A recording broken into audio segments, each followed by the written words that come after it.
Hey guys, welcome to Green Bean Fiction. So in today's video we are gonna see, what if Deku had Omnitrix and had massive harem? Part 7. Before starting, make sure to hit that like button and subscribe if you are interested in MHA fanfictions. This story is Dekiru 10 by phantomdanger. Now without wasting any more time, let's dive in. It has awakened.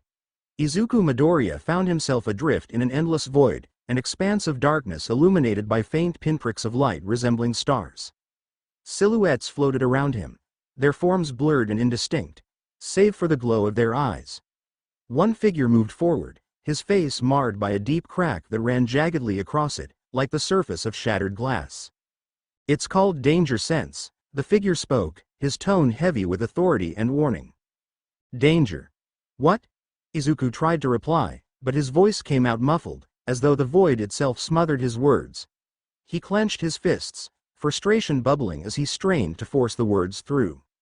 "You can only use 16% of one for all," the cracked figure explained, his voice steady but tinged with urgency. "We can barely reach you in this state, especially with him struggling to escape." Izuku's body stiffened, his heart thudding painfully against his ribcage. "Wait, what? Someone's trying to escape. Who's he?" The thought sent a cold shiver down his spine, and his glowing form flickered faintly, reflecting his panic. Another voice broke through the suffocating silence. It was firm yet tempered, carrying an edge of caution. "The sharp pain in your head, it's my quirk, Danger Sense. It alerts you to threats, but heed this warning. Its signals are relentless. If you let it overwhelm you, if you react too quickly or lose your composure in a moment of panic, it could lead you straight into disaster. It's a blessing and a hindrance." The cryptic message weighed on Izuku like an anchor, the air around him feeling heavy with meaning he couldn't fully grasp. He tried to speak again, his voice trembling. What's happening to me?" he asked, his eyes darting between the shadowy figures, seeking clarity. "Why can't you just—" A soft, feminine voice interrupted, sharp with urgency. "We don't have much time. Communication with you is already tenuous. And he's fighting harder to escape your device. Be wary. Be vigilant of—" Her voice cut out abruptly, her silhouette shimmering and distorting like static. "Wait, who is he?" Izuku shouted, his desperation swelling. The void trembled violently, a pulse of energy surging through it, scattering the figures like fragments of smoke. Bright cracks began to splinter through the darkness as the oppressive atmosphere threatened to collapse. "Dark!" Izuku tried to yell, but the word was swallowed by the chaos. The world shattered into light, the blinding brilliance overwhelming his senses as the silhouettes faded into nothingness. With a gasp, Izuku bolted upright in his bed. His breathing was ragged, his heart pounding in his chest as he clutched his head. The sharp ache in his temples throbbed like an unrelenting reminder of the encounter. Sweat dripped from his face as he glanced around the darkened room, his trembling hands gripping the sheets tightly. What was that?" he whispered to himself, his voice shaky as the fragments of the vestige world lingered in his mind. "Sweetie, come on, you need to get up," Inko Midoriya's cheerful voice called from outside Izuku's room, pulling him from his thoughts. Izuku blinked, the remnants of the dream still clinging to him like a haze. He rubbed his eyes and sat up, his heart still beating faster than normal. "Oh, that's right," he mumbled, his voice groggy as realization dawned. "Some of us went home before the sports festival. To spend time with our families and let them wish us luck." Shaking off the lingering fog of sleep and the unsettling memory of the void, Izuku pushed himself out of bed. The cool morning air made him shiver slightly as he grabbed his towel and headed for the bathroom.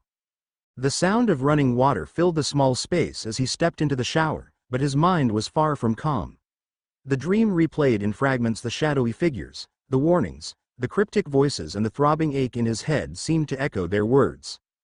"Danger Sense," he whispered, the water cascading over him as he clenched his fists. That's what's been happening to me." Izuku," Inko said gently, her voice laced with concern. Izuku finished tying his shoes, turning to see his mother standing with a small but worried smile. "Don't push yourself too hard. I don't want you to overdo things anymore," she said, her tone almost pleading. Izuku hesitated, sensing the mix of emotions in her expression. She was excited for him, but the worry in her eyes was unmistakable. He gave her a reassuring smile as sunlight streamed through the window, illuminating his face. "Mom, you know what kind of festival this is," he said with a soft chuckle. "But don't worry, I'll be fine. After today, you'll see how much stronger I've become, and you won't have to worry so much anymore." Inko's smile wavered before she stepped forward, pulling him into a tight hug. "Just do your best, okay?" "I will," Izuku promised. "If you promise to worry a little less." I'll try," she said with a faint laugh, brushing her hand over his hair one last time. As Izuku dashed out to the balcony, Inko lingered, her gaze following him as he leapt into the morning air. "Hisashi," she whispered, her smile turning wistful, "I hope you're watching over him." Izuku felt a stirring within One for All as he soared through the air. It was subtle, like the faint warmth of a hand resting on his shoulder, steadying him. The flames of One for All seemed to burn brighter, flickering with a presence that felt familiar yet distant, as though someone was watching through the light itself. Izuku sat on a bench, scrolling through his phone. He was checking the latest news on Heroes, but the headlines were dominated by coverage of UA's upcoming sports festival. The media buzz only served to heighten his anxiety, especially with him set to represent the first-year students. "Midoriya." Izuku nearly jumped, looking up to see Yaoyorozu standing nearby. She offered a polite smile before taking a seat beside him.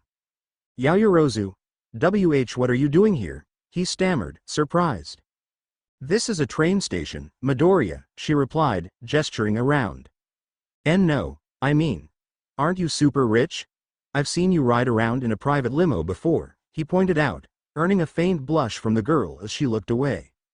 "I just thought it might be nice to take the train for a change," she explained, her tone steadying as she straightened up. "It gives me time to clear my head during the walk to school." Izuku raised an eyebrow, unsure but willing to accept her answer.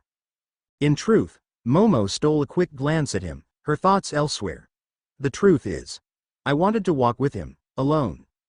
Izuku shifted uneasily. Wait, why?" Momo's cheeks reddened as she turned her gaze away. "We're friends, aren't we? I thought it might be nice to walk together. There's no other reason," she added, pouting slightly as her heart thumped in her chest. Sorry." Izuku mumbled, blushing. "I just. He trailed off, unable to find the right words to ask why she wanted to walk with him without sounding ungrateful or awkward. "What?" Momo asked curiously. No, nothing," Izuku replied hastily, waving his arms as if to dismiss the thought. Momo shook her head, hiding her own flustered feelings. Clearing her throat, she tried to steer the conversation.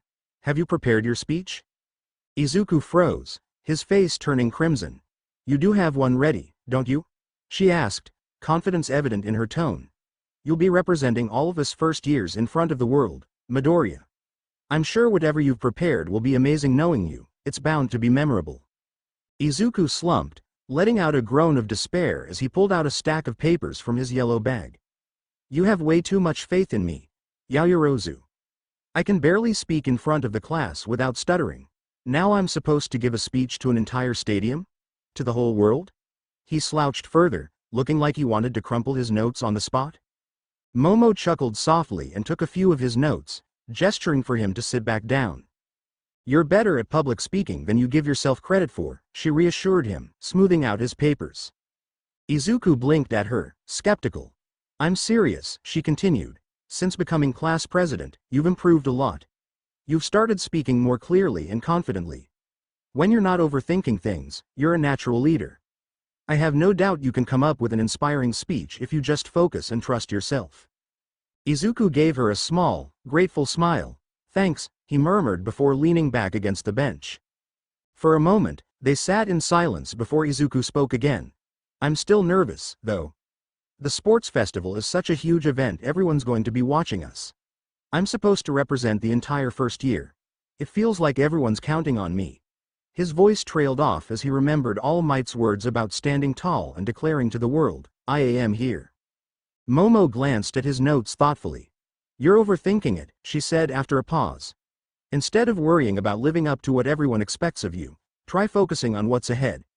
Think about the message you want to send, not the pressure around you." Her words made Izuku sit up a little straighter.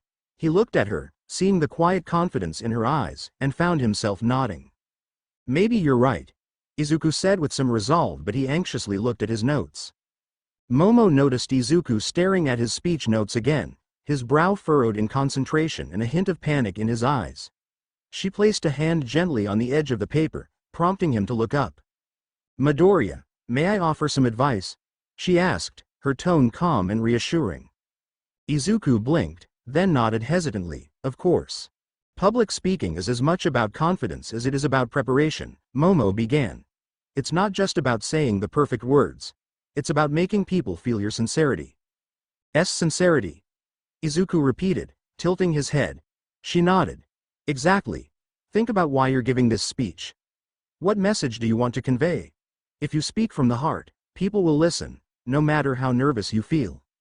Izuku glanced back at his notes, tapping his pencil against them. "But what if I mess up? What if I forget what I was going to say?" "Then take a breath," Momo said with a smile. "No one expects you to be perfect. If you stumble, pause for a moment, gather your thoughts, and keep going. Everyone will respect your effort more than your perfection." Izuku's eyes softened as her words sank in. He nodded slowly.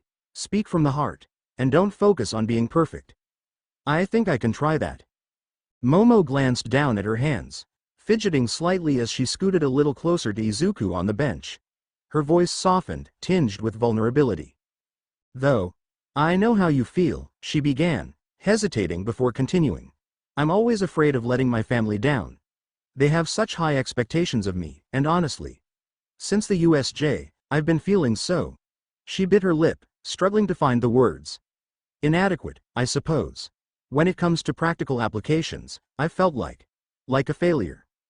Izuku blinked in surprise, his eyes widening at her rare display of self-doubt. "Yaoyorozu," he murmured softly, unsure of what to say. But before he could respond, Momo straightened up, her expression shifting to one of determination. She looked at him with clear admiration, her cheeks faintly flushed. "But I know I have to try my best regardless," she said firmly, clenching her fist. "I want to push myself, like you do, Midoriya. You inspire me to keep moving forward, even when it's difficult." Izuku's face turned red as he remembered their conversation from before. "Why yeah," he mumbled, scratching the back of his head awkwardly. Momo smiled at his reaction, her resolve growing. "I have to focus on what's ahead," she continued. "If I think too much, I'll only invite doubt into my mind. I'll start worrying about all the what-ifs, and lose sight of what really matters." Her gaze softened as she looked at Izuku, her thoughts drifting to Itsuka's recent words. She remembered how Itsuka had talked about taking a leap, about not letting fear of the unknown hold her back. Momo admired that courage, the willingness to act despite uncertainty. She realized that this same quality was what she admired so deeply in Izuku. He didn't shy away from risks, even when failure seemed inevitable. He inspired others by his sheer determination to try, no matter the odds. "I want to take risks like that too," she admitted, her voice quieter now. "To trust myself more and stop letting fear hold me back." Izuku looked at her, surprised by her sudden honesty, but then his expression softened into a warm smile. Momo met his gaze, and for a moment, they both sat in silence, smiling at each other, faint blushes coloring their cheeks. "Deku?" Izuku and Momo turned at the sound of the voice. They saw some of Izuku's old classmates, and Naomi's eyes went wide when she saw the boy she had mocked standing with a girl so clearly out of his league. The way she stared at him was almost catatonic, like a deer caught in the headlights, before her face morphed into a sneering smile. Izuku groaned in annoyance, his face twisting into a look of deadpan irritation. Naomi's eye twitched. The way he looked at them, it was like they were something unpleasant he'd found in his soup or, worse, the wrong dish entirely. Yaoyorozu stood up from her seat, her posture sharp and defensive. "So I take it these are your old classmates, Midoriya?" she asked, her tone dry, arms folded tightly across her chest. Naomi glared at her in response, the anger simmering just beneath the surface. "Whoa, Deku's with a smoking hot babe!" Someone from Naomi's group shouted, their voice filled with disbelief. "You think they're a thing?" Another voice chimed in, half laughing.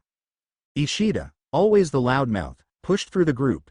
His gaze lingered on Yaoyorozu, specifically eyeing her chest and legs in a way that made her visibly recoil, her lips curling in distaste. "Deku, who's this fine piece of ass standing before me?" Ishida asked, a smirk stretching across his face. No way this baddie is your girlfriend. He reached forward to caress Momo's cheek, but before his fingers could make contact, she slapped his hand away with a force that made everyone stop and stare. Don't touch me, Momo said firmly, glaring at Ishida like he was nothing more than a nuisance, an irritating bug she couldn't be bothered to swat. Ishida, not used to being brushed off, sneered. Do you know who I am? He asked with a false arrogance, his voice low and menacing. Why waste your time with this Deku? You could do better than him. You should be with a real man. Momo straightened herself, her composure unwavering as she responded coldly, I have no respect for bullies. Her words cut through the air, and for a moment, everything went silent. The group exchanged glares, their hostility shifting to Izuku. His classmates' eyes burned with a venomous rage as they looked at him, like they wanted to physically tear him apart. It was clear from the way they glared at him that they were disgusted not by Momo, but by his audacity to stand up for himself. To them, Izuku had just snitched on their bullying, something they felt entitled to dismiss. It was their world, and Izuku, in their eyes, had betrayed that. Ishida's hand crackled with electricity as he stepped forward, his tone dripping with malice. Hey, Deku. The hell is she talking about this bullying crap? He spat. We're all good friends, aren't we? His words dripped with venom, but it was clear the threat was there, hanging in the air. Izuku stood up, the calm resolve in his voice unmistakable. No, we're not friends, he said, his defiance clear. Ishida's group stared at him, their glares growing more intense. Naomi folded her arms with an amused look. Where was all this bravado when we were dating? She mocked as she took a step toward him, her voice dripping with scorn. You really think just because you suddenly have a quirk that makes you better than us? Naomi scoffed, chewing her gum lazily. With or without that quirk, you're still that same pathetic boy who couldn't stand up for himself. Nothing's changed. Her gaze turned colder, a sharp edge to her words. You haven't changed a bit, have you? Still the same weak little Deku, pretending to be some kind of hero. You want to know why someone like you can never be a real hero? It's not just because you were powerless before, it's because you lack the will, the drive, the guts to do what it takes. A hero is someone who stands tall, not someone who crumbles at the first sign of trouble. Naomi let out a mocking chuckle. You've been spouting all this, hero, nonsense, but you didn't even bother to work on your body, not once. Not a single day of training. You thought you could just wish your way into being a hero, didn't you? Pathetic. Izuku's fist clenched involuntarily, the sting of truth cutting deeper than he expected. Naomi, seeing his reaction, smirked. That's right, Izuku, you've always been full of empty words. Her smile twisted as she stepped closer. But honestly, the most pathetic thing about you? How you worship Bakugo. It's laughably sad. You put him on this pedestal, treating him like some kind of god, and all he's ever done is tear you down. And yet, you keep kissing his ass, hoping for a crumb of his approval.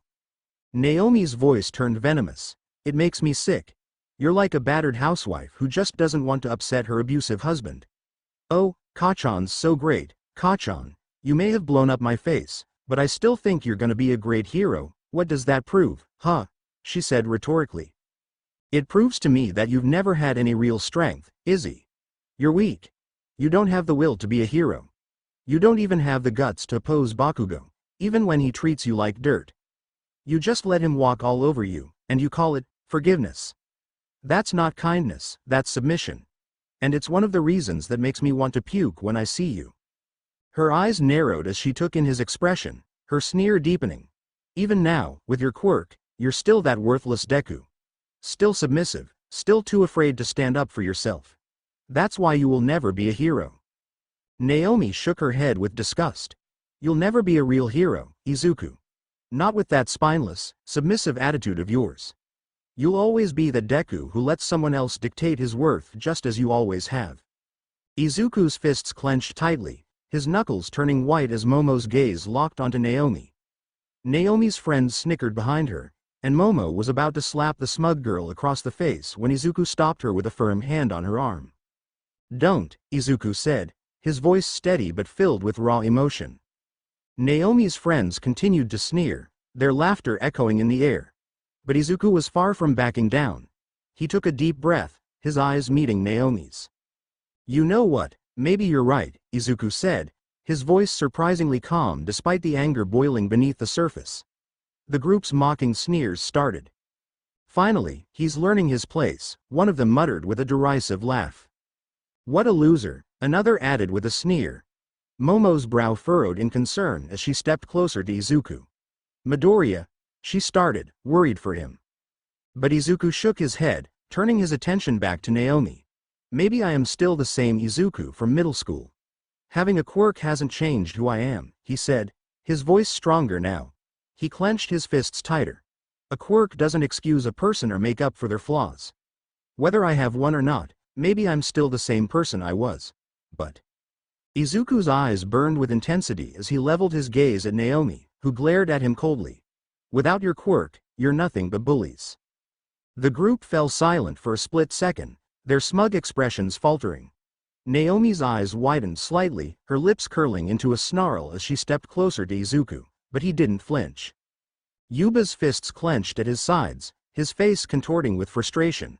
He shot a glance at the others, his anger building. Some of the other students exchanged looks, clearly shaken by the force behind Izuku's words, though none dared to challenge him directly. They hadn't expected this. Ishida's face twisted with rage. His eyes narrowed, locking with Izuku's. For a moment, they stood there, glaring at each other like two opponents in a standoff. Izuku held his ground, not even blinking as he stared Ishida down. Momo, sensing the tension, smiled softly at Izuku, her expression full of pride. "Midoriya, if you wouldn't mind, I'd prefer a different way of getting to school. I'd rather not take the same train as these people." Izuku blinked, momentarily caught off guard by her request, but then he nodded. "Oh. Sure," he stammered, still a bit shaken by the confrontation but relieved to focus on something else. He started walking, Momo beside him, as they both moved away from the hostile group. But the tension in the air didn't dissipate. Ishida's glare never left Izuku, and his hand crackled with electricity, an ominous sign that things were about to escalate. Izuku's danger sense flared, the hairs on the back of his neck standing on end as he instinctively tensed. Before Ishida could make a move, Naomi's sharp voice cut through the air, her hand grabbing Ishida by the collar. "Come on, the train is about to leave. Let's get out of here." Her voice was cold, almost dismissive, as if she was more annoyed by the situation than anything else. She dragged Ishida away, his eyes still burning with resentment as he looked back at Izuku. "I already feel sick just being around here. We need to get out of here," Naomi muttered, clearly wanting to distance herself from the situation. The rest of the group muttered amongst themselves, clearly unsettled by the interaction. Some of them shuffled uncomfortably, while others still shot Izuku contemptuous glances. The words Izuku had said hung in the air, making them rethink their earlier bravado. As the private limo glided down the road, Izuku sat quietly, his thoughts swirling. Across from him, Momo was visibly fuming, her face nearly red with anger. She sat stiffly, her hands tightly clenched in her lap, her usual composure replaced with frustration. Izuku glanced at her nervously, her uncharacteristic demeanor making him uneasy. "Yaoyorozu, are you okay?" he asked hesitantly. Momo didn't answer right away. Instead, she closed her eyes and inhaled deeply, her chest rising as she worked to calm herself. With a slow exhale, her face returned to its usual calm expression, though the anger in her eyes lingered. "I apologize," she said finally, her voice measured but sharp. She removed her school jacket and placed it neatly on her lap, revealing her long white button-up shirt beneath. "That must have been unpleasant for you." "And no, it's okay," Izuku stammered, looking away. "I mean, I kind of forgot they said they were coming to watch. I should have realized we might run into them at the train station." Momo frowned, her voice growing firm. "To think that was your ex-girlfriend, and they were so rude, so unpleasant, just insufferable." Izuku blinked at her bluntness. It was rare for Momo to speak so harshly, and yet the irritation in her voice made it clear she had no patience for the encounter. "I really don't like people who act that way," she continued, her voice steadier now but no less resolute. "Rude and mean, all to feel superior to others. I've had enough of those kinds of people in my life." Izuku managed a sheepish laugh, scratching the back of his head. "Oh, right, I kinda forget you're rich." Momo's cheeks flushed lightly at his comment, but she didn't let it deter her. Yes, well, when people have wealth, status, or power in society, some use it as an excuse to belittle others they deem inferior, all to assert their perceived superiority.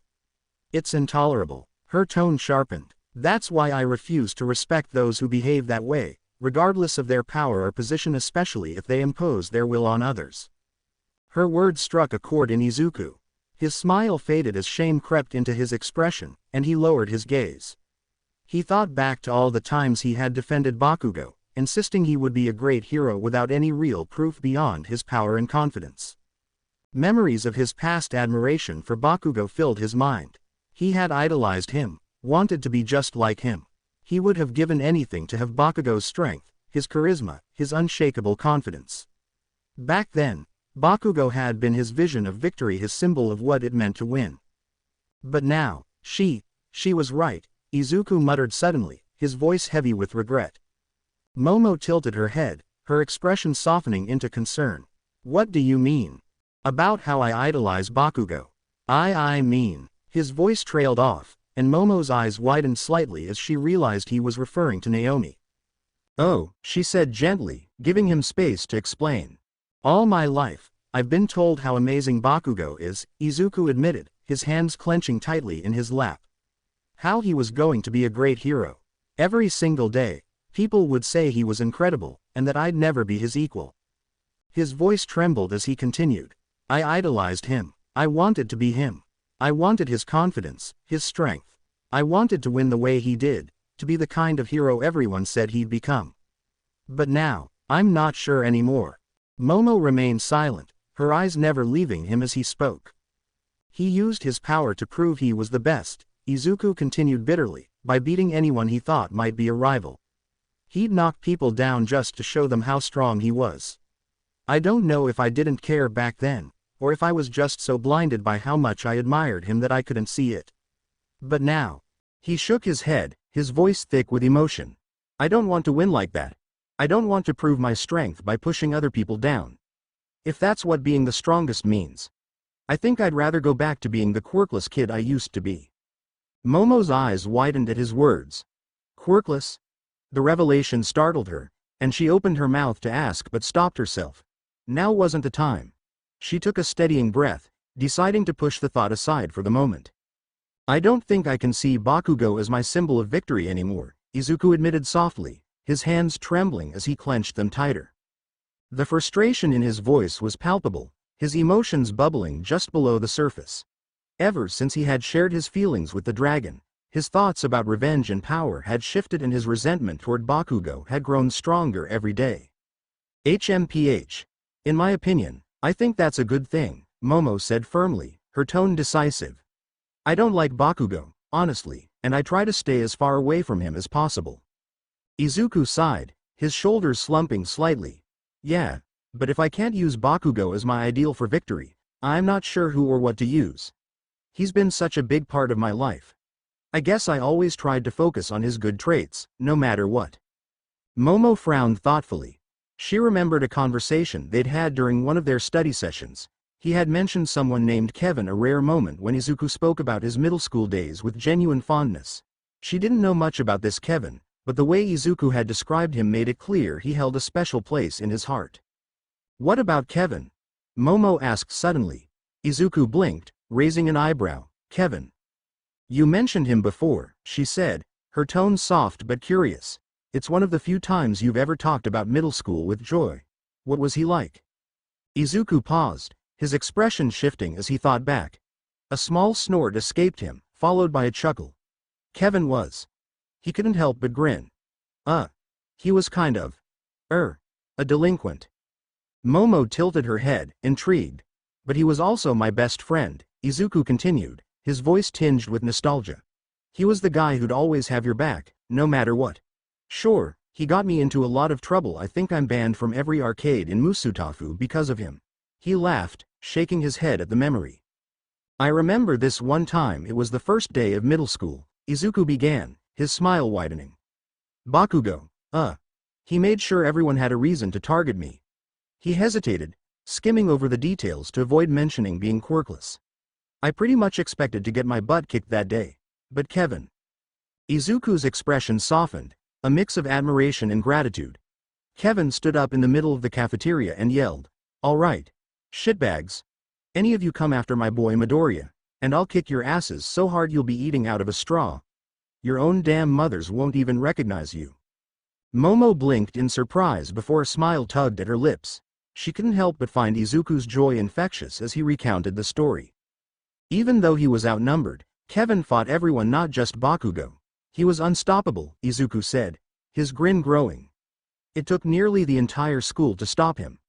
The parents were furious, most of them wanted to sue or have him arrested. But Kevin? He just flipped them all off and said, "Your kids are a bunch of assholes who prey on the weak. They're just mad 'cause someone finally kicked their butts."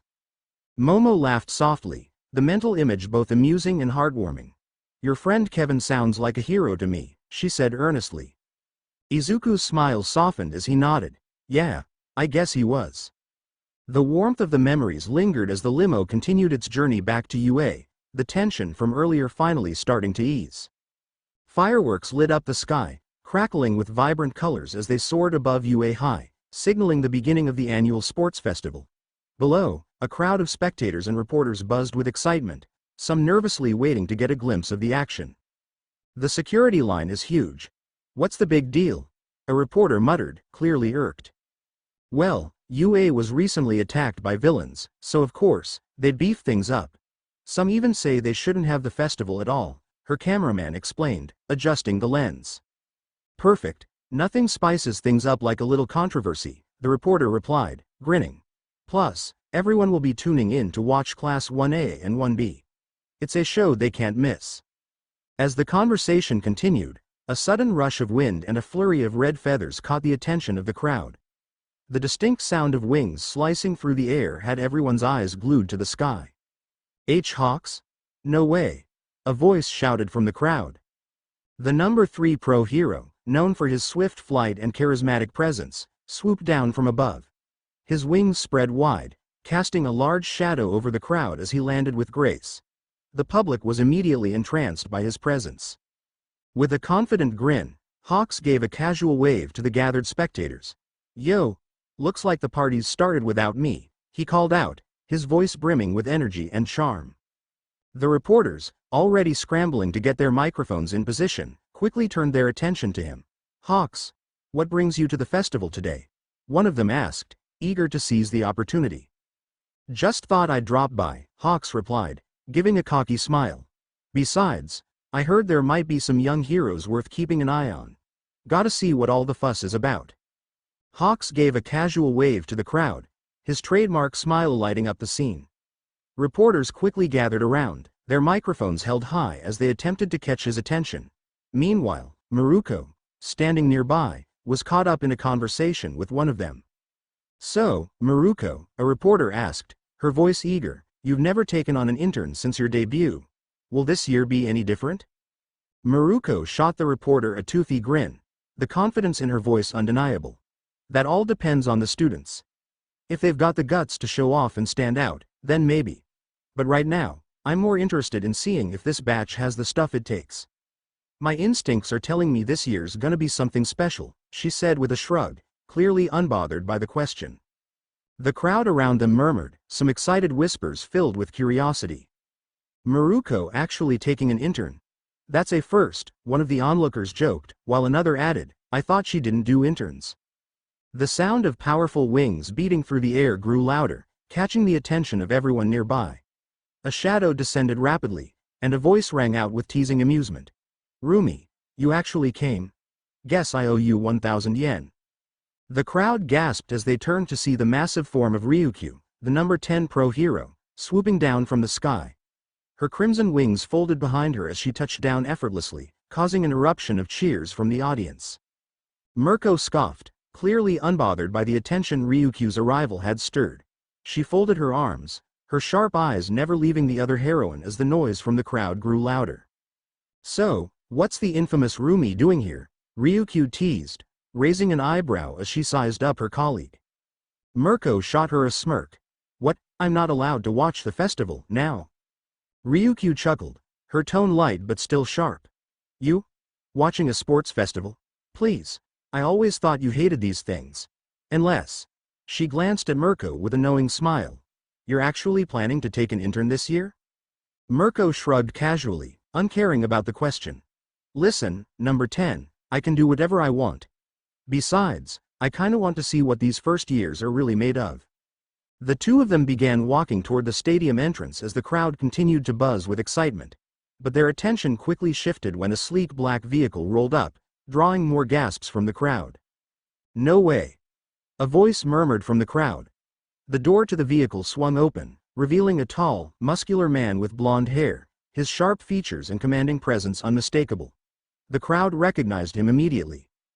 It's one of SACT's top officers, someone exclaimed. The All Might threat level team?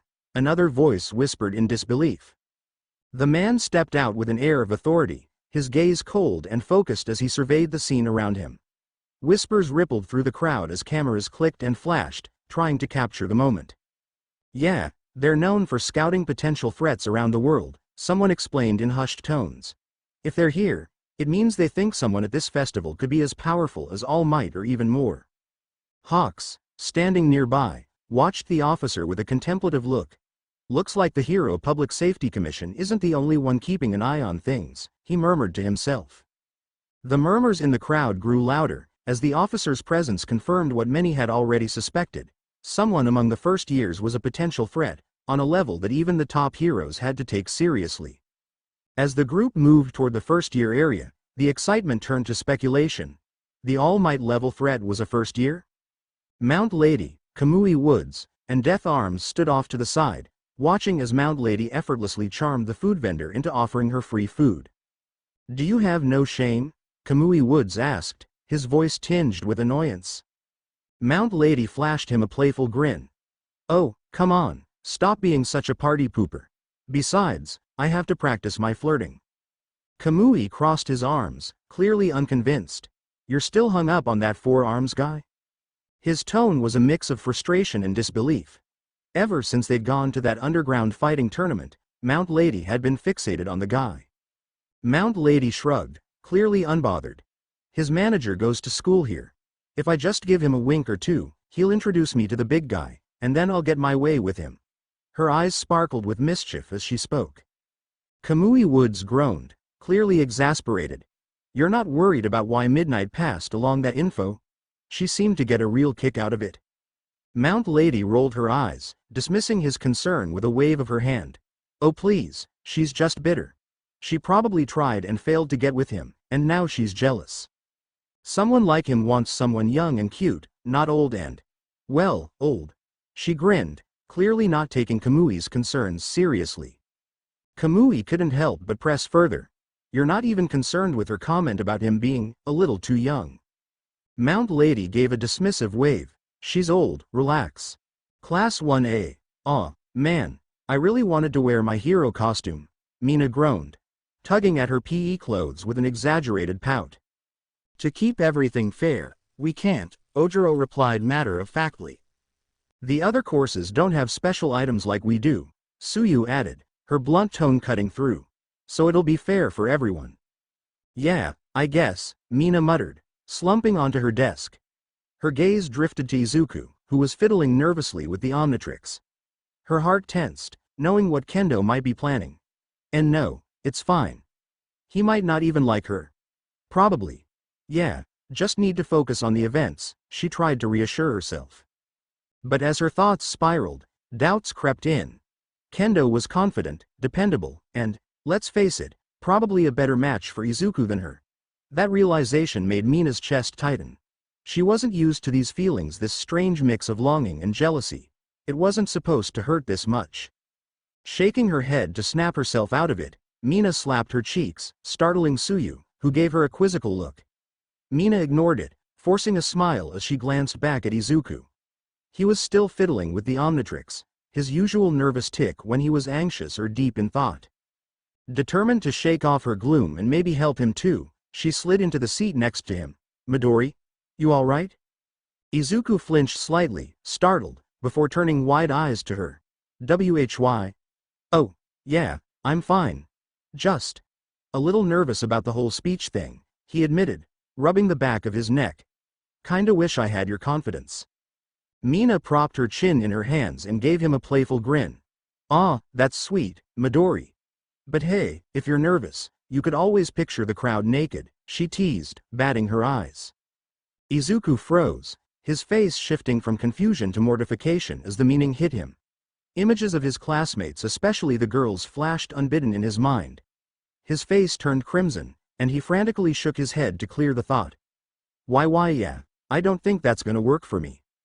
Mina's laughter bubbled up, light and genuine. For a moment, her worries faded. "Alright, maybe not your style. But don't stress too much, just focus on how I'm going to kick your butt in the events," she teased, her grin infectious. Izuku snorted, a small smile breaking through his flustered expression. "Thanks, but I'm not planning to lose." "Oh, really?" Mina leaned back, crossing her arms smugly. "Because I seem to recall beating you in that dance-off a few days ago." "Hey, that's not fair, you caught me off guard," Izuku protested, his voice rising slightly in mock outrage. Mina leaned forward, giggling. Excuses, Midori. But hey, if you're still stressed, I know a great way to help you relax." Izuku's blush deepened as he stammered, I don't think that's appropriate, Ashido." Mina blinked, her brow furrowing. "Wait a second, what did you think I meant?" Izuku's entire face turned beet red as he buried it in his hands. "And nothing, never mind." Mina smirked, sensing an opportunity. "Wow, Midori. You're such a perv. I was just gonna ask Momo to make some stress balls or something." Realizing his mistake, Izuku groaned, his voice muffled by his hands. "You tease me so much I just jumped to conclusions." The girls nearby giggled at his embarrassment, while Mina leaned closer, her grin widening. For a moment, she forgot her earlier heartache. Mineta wandered over, patting Izuku's back like a sage mentor. "Don't worry, dude, we all make mistakes." Nearby, Momo leaned toward Mina and whispered, "You were trying to distract him from the events, weren't you?"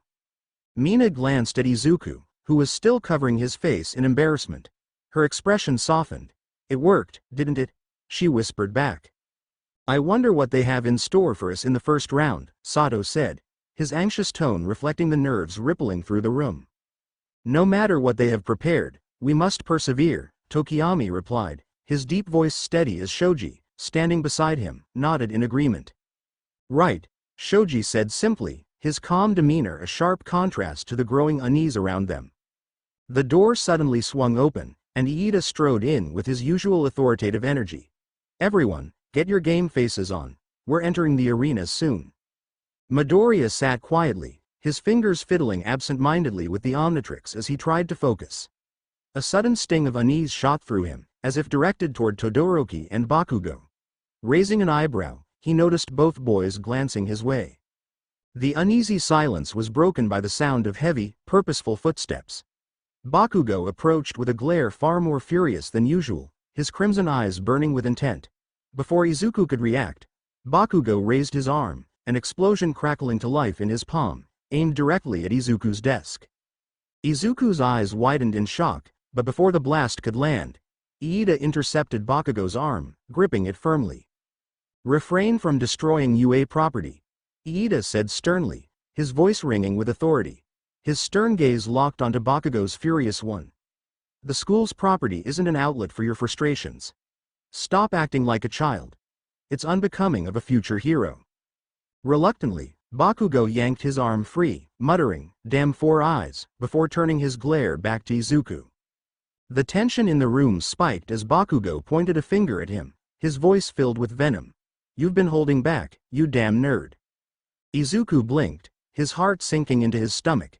He could feel the weight of the class's eyes on him, their murmurs filling the air as they tried to make sense of Bakugo's accusation. "I know about your damn quirk," Bakugo growled, his voice cutting through the chatter like a knife. Izuku froze, panic bubbling under the surface. Did he mean one for all? Or the Omnitrix? Or worse, both? Thoughts raced through his mind, but Bakugo didn't stop. "You've only been using 8% of your power," Bakugo snarled, his lips curling into a nasty sneer. Silence fell. For a moment, no one moved. No one even breathed. The rest of the class stared at Bakugo as if he'd grown a second head. 8%. The same Izuku who'd gone toe-to-toe with Nomu, a monster designed to kill All Might. The same Izuku who'd shattered the sound barrier like it was nothing. He'd done all that while holding back. PFF'd. Zero snorted, leaning back in his chair. Okay, dude, Bakugo, you've really lost it. 8%. Are you serious right now? Ochako crossed her arms, her eyebrows furrowed. That's ridiculous. Dekiru gives more than 100% every time. More than anyone. Exactly, Jiro added with a dismissive wave of her hand. He'll say anything to fit his world view. Doesn't make it true. Ojiro frowned thoughtfully, scratching his chin. Do you even know how low 8% is? With all the stuff Midoriya can do breaking the sound barrier, burning that Nomu to ash, you really think that's only 8%? Come on. Tokiyami's head tilted slightly, his voice grave as he spoke.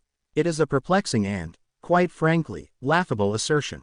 To claim such extraordinary feats were performed at merely a sliver of one's power.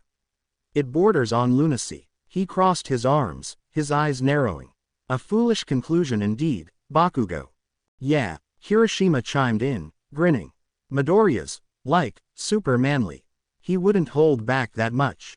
No way. Right, Midoriya. Kaminari laughed nervously, scratching the back of his head. Seriously, Bakugo, you've got to let it go. There's no way this guy, he gestured to Izuku, is only running on 8%. That's, like, impossible. Izuku sat in silence, his gaze locked on Bakugo. The room gradually quieted as everyone turned to look at him, expecting him to laugh it off or deny it outright. Midoriya, Hiroshima asked, his tone shifting from casual to uncertain. Dekiru, Ochako asked softly, concern creeping into her voice. Why aren't you saying anything? Yeah, dude, Mina added with an encouraging smile. Tell the guy he's delusional. No way you've only been using 8% of your power. The room fell deathly silent when Izuku finally spoke. His voice was steady, his expression unreadable. What if I have? Eyes widened all around the room as his words sank in. No way, Kaminari whispered, his face pale. Izuku slowly stood, his voice calm but resolute as he looked directly at Bakugo. If you came here looking for confirmation, then yes. It's true, I've only been using 8% of my quirk. The air seemed to freeze, the weight of his words settling like a storm cloud over the room. 8%, Tokiyami repeated under his breath, his tone low and disbelieving. It cannot be. Such strength, speed, and precision. He truly is a force unparalleled.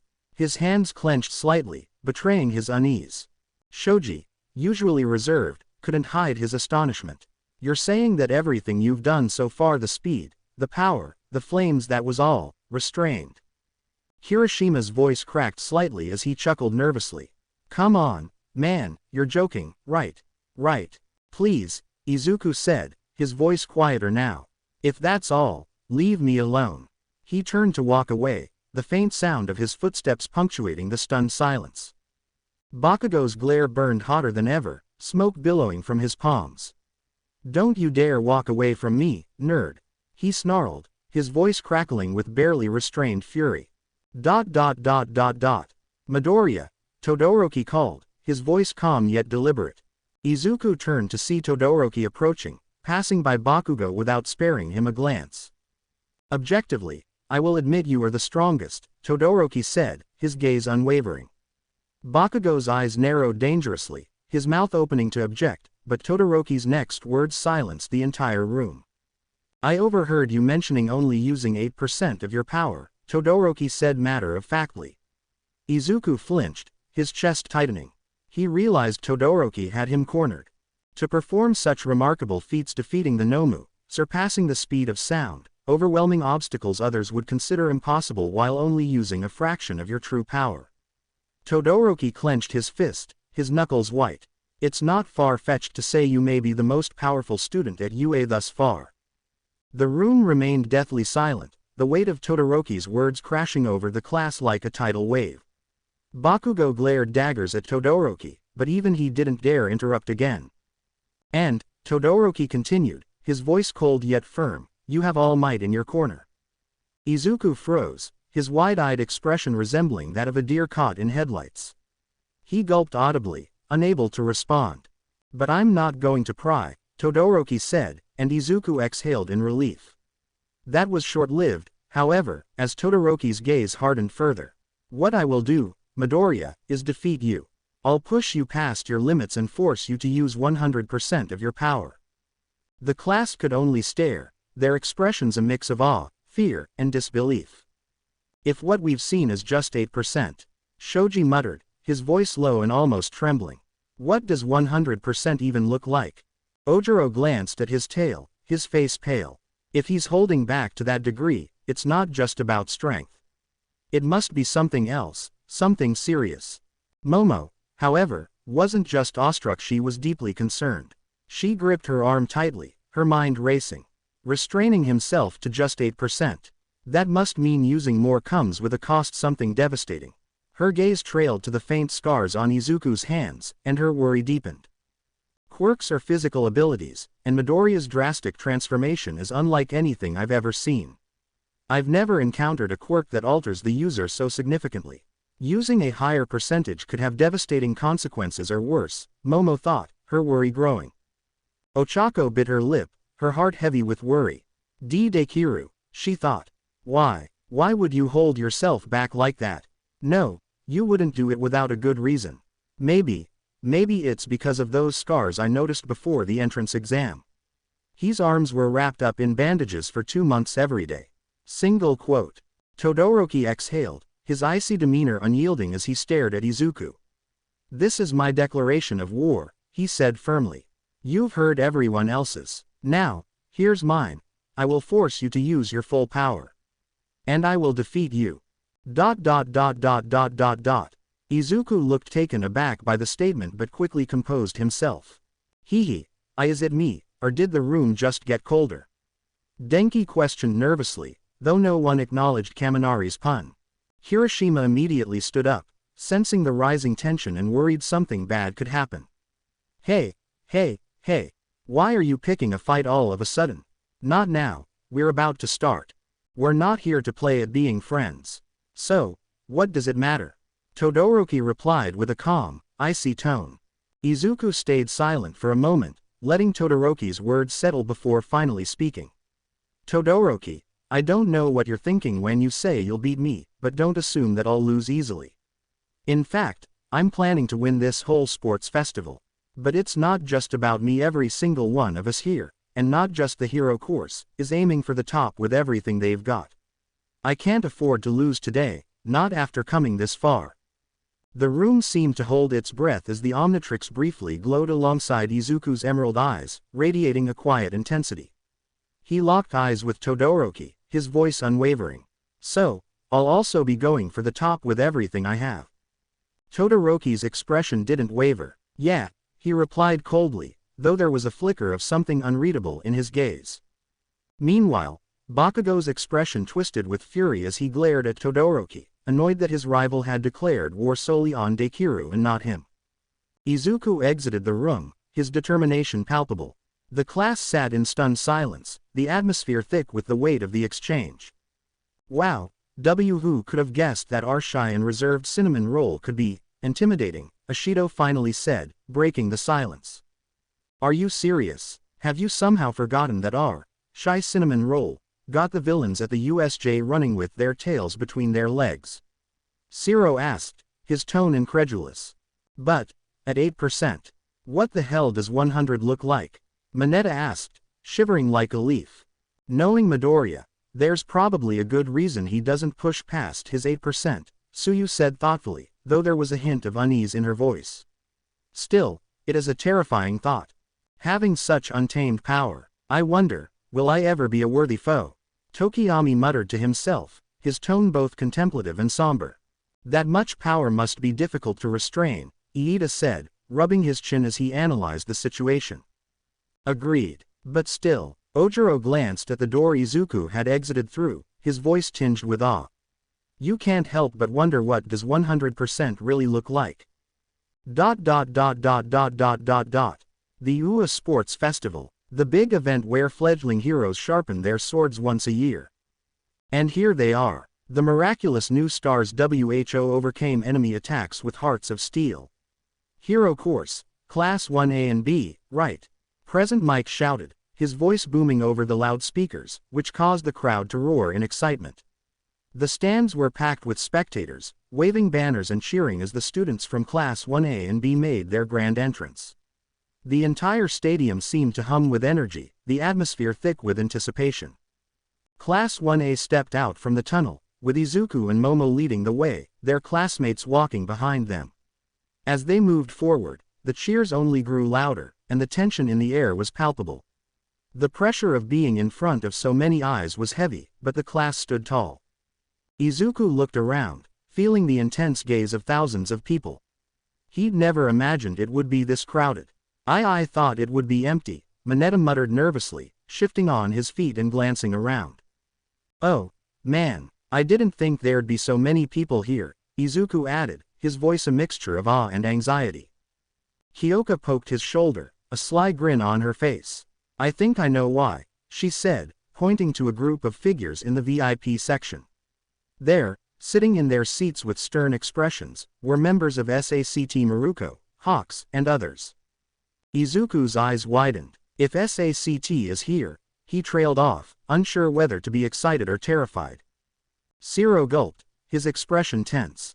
If they're watching the first years. Tokiyami spoke quietly but firmly, his tone grave. An all-might level threat could be among them.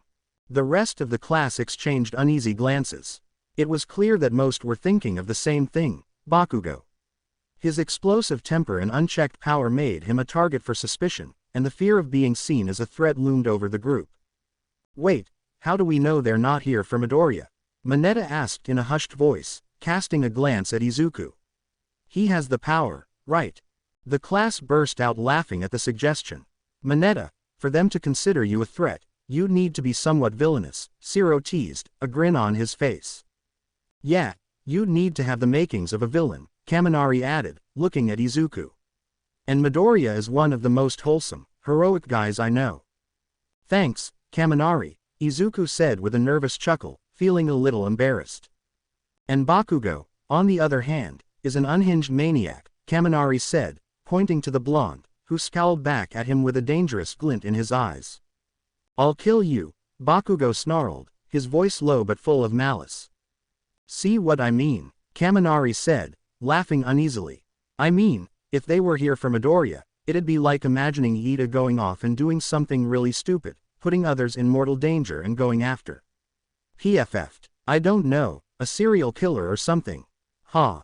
Nearby students chuckled at the thought, but Iida didn't find it funny. He shot Kaminari a sharp, reproachful look. Yes, quite villainous, Iida said coldly, his voice almost as icy as his glare. Though Iida tried to maintain his usual composed demeanor, his mind was racing. He couldn't shake the feeling that something didn't add up about Midoriya's past. Quirks didn't appear that late in a person's life. He had suspected Midoriya might have been quirkless for a long time, but the idea that his friend had been bullied abused, even was more than he could stomach. I'll bring this up with Midoriya later, he thought to himself. I need to know the truth. Yaoyorozu, standing nearby, had been watching the exchange carefully. Uraraka, ever optimistic, believed Bakugo and Midoriya had just had a bad falling out. But Yaoyorozu wasn't so sure. There was something in Bakugo's words, the cruelty in his tone, that didn't add up to a simple misunderstanding. There's something more to this, she thought, her eyes narrowing as she glanced at Bakugo. I'll get to the bottom of this. In our first battle trial, Midoriya knew Bakugo would come after him, Yaoyorozu thought, her hand cupping her chin as she glanced between the two of them. She then remembered her earlier conversation with Midoriya, how he said he was quirkless. Momo's eyes widened in realization, her heart sinking in realization. She shook her head, her stomach morphing into knots at the idea. I'll talk to him when he's ready. I never liked Bakugo, Kyoka thought, her gaze following the blonde. There's something off about him. This doesn't feel like a simple falling out. Wouldn't be too surprising if the villain they were looking for was him. I know he has something to do with those jerks, Jiro muttered, her voice dark. I just hope we can give our best performances, even though there are so many eyes on us, Iida said, trying to push aside his worries. His words were meant to encourage the group, but even he could feel the weight of the crowd's gaze pressing down on them. Hiroshima clapped Bakugo on the back, his grin wide despite the tension in the air. "Man, Present Mike sure knows how to fire people up. How are you feeling, man?" he asked, his voice bright. Bakugo turned to him, his usual scowl twisting into something more intense like a hunter about to pounce. "I'm not worried," Bakugo said with a feral grin. "This just makes me wanna win even more." The crowd erupted in a new wave of cheers as Present Mike's voice rang out again, calling attention to the students from Class 1B, who were about to take their turn under the spotlight. The energy was electric, but Class 1A knew they had their own challenges ahead. And now, the other class that joined forces with Class A to defeat the villains. "Give it up for Class 1B. Present Mike's voice boomed across the stadium as Class 1B made their way onto the field. "Oh man, this is awesome," Tetsu yelled, his eyes sparkling as he looked at the roaring crowd. "Never thought I'd be in a crowd like this," Setsuna chuckled, tossing a piece of her split body in the air before reattaching it. "All right, let's go out there and do our best, everyone," Kendo called out with her usual enthusiasm. The group nodded, shouting in unison, "Yeah, big sis." Amidst the cheers, Monoma's glare landed on Izuku. His sharp eyes darted to the Omnitrix on Izuku's wrist, his lips curling into a determined smirk. "I don't know why I can't copy your quirk, but I'll still beat you." "I just need the right quirks," Monoma thought bitterly. Kendo glanced at Izuku, her fists tightening. "I have to prove that I can do this. That I can stand by him." And now, General Studies, Classes C, D, and E. Present Mike declared. The General Studies students walked in with the indigo-haired leader confidently leading the group. Next, Support Classes, F, G, and H.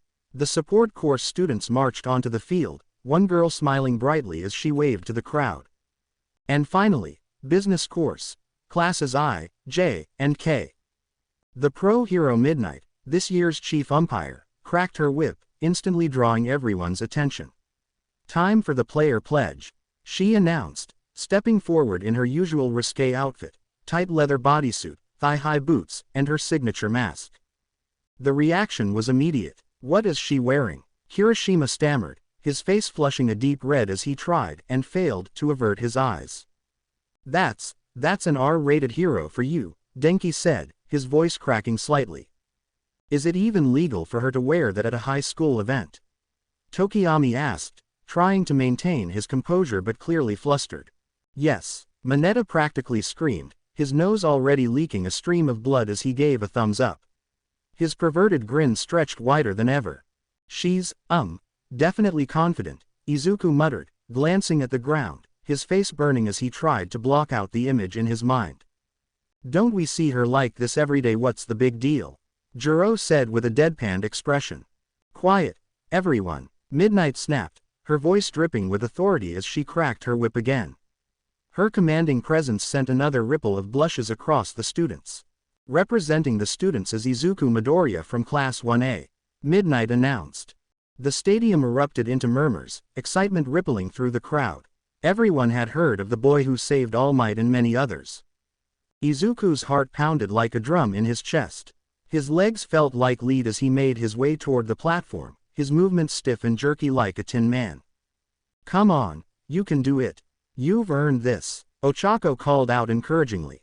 "Yeah, you broke All Might's record, give 'em hell," Jiro said with a grin, nudging his shoulder. Izuku hesitated, still trembling, until Mina gently pushed him forward. "Yeah, dude, you're our class representative. No one better to represent the first years," she said with a big grin. "Makes sense," Siro added, folding his arms with a smile. Midoriya did finish first in the entrance exam. A general studies student scoffed. "Only for the hero course exams," she muttered loud enough for everyone to hear.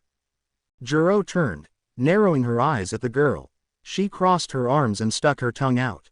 "Nobody asked you, you know." Besides, Momo chimed in timidly, Midoriya also scored the highest in the general exams. The general studies girl shot daggers at Momo, making her squeak and shrink back slightly. The icy glare shifted to Jiro, who responded with an unbothered smirk, clearly unshaken. ... That girl obviously hates us, Shiro whispered, his brow furrowed in frustration.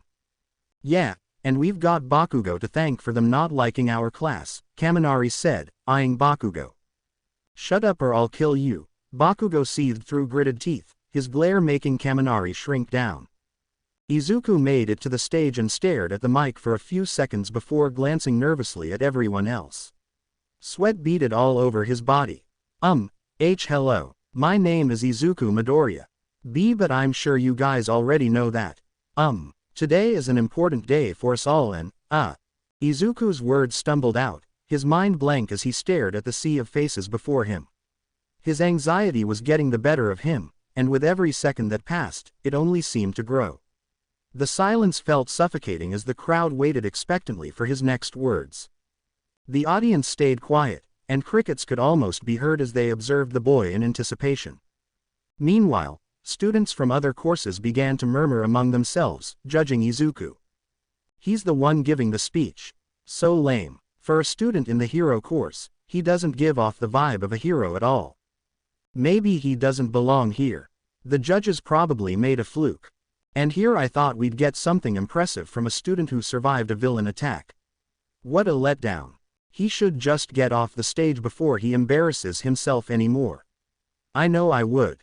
Izuku looked at the crowd, knowing what he needed to say, what he wanted to say, but his anxiety was crippling.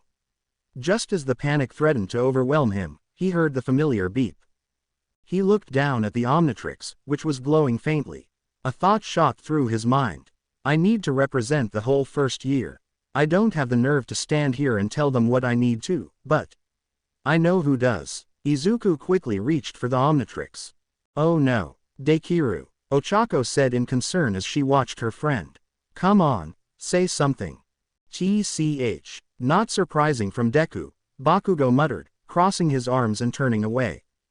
Hiroshima scratched the side of his head, watching. Crap. Midoriya's really blowing it right now. I feel bad for him. Iida smiled reassuringly at his classmates, raising his hand.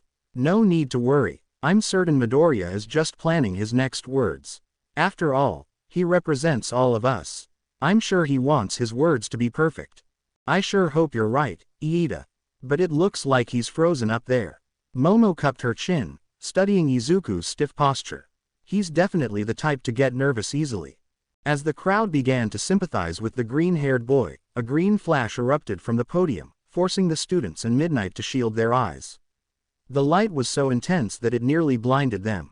When it faded, a growl rumbled through the air. Itsuka and Ochako's eyes widened in fear.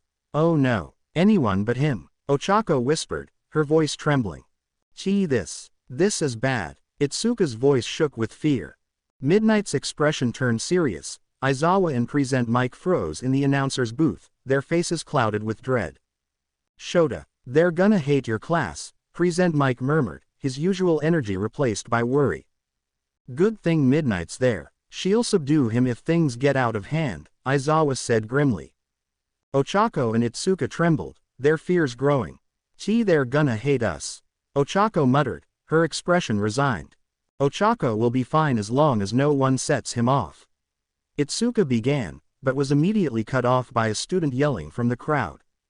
Get off the stage. You're embarrassing. The student shouted, but their words were drowned out by an earth-shaking roar. ROAAAAAARRRR. Wrath's roar blasted through the speakers, its power reverberating across the stadium, rattling the walls and shaking every seat. The sheer force of his voice cut through the air like a thunderclap, silencing the crowd instantly. Even the pro-heroes, usually unfazed by most things, instinctively took defensive stances, caught off guard by the raw intensity that radiated from his roar. Tigers were known for roars that could paralyze, and Wrath's was no different. The tension in the air grew thick as the roar echoed through the stadium. Wrath stood at the center of the stage, his massive form demanding the attention of every single person in the arena. Let me tell ya something, everyone. Class 1A, Class 1B, General Studies, Support Course, and you damn pro-heroes watching. Wrath jabbed his claw at the crowd, his voice booming with unshakable conviction. Wrath is gonna win this festival, and he's gonna become the next symbol of peace. You better believe it. His declaration sent ripples through the audience. Some students clenched their fists in awe, others scoffed in disbelief. A few murmurs broke the silence, but wrath cut through it like a blade. "Shut up and listen. Wrath isn't done." His roar silenced the murmurs, leaving the crowd frozen in their seats. "In my 15 years of life, only 2 people ever told me I could be a hero. Just 2. Wrath's voice dripped with rage, but beneath it, there was a raw, undeniable pain. "Everyone else. They laughed at me. They said I was a failure. That I was worthless. That my dream was impossible." The crowd stilled, their breaths caught. Wrath's words hit like a freight train. "They said I'd never stand with the best." Wrath snarled, his claws flexing as his fiery eyes scanned the stunned faces of Class 1A and 1B. His glare stopped on Bakugo, piercing and unwavering. "But here I am, standing at the top of UA. With a score All Might could only dream of." His record, 200 points. Wrath's score, 600. 3 damn times his record. A hush fell over the stadium. Even the most skeptical couldn't deny the truth of his words. "Yeah, that's right," Wrath shouted, pounding his chest with a resounding thud. "I'm the guy everyone laughed at, the one they said would never make it. And now, I'm here proving every one of those bastards dead wrong." He pointed to the crowd with a clawed finger. "You wanna know what I've learned? It doesn't matter what your quirk is. It doesn't matter if people think it's weak or useless. It doesn't even matter how many people say you can't be a hero." Wrath slammed his fist into the ground, cracking the stage beneath him. "The only person WHO decides what you're gonna be is you." His voice thundered through the air, carrying the weight of his conviction. He straightened, scanning the audience with a fierce determination. "You're all standing here at UA, aren't ya? That means you've already refused to give up. That means you've already proven you've got what it takes to keep going." His gaze swept across the crowd. "But let me tell ya something, that's not enough. You wanna be a hero. You can't get complacent with what you've got. Being a hero means doing whatever it takes to rise to the top." Wrath's voice dropped to a low growl, filled with an intensity that sent shivers down spines. "I know what it's like to be the guy everyone laughed at. To be told I'd never be a hero. But guess what? That guy is me. And now I'm standing here, at the top of UA, because I didn't give up." He took a step forward, his presence commanding and unyielding. "And as far as I'm concerned, every single one of you is a threat. Not just the hero course. Everyone. You think I'm gonna underestimate anyone? Hell no." The student's eyes widened in shock. "You're at UA, the top hero school in the world. That means you've already proven you're willing to fight for your dreams. But the question is, are you gonna go plus ultra?" The stadium erupted into murmurs of awe and determination. General studies students clenched their fists, their resolve hardening. Support course students exchanged determined glances. Even pro-heroes in the audience nodded in silent agreement, inspired by Wrath's fiery conviction. Wrath pounded his chest once more, his fiery voice booming through the stadium. "Because let me tell y'all something, Wrath isn't here to want to be a hero. Wrath is here to be the best damn hero this world has ever seen. And if you think you can stop me, you better damn well bring it. So, I'm asking you, are you all gonna go plus ultra or what?" A resounding "yeah" erupted from the crowd, though it lacked the force Wrath demanded. "I am sorry, Wrath can't hear you," Wrath roared, slamming his fists into the cracked stage. The impact reverberated through the air, shaking the stands. "I asked you a damn question. Are you gonna go plus ultra or what?" "Yeah." The crowd shouted louder, their voices carrying more conviction. Wrath snarled, his fiery eyes glaring at every corner of the stadium. "For God's sake, you're all aiming to be heroes? And that's all you can muster? You call that a shout?" The crowd hesitated for a brief moment before unleashing a deafening roar. "Yeah." Their combined voices echoed across the arena like thunder. Wrath took a step back, his chest heaving with pride. With a smirk, he reached for the Omnitrix dial on his chest. "That's more like it," he growled. He twisted the dial, and with a flash of green light, Wrath's towering frame began to shrink, the primal ferocity of his alien form giving way to the determined figure of Izuku Midoriya.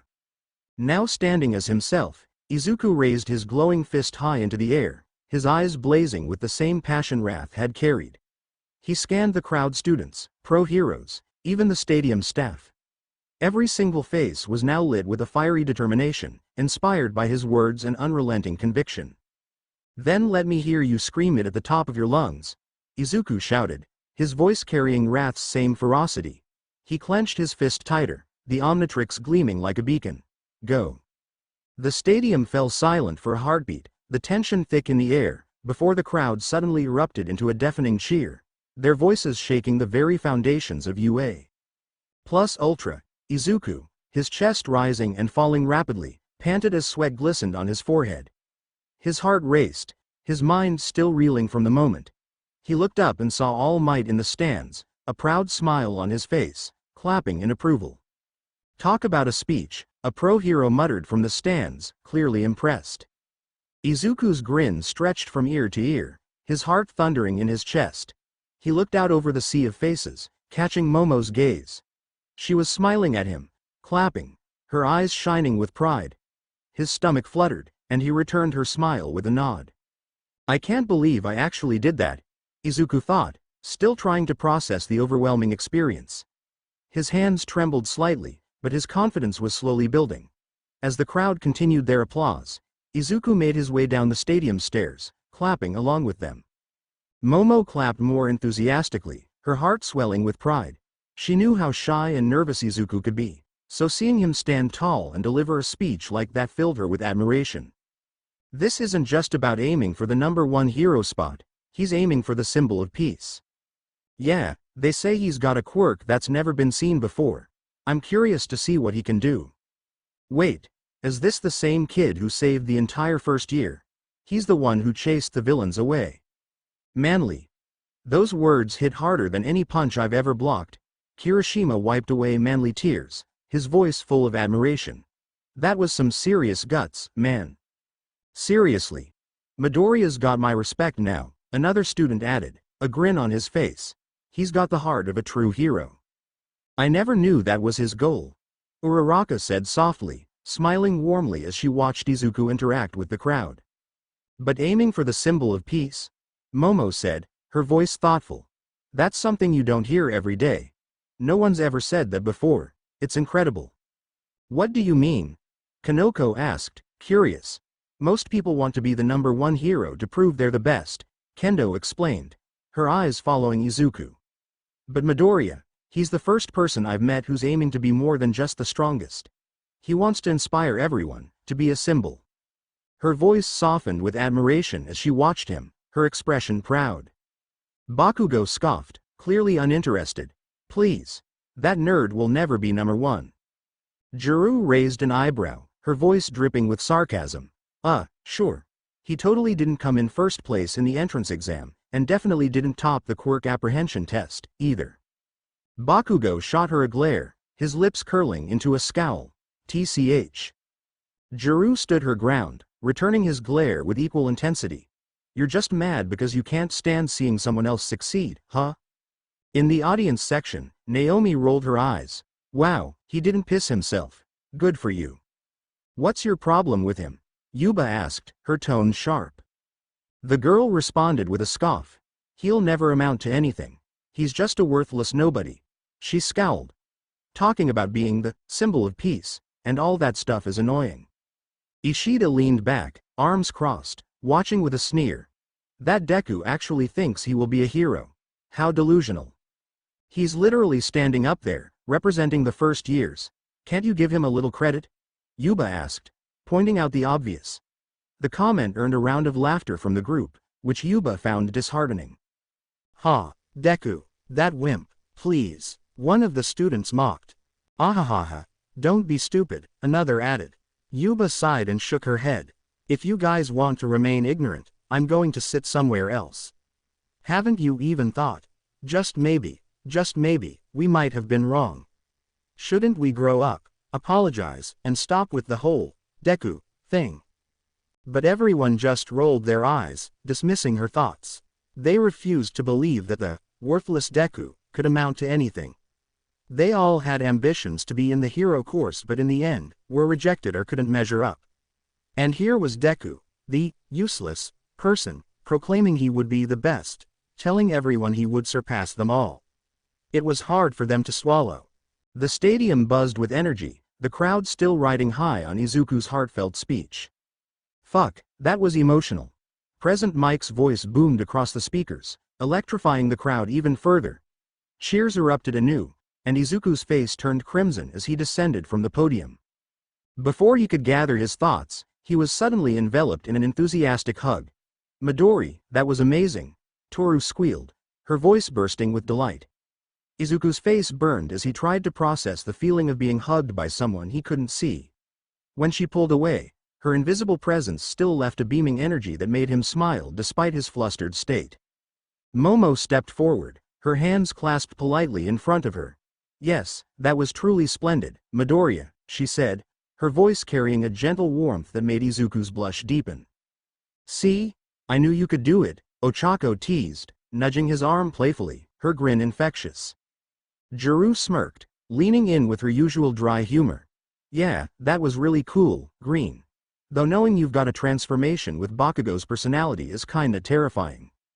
Izuku stammered, his words fumbling as the heat in his cheeks spread. He was saved by a shout from the Class 1B group. "Midoriya, that was incredible," Itsuka called, her voice carrying over the growing chatter. "Yeah, you really hyped up everyone," Setsuna added with her signature mischievous grin, throwing a playful thumbs up. "Yeah. Everybody give it up for Izuku Midoriya. That speech will definitely go down in UA history." Present Mike's voice exploded through the speakers once again, reigniting the cheers. From the stands, All Might's chest swelled with pride. He clapped loudly, his grin stretched wide across his face. "That's my successor for you. Honestly, I thought he'd start muttering halfway through," he chuckled, his tone filled with nothing but admiration. Midnight stepped up to the center stage, her usual sultry demeanor commanding attention as she spoke into the microphone. "All right. Thank you, Midoriya, for that beautiful student pledge. You've truly inspired the hearts of everyone here. Including mine," she added, a faint blush creeping onto her cheeks. "But we've got to get back on track." She cracked her whip dramatically, smirking as the crowd's attention snapped to her. "Now, let's get started right away. The first event will be this," she gestured to the screen behind her, and the words lit up in bold letters. "Obstacle course race." Groans erupted from both Class 1A and Class 1B. "An obstacle course race," Izuku muttered as he read the screen, his brows furrowing in thought. "What's the matter?" he asked, noticing the collective reaction. "Midoriya," Mina started, crossing her arms, "how fast is fast track?" Izuku blinked. Oh, realization dawned on him. "Dekiru," Ochako said with a sheepish grin, "we're, like, best friends. But I'm kinda hoping you mistransform." Izuku's jaw dropped comically. "Uraraka. Sorry," she replied with an exaggerated sniffle, wiping an imaginary tear. "I'm a terrible friend." "Yeah, me too," Kaminari chimed in, rubbing the back of his neck with an equally guilty look. "Traitors!" Izuku cried, his expression one of mock betrayal. "Are you all hoping I mistransform?" The group averted their eyes, feigning innocence, though the guilt on their faces was clear. With a dramatic sigh, Izuku's shoulders sagged. A dark, defeated aura seemed to settle over him as he clutched the Omnitrix. "But I'm still going to give it my all." "Yeah, we know," Kaminari said, tears streaming down his face in an exaggerated mimicry of Izuku's own emotional tendencies. As the crowd roared with anticipation, Midnight's voice echoed through the arena. "All 11 classes will participate in this race. The course will circle the outer circumference of this stadium. Roughly 4 kilometers. The rules are simple. As long as you stay on the course, you can do whatever it takes to win. Our school's selling point is freedom." She licked her lips with a devilish grin. "Now, take your places, everyone." Izuku moved to the starting line, gripping his wrist and glancing at the Omnitrix. All Might. His heart pounded as he focused on the first light of the entrance. "Please watch me go beyond." Green lightning crackled around his body as he activated full cowl at 8%, his muscles tense with energy. "Plus ultra," he shouted internally. Izuku's thoughts raced as the Omnitrix's dial glowed faintly. Fast Track's sonic boom is dangerous in tight spaces.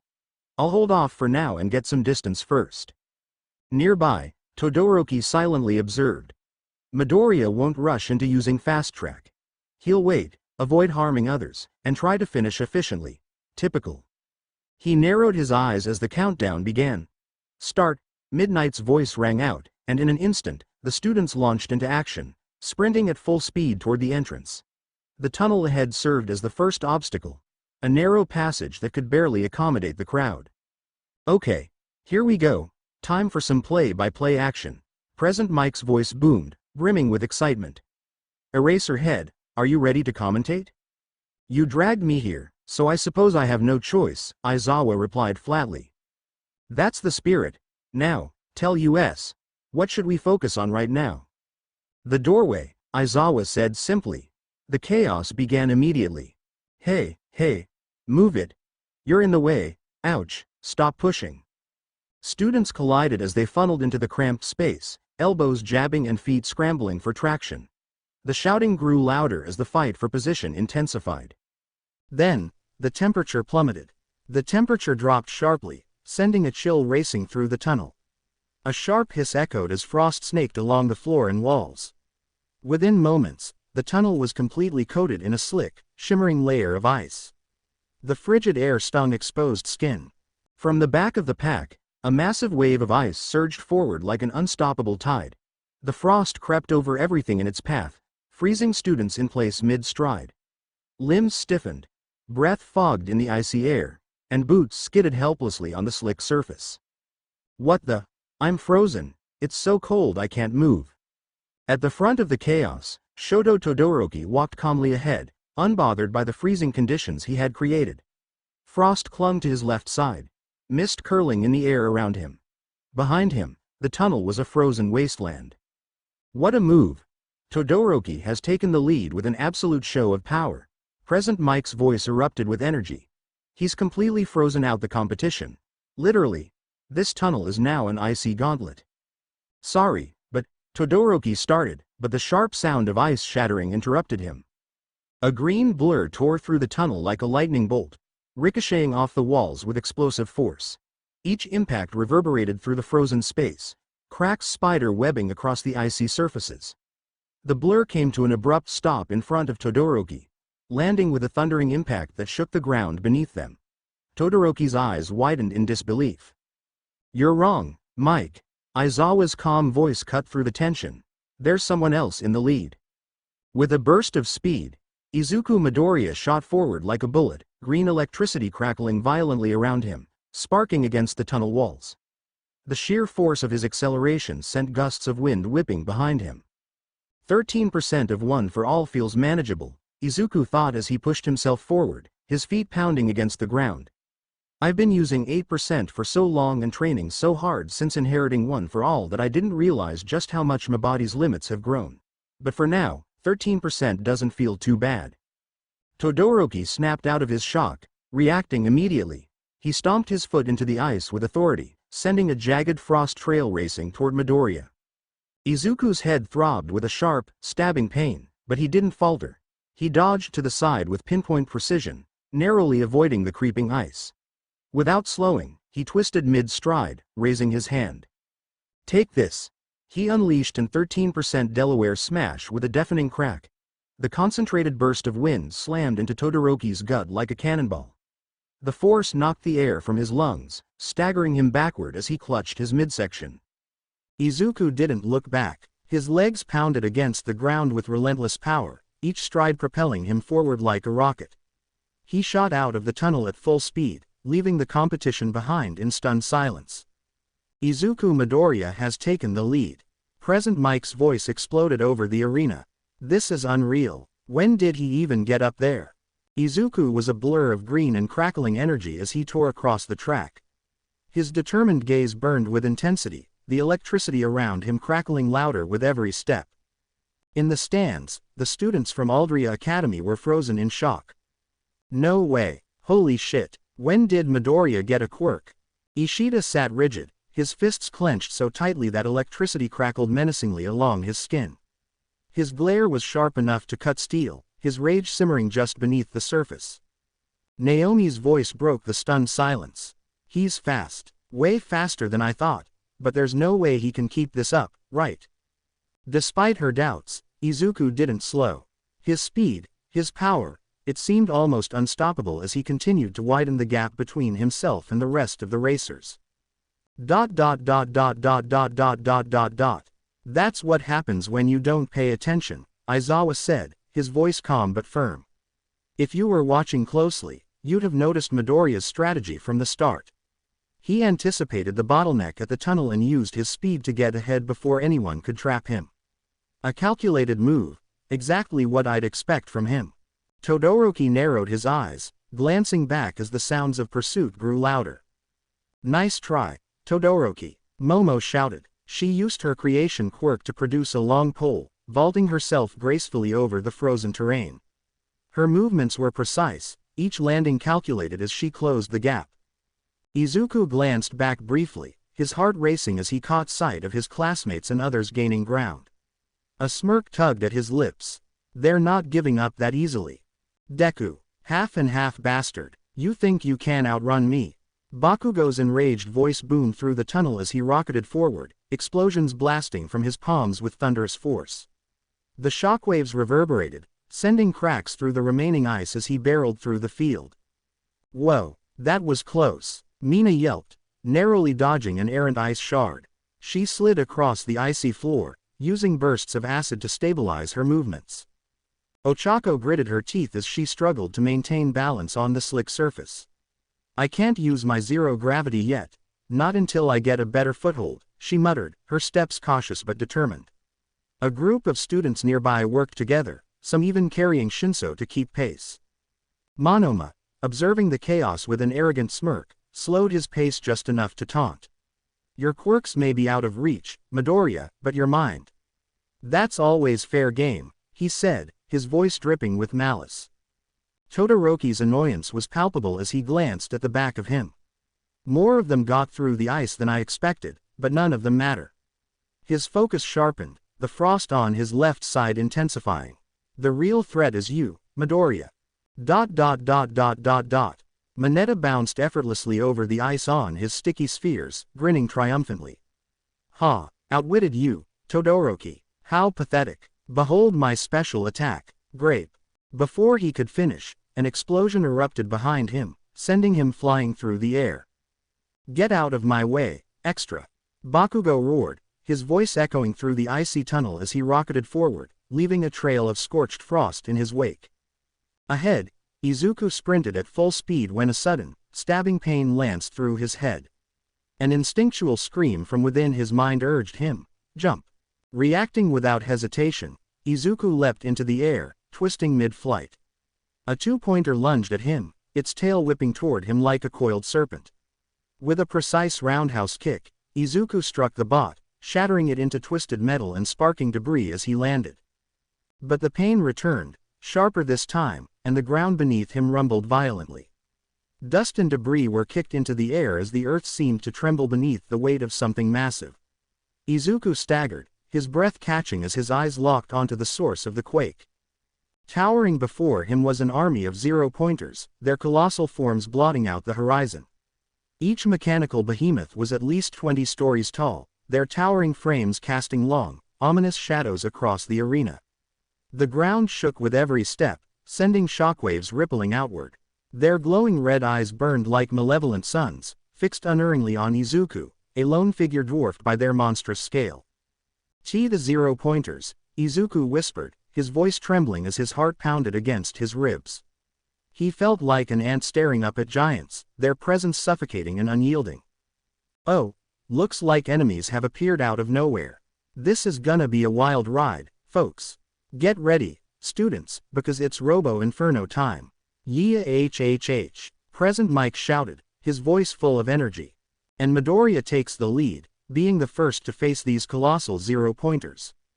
Despite the fear clawing at his chest, Izuku's lips twitched into a smirk. His heart raced, but it wasn't just from terror. There was something else, a spark of exhilaration coursing through him. It's hero time, he muttered under his breath, his emerald eyes blazing with determination. As the rumbling intensified, Izuku raised his arm and pressed the faceplate of the Omnitrix. With a satisfying click, the device's interface sprang to life, emitting its characteristic green glow. Come on, Omnitrix, he said, scrolling through the holographic display as the towering robots marched closer, their steps shaking the very ground beneath him. "Give me fast track." The rest of Class 1A and 1B sprinted to catch up, their eyes widening as they watched Izuku raise his arm and slam down on the device. A brilliant flash of green light exploded outward, blinding everyone momentarily. When the light faded, Izuku stood transformed, but not into fast track. "Crash Hopper!" the alien exclaimed, his voice carrying a mix of shock and annoyance as he looked at his insect-like legs. "Oh, come on." The students behind him skidded to a halt, collectively letting out a sigh of relief. "Thank God," Kaminari muttered, grinning nervously. "He mis-transformed." "Yeah, imagine if he actually got it right," Zero added, shaking his head. But as Crash Hopper turned to face the approaching zero-pointers, a confident grin spread across his face. "Doesn't matter," he said, cracking his knuckles. "Let's hop to it." ... As the towering zero-pointers surged forward, quickly closing in on Izuku, the stadium erupted in confusion. The spectators had already witnessed Izuku transform into a tiger-like alien, and now green electricity crackled around him again, sparking more questions. "Wait, he transformed into a tiger thing, and now he's an insect." One spectator shouted, "That's not how quirks work. I've never seen anything like that." Another commented, "Quirk transformations are usually limited to one form, what's going on here?" And he showed signs of an emitter quirk, but now he has a transformation type too. "That shouldn't be possible," someone else added, still trying to piece it together. "It's like he has an entire arsenal of quirks packed into one person." Another fan said, shaking their head in disbelief. Hawks, sitting in the stands, lowered his visor, eyes wide in awe. "The heck, quirks don't operate like that." Maruko grinned, a spark of excitement in her eyes. "Oh, first the four arms form, and now this. This kid's full of surprises." Endeavor, his flames flickering brighter with irritation, growled under his breath. The rumors about him having a quirk no one's ever seen before weren't just rumors. "This is kind of curious to see what this one can do," Maruko mused. Ryuko smirked playfully. "Something tells me," Ryuko said, gesturing toward Crash Hopper's insectoid limbs, "that this form's ability might make you a little jealous." In the 3A classroom, students gathered around desks, some sitting on tables, snacks and drinks in hand, watching the live broadcast of the first-year sports festival on the giant screen. A blond boy with a cowlick grinned widely, infectious enthusiasm lighting up his face. Next to him, a more awkward boy sat, his gaze fixed on the screen. A girl with sparkling blue eyes watched, curiosity evident in her expression. The room buzzed with questions, especially regarding Izuku, now in his Crash Hopper form, seemingly formulating a plan. "Quirks don't work like that," one student exclaimed, disbelief in their voice. "How the hell can he transform into multiple forms and still have super strength? Seriously, what's up with that kid?" Another student shouted, "How can he go from being a rampaging beast to that? Does he have multiple quirks?" Mirio Tagata chuckled, leaning back with a smile. "Huh, you don't see that every day. First the green electricity, then that awesome tiger, and now a bug guy. This first year's full of surprises. This is incredible," Najire exclaimed, practically bouncing in her seat. "He told me he had so many quirks, but I didn't believe it. And look, his personality changes too. That wrath form was so intense." Amajiki, though quiet as usual, couldn't hide his curiosity. "I've never seen anything like it either," he said, glancing at the screen with interest. Najire's eyes were glued to Izuku as she leaned forward, excitement practically radiating off her. The entire classroom was captivated, murmuring with wonder at the display unfolding on the screen. Present Mike, sensing the confusion, quickly tried to answer their confusion. "Oh right, I bet none of you have seen anything like this kid, have you?" He laughed through the microphone. Crash Hopper legs began to crackle with electricity. He smirked as he looked at the approaching zero-pointer. "Let it be known this kid is no ordinary kid, even with how weird quirks can get. Izuku Midoriya with a warping 19 different forms, each with their own abilities. If you're looking for any ability from fire to freakin' super speed, this kid has it in spades. He's slimy, creep fast and strong. He's Izuku Midoriya. Present Mike shouted as Crashhopper grinned. He crouched low, his segmented legs coiling like a tightly wound springs. His sharp-edged claw feet dug into the ground as the rest of the Class 1A quickly approached. His legs exploded with electrically crackling around them like a storm, and with a boom, a shockwave erupted. Everyone covered their eyes from the dust kicked up as he launched into the air. The stadium watched. The boy became green blur. Like a missile he rocketed towards the towering 20 stories zero-pointer, using his head as ramming battering with shattering force smashed straight through the zero-pointer head, a clean hole left in its wake as sparks and oil sprayed out like blood. The red optics flickered widely before dimming entirely. The giant behemoth then toppled forward like collapsed tree. It crashed to the ground with resounding boom, sending debris and dust skyward. Still suspended in the air, Crashhopper's body twisted as he landed on the head of another zero-pointer, his eyes widening in shock for a brief moment. Then, the grin spread across his face, sharp and malicious, as he surveyed the massive army of towering robots in his path. The raw power of One for All surged around his legs, crackling like an electric storm ready to explode. His voice dropped into a low, excited murmur. "Oh, this is gonna be fun," he breathed, his legs bending and coiling like springs, preparing for his next explosive strike. "Oh man, look at his face. I almost feel bad for those hunk of metal," Present Mike said. The stadium was left in stunned silence. The sheer power of Midoriya's attack, coupled with the revelation of 19 different forms, had the audience reeling. 19? Are you serious? That's not a quirk. That's a whole arsenal. Someone from the spectators shouted. "There's no way," someone said in disbelief. ... Dash. That can't be right, he thought, his brows furrowing slightly. According to his medical records, he only received his power last year. No way could someone master it so quickly. He surveyed Izuku with a mix of admiration and caution. To show such mastery with his quirks, he bit back a curse, narrowing his eyes as he continued to observe the young hero. Most pros take years to even gain a semblance of control over just one ability. But this kid, to be able to juggle 19 quirks so seamlessly, it's unheard of.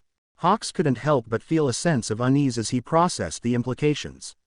In just 12 months, he's already reached a level that takes others a decade to achieve. That's impressive. A trace of admiration lingered in his thoughts before the more pressing concern resurfaced. And a little worrying. The depth of Izuku's control was. With that much raw power, that level of talent, who knows what kind of chaos someone like him could cause if the wrong people get their hands on him. He glanced around at the top pro heroes nearby, each of them equally stunned, but their expressions were veiled with a mix of curiosity and suspicion. And the HSPC. They've got their sights set on him. If anyone could exploit a kid with this much versatility, it's them. They'll be salivating at the idea of turning him into some kind of weapon. A flicker of something akin to guilt tugged at his conscience, but Hawks swiftly suppressed it. He had learned long ago to bury such emotions under layers of duty.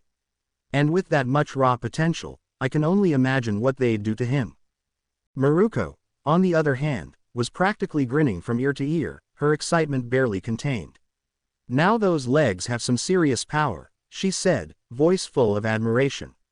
"To take down something that big in one hit like that, and smash it head on. Now that's some serious guts." Endeavor, however, couldn't seem to tear his attention away from his own son, though a flicker of something, whether concern or curiosity, lingered in his gaze as he watched the scene unfold. Class 3A watched, jaws hanging open in shock. N19. One student stammered. "There's no way that's possible for one person. Most people struggle to master just one quirk. Are you telling me he can just switch between 19 different forms like it's changing outfits?" Amajiki asked, his voice tinged with disbelief. "What kind of overpowered nonsense is that? If he has 19 forms, does that mean he can counter almost any quirk out there?" "That's pretty scary," Yu murmured, still trying to process what they'd just witnessed. Najire clapped her hands together with enthusiasm. "How does that even work? Does he pick the form? Or is it random? Does he have a favorite?" Mirio, ever the thoughtful one, cupped his chin. I've spent years mastering my quirk. I can't even imagine having to master 19 different forms. That sounds terrifying. Terrifying is an understatement, Amajiki said, his voice shaking slightly. Can you imagine going up against him? Someone who can change his entire fighting style mid-fight. How do you even counter that? Najire grinned and nudged him playfully. Come on, don't be such a scaredy cat. That's Izuku Midoriya for ya. The first time he fought the zero-pointer, he melted half of it and gave the entire city center a sunburn. Pulling an early lead, Midoriya stays at first place. It's almost unfair. Present Mike shouted over the speakers, his voice echoing with excitement. Todoroki, standing at the front of the advancing zero-pointers, surveyed the army before him. The shattered remains of the zero-pointer Izuku had obliterated lay in ruin behind him, a stark reminder of the devastation. Are those the zero-point villains from the practical test? Kaminari yelled, his voice tinged with a mix of disbelief and fear. He wasn't alone in his terror. Many of the students yelled out in alarm at the sight of the towering titans, their massive forms casting long shadows over the arena. So, this is what the students faced in the exam, huh? Todoroki said, his voice calm and calculating as he watched the robots march forward. Where does the school get the funding for this? Momo asked, her voice filled with awe and concern as she stared up at the enormous machines, easily 20 stories tall. Suddenly, one of the zero-pointers lunged at Todoroki, its giant metal fist swinging toward him with crushing force. But Todoroki was already prepared. With a sharp stomp of his right foot, ice exploded outward from the ground, cascading across the arena in a sharp, jagged wave. His right hand glowed with frosty energy, the cold creeping up his arm. They obviously went through a lot of trouble to prepare something like this, Todoroki murmured, his gaze unwavering as he steadied himself. But I want them to prepare something more difficult, especially since my dear old dad is watching. With a swift, fluid motion, Todoroki thrust his hand toward the ground, and a massive wave of ice shot up from beneath him. The earth itself seemed to freeze, the cold spreading like a tidal wave, and in one powerful swipe, he directed the ice directly at the approaching zero-pointer. The ice hit the robot with crushing force, engulfing its massive legs and torso in an instant. The temperature plummeted as the machine froze solid, its systems grinding to a halt under the intense cold, its mechanical movements completely stifled. A deep sigh escaped Todoroki's lips, the mist of his breath swirling in the cold air as the massive machine came to a standstill. He began to sprint, diving under the frozen behemoth's legs with fluid speed, narrowly avoiding the crashing weight of the now stiffened zero-pointer. Dude, he stopped the robot. One of the students shouted, their voice filled with awe. Look, we can get through its legs. Others quickly took notice, their eyes widening at the sheer scale of Todoroki's power. Todoroki, hearing the chatter, glanced over his shoulder with a warning tone. Careful now, I froze them when they were off balance, he called, his words precise as he observed the ice cracking along the robot's frozen frame. The massive machine, its systems unable to compensate for the ice, groaned under its own weight. Slowly, it began to topple, its gigantic form falling to the ground with an earth-shaking crash, sending debris scattering in all directions. On purpose, Todoroki from Class 1A. Present Mike's voice rang out across the stadium. He attacked and defended in one hit. How elegant, amazing. It's almost unfair having these two on the scene. His actions are logical and strategic, Aizawa observed, his tone neutral yet tinged with respect for the display of skill. As expected of someone WHO got in through recommendations. Present Mike continued, he'd never fought these robo-infernos before, but they couldn't get past his elite moves. And now he's trying to catch up to Midoriya. Crashhopper remained perched on the head of one of the massive zero-pointers when he felt a sudden drop in temperature. Behind him, Todoroki's quirk sent a wave of freezing ice across the battlefield, encasing a nearby zero-pointer in solid ice. Geez, Todoroki, talk about being cold, Crashhopper muttered under his breath, though his focus quickly shifted back to the task at hand. His eyes scanned the battlefield, an army of towering zero-pointers blocking his path. These hulking robots, with their thick metal frames, glowing red eyes, and lumbering movements, created a wall of iron and technology. Their fists alone could crush a car, but to Crash Hopper, they were just obstacles. He smirked, adrenaline surging through his veins. Well, I should stop wasting time. With a sudden burst of speed, he shot forward like a bullet leaving the barrel of a gun. The shockwave from his movement cracked the ground beneath him, creating a small crater where he had launched. In an instant, he was airborne, soaring toward the next zero-pointer in his path. The massive robot swung its colossal fist at him, the force of the punch sending gusts of wind and debris flying. Crash Hopper didn't even hesitate. He twisted his body midair, slamming his legs through the robot's thick arm. The metal buckled under the force, and with a single, powerful strike, Crash Hopper tore through the limb. He landed on the opposite side of the zero-pointer's chest, using the impact to propel himself further, a shockwave erupting in his wake. The robot staggered back, its joints grinding as it struggled to stay upright. Without losing momentum, Crash Hopper pushed off the robot's chest, launching himself into the air again. He landed with incredible precision on the shoulder of another zero-pointer. The behemoth tried to react, but Crash Hopper was already gone, leaping toward his next target. One of the zero-pointers, seeing the alien insect on its comrade's shoulder, roared in fury. It swung its massive fist toward Crash Hopper with a deafening crash.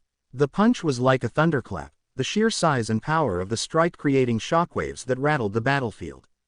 Crash Hopper's instincts flared. He felt a sharp pain in his head as the immense fist hurtled toward him, but with lightning speed, he shot away in an instant, the air crackling with energy as he darted out of the way. The zero-pointer's fist slammed into its friend's shoulder with an ear-splitting crunch. Metal tore and screeched as the robot's arm was shattered, and the force sent the machine skidding across the ground, collapsing in a heap. Crash Hopper grinned. His head was a blur of motion as he ricocheted from one zero-pointer to the next. He smashed through one, his body slamming into the robot's chest with enough force to dent the thick metal. He was already off and bounding toward another, using the giant machines as platforms to launch himself higher and faster. With every leap, his momentum built, his body hurtling through the air like an unstoppable force. The zero-pointers, massive as they were, had no chance to react in time. Crash Hopper bounced off one, then another, sending shockwaves through the field as he tore through their ranks.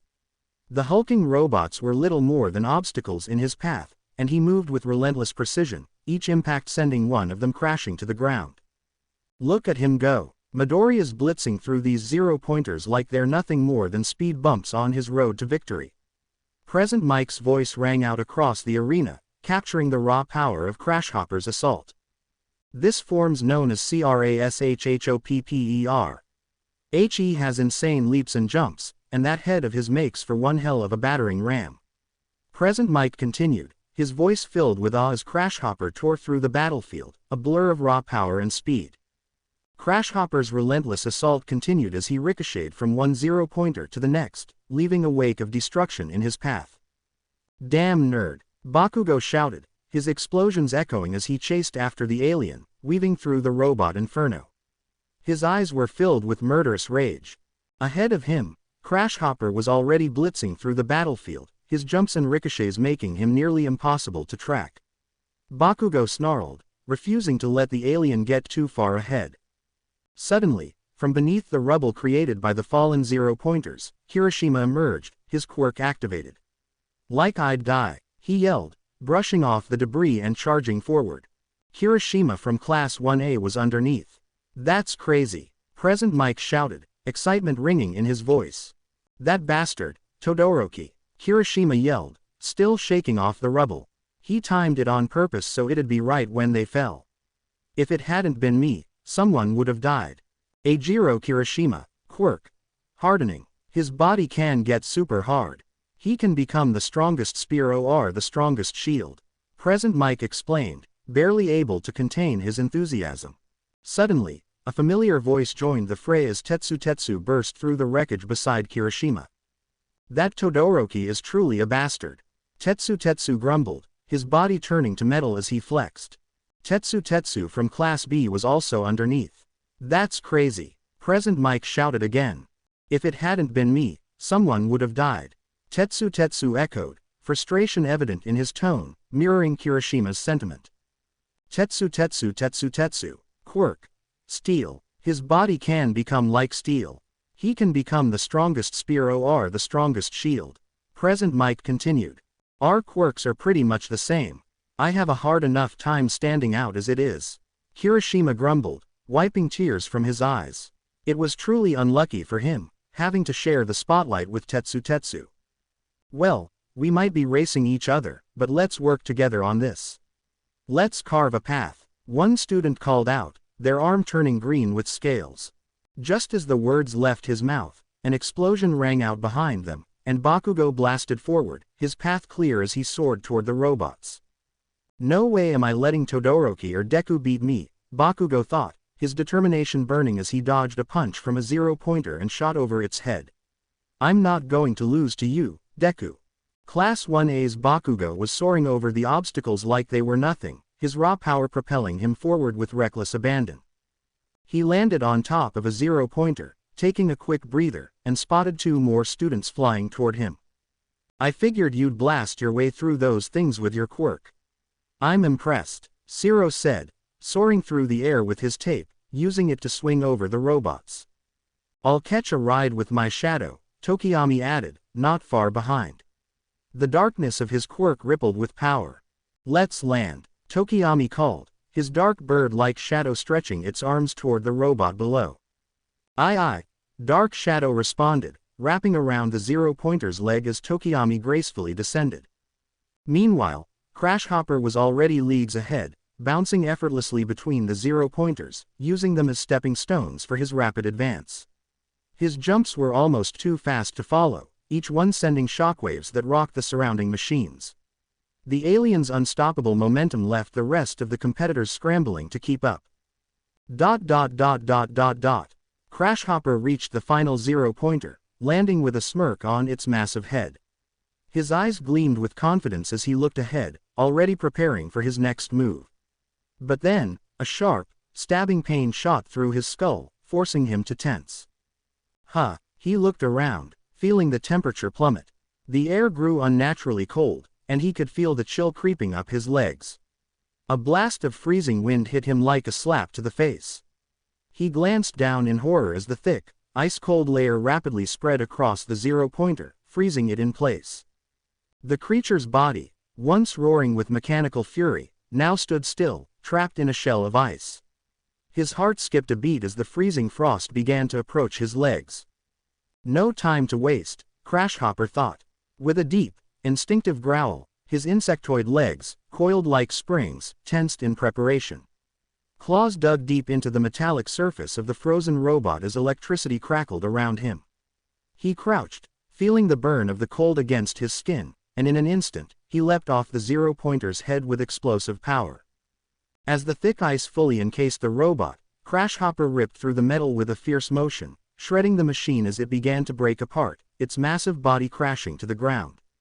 From below, Todoroki's eyes narrowed in frustration. His quirk was powerful, but Crashhopper's agility was something else. He began chasing after the alien, intent on stopping him in his tracks. The frozen zero-pointer began to disintegrate under the sheer force of Crashhopper's leap, collapsing in on itself with a deafening crash. Crashhopper, propelled by the force of his jump, shot through the air like a missile, his body surging past the remains of the broken robots. The power of his leap was so intense that the massive head of the zero-pointer jerked back, sending him soaring higher into the sky. Within seconds, he was several stories in the air, the entire stadium now in full view. His heart pounded in his chest, his focus sharp as he glanced down at the sea of spectators below, a blur of excitement and awe. Todoroki attempts to freeze Midoriya in his tracks, but the kid saw that coming. Now he's getting a good view. Present Mike shouted, his voice ringing with exhilaration. The kids got incredible reaction time, being able to predict Todoroki's next move in a split second, especially with how fast Todoroki can freeze someone, Aizawa commented, his voice low but impressed. That's not something you see every day. You heard that, folks. It's a testament to both competitors.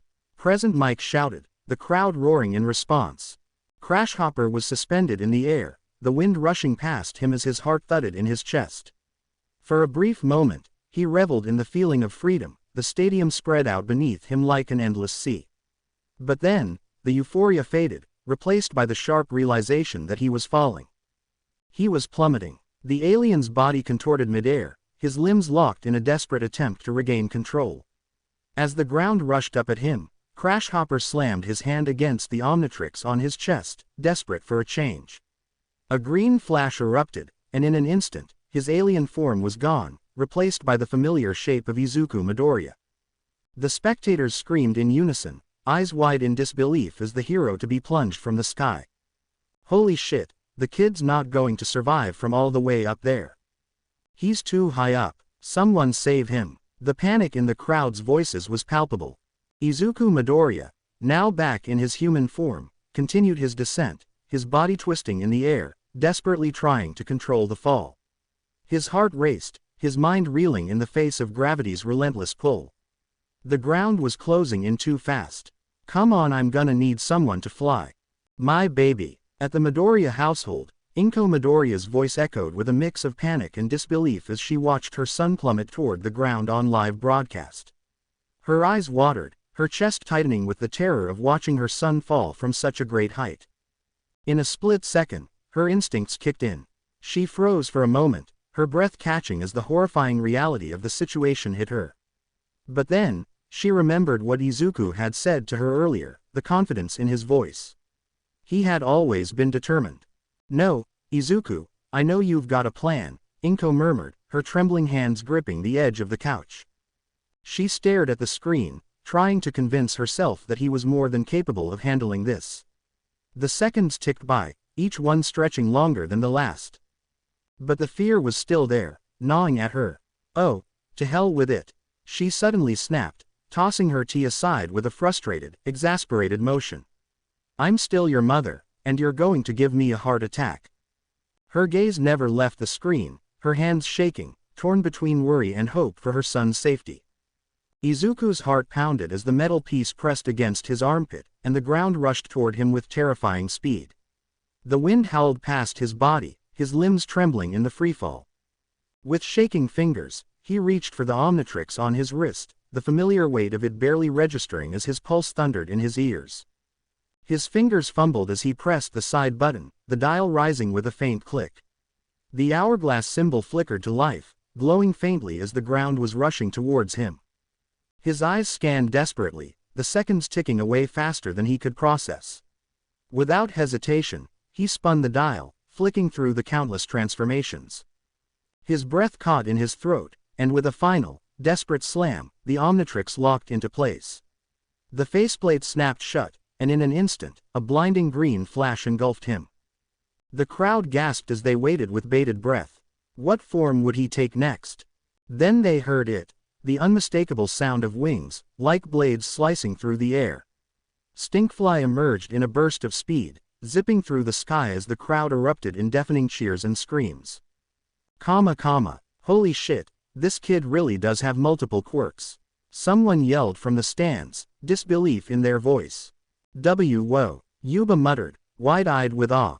Midoriya looks really cool right now. His words barely registered as the alien's wings beat in rapid succession, creating a rhythmic shuddering sound, cutting through the air with precision.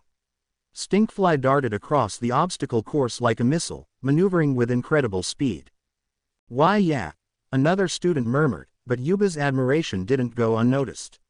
Ishida, standing nearby, flashed an almost carefree smile.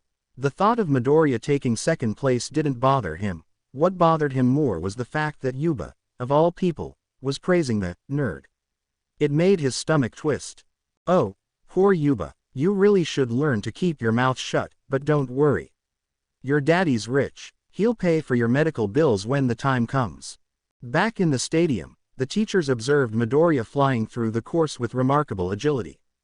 Looks like the pack leaders are from Class 1A. Snipe remarked, his tone calm but tinged with admiration. Vlad King crossed his arms, his expression a mixture of frustration and disappointment. Why is my class falling behind? They've got the skills to be up there. Toshinori, sitting with a thoughtful expression, added, it's not as if the other classes are doing poorly. It's just Class A and some of B have learned not to hesitate, Aizawa interjected, his monotone voice carrying a weight of understanding. Despite this, he furrowed his brows, still puzzled by why so many Class B students were struggling. On the field, Iida sprinted across the dirt with precision, his engine-fueled quirk propelling him forward. Leaping high into the air, he used the momentum to deliver a powerful kick to a robot before flipping midair and landing gracefully. Behind him, another robot aimed to attack, but Jirota roared and smashed into it, tearing it apart with beastly strength. A short distance away, Sato consumed 10 grams of sugar before landing a devastating punch that obliterated another bot in one swing.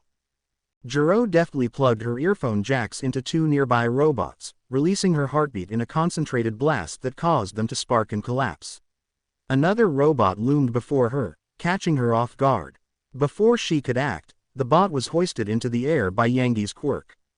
2 horns shot through the machine, destroying it instantly. Jiro turned to see Pony aiming with precision as fresh horns grew in place of the ones she had fired. Yui also joined in, shrinking one of the robots down to a size small enough to pocket before dashing past it. Moments later, she reversed her quirk, causing the shrunken robot to return to its original massive size, now trapped awkwardly in the debris. Nearby, Kaminari placed his hands on a robot, focusing as electricity crackled across his body. Instead of discharging it wildly, he absorbed the energy flowing from the machine, rendering it powerless as it clattered to the ground. Midoriya told me I should focus on absorbing electricity instead of always blasting it out. I need to find the right moment to unleash it, Kaminari thought, determination flashing across his face as he sprinted forward. Aizawa watched the unfolding events intently. They've learned not to hesitate. They've seen the real world, the chaos of facing villains. They know what fear feels like now. On the screen, Kirishima and Tetsu charged forward, punching through robots with relentless vigor. Uraraka focused her quirk to send multiple machines floating helplessly into the air. Some of the bots suddenly melted, leaving smoking holes in their chassis as Mina joined her, acids dripping from her fingertips. Yet they keep moving forward, pushing through that fear, Aizawa continued, his voice steady as Ojiro used his tail to slam another bot out of his way. They've grown, every single one of them. And they understand the importance of acting quickly to survive. 13 frowned slightly. That's true, but a few students in Class B seem to be struggling. They've got potential, but they're lagging. All Might nodded in agreement. I'm surprised young Kororio isn't keeping pace. He's one of the fastest students in either class, aside from young Midoriya, of course. Snipe tipped his hat back, letting out a low chuckle. All Might, you're playin' favorites again, ain't ya? But reckon you got a point. Kororio should be up front with Todoroki and Midoriya, not trailing behind like some old mule. All Might gave a sheepish laugh, scratching the back of his neck. Perhaps, but he has the potential. Maybe there's something holding him back. On the screen, Stinkfly weaved effortlessly through obstacles, his alien wings slicing the air as the crowd roared in excitement. All Might smiled to himself, pride swelling in his chest. You're doing incredible, kid. Keep it up. Todoroki sprinted after Stinkfly, who was already pushing full cowl to its limit. With a sudden burst of speed, the alien form rocketed ahead, his wings humming like a swarm of angry hornets as they beat furiously against the air. Shoto's eyes narrowed, his breath visible in the freezing mist escaping his lips. Anger flickered across his expression as he thrust his right hand downward. With a sharp motion, a massive burst of ice erupted beneath his feet. The force sent him soaring skyward, leaving a jagged trail of frost in his wake. Ahead, Stinkfly caught sight of Todoroki gaining altitude. Though still ahead, he knew he couldn't underestimate the icy prodigy. Gritting his teeth, Stinkfly's wings blurred, propelling him faster as the wind howled in his ears. Shoto stretched his right hand forward midair, releasing a concentrated stream of ice. The frigid power snaked ahead, solidifying into a bridge that seemed to defy gravity. With perfect precision, he landed on the frosty path, his momentum carrying him forward seamlessly. As the two neared the next obstacle, Todoroki's expression hardened. A tidal wave of ice erupted from his outstretched palm, surging forward like a frozen tsunami. The sheer scale of the attack was staggering, towering crests of ice carved through the air, their sharp edges glittering menacingly under the sun. Todoroki leapt onto the moving wave, balancing effortlessly on its shifting surface as it carried him across the course like a glacial chariot. Cold mist swirled around him as his determination burned bright in his eyes. Stinkfly winced as sharp ice formations erupted in his path. The sudden change was blinding, the sunlight refracting off the crystalline spikes, creating an almost kaleidoscopic effect. The jagged spires rose high, forming a deadly maze that transformed the open sky into a frozen death trap. Todoroki wasn't holding back. The ice expanded with each motion of his hand, forming massive spiked walls that loomed like frozen sentinels. The sheer power and scale of the structures made the crowd erupt in awe. "Oh, what's this?" Todoroki is creating a field of obstacles for Midoriya to navigate while closing the distance. Present Mike's voice boomed, electrifying the stadium as the spectators cheered wildly. Inside the frozen labyrinth, Stinkfly's wings worked overtime, the buzzing sound sharper as he maneuvered between the towering spires. The icy cold gnawed at his limbs, the frost threatening to sap his strength. The crystalline teeth of the ice spikes jutted dangerously from all angles, eager to impale him at the slightest misstep. "Damn it, Todoroki," Stinkfly hissed, his multifaceted eyes scanning for an opening. He banked sharply, twisting his body as a spike nearly clipped his wing. The air was thick with shards of frost, some slicing through his path as he barely avoided them. Ahead, a massive shard jutted out like a crystalline guillotine. Stinkfly growled and charged forward, smashing through the thinner parts with a stolen piece of metal plating from a robot. The impact sent fragments scattering like glass, but it slowed him just enough for Todoroki to gain ground. "Damn it," Stinkfly muttered, his voice filled with both frustration and exhilaration. His heart raced, and despite the danger, a grin tugged at his face. Todoroki's incredible, to create something this complex and this dangerous on the fly. He gulped, his wings pushing him harder as adrenaline surged. "But I can't help but feel excited. Let's see if I can outmaneuver him." Above the icy chaos, Todoroki created a ramp of glacial perfection, arching high above the spiked terrain. His breath remained steady, his eyes focused as his boots pounded against the ice. The force of his quirk spread frost outward with every step, reinforcing the structures as he advanced. "That should keep him trapped for a while," Todoroki muttered under his breath, the faint mist swirling around his face. The sheer size and complexity of the icy prison he'd crafted were enough to stop most opponents in their tracks. Enough for me to pass him. Yet, as he glanced over his shoulder, Todoroki caught a glimpse of green streaking through the icy labyrinth, faster than he'd anticipated. His eyes narrowed as a small grin formed. "Let's see if you can keep up, Midoriya," he muttered, raising his hand to unleash the next wave of frost. 3 zero-pointers toppled to the ground, their heads exploding into fiery debris. Momo stood firm next to a massive cannon she had created, smoke curling from its barrel. "Piece of cake," she said confidently, adjusting her stance as she reloaded. With calculated precision, she fired again, a thunderous blast tearing through the last zero-pointer, which collapsed in a heap of shattered metal. The air grew colder as Todoroki's icy domain expanded, the chill biting through the warmest layers of clothing. Frost crawled across the ground, and the towering maze of jagged ice formations stretched upward like frozen cliffs. Its labyrinthine design was intricate, with sharp, uneven spikes that jutted from every angle, glistening like glass in the sunlight. Momo slowed her advance, her breath visible as she exhaled sharply. "Midoriya," she muttered, her gaze shifting to the maze ahead. Worry flashed across her features before the sound of heavy footsteps snapped her out of her thoughts.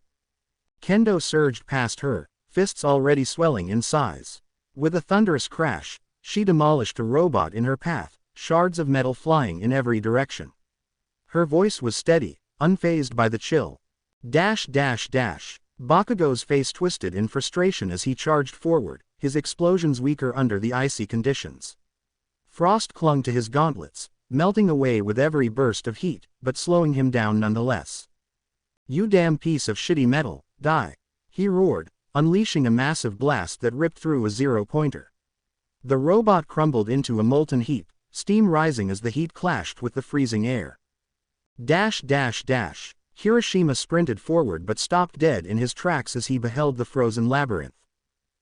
Holy crap, Hiroshima muttered, his breath hitching as the crystalline walls glinted menacingly in the sunlight. Tetsu stood beside him, his teeth chattering slightly, though his grin remained defiant. Yeah, that's some serious power and control. Todoroki's really not messing around. Without hesitation, he charged forward, his metallic body scraping against the icy walls as he forced his way through the maze. Dash dash dash. Further back, Toru hesitated, the frosty labyrinth looming like a frozen fortress. The sharp edges of the maze refracted the sunlight into dazzling patterns, making it difficult to gauge where the pathways led. Todoroki is kinda scary, she whispered, her voice tinged with unease as her hands instinctively clutched her sides for warmth. Mina rubbed her hands together, the cold making her fingertips numb, but her grin remained unfazed. Scary, sure, but this ice won't stop me. She crouched low, concentrating as acid began to seep from her feet, sizzling against the frozen surface. With a sharp push, she propelled herself forward, her acid melting just enough of the ice to create a slick surface beneath her.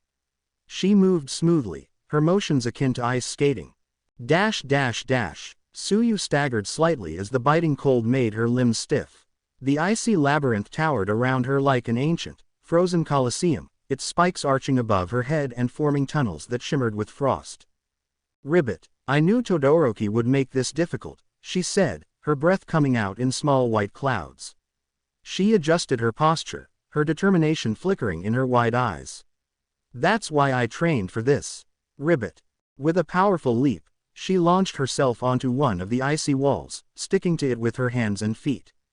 The surface was slick, but she pressed onward, her frosty breath trailing behind her as she navigated the labyrinth's twisting heights.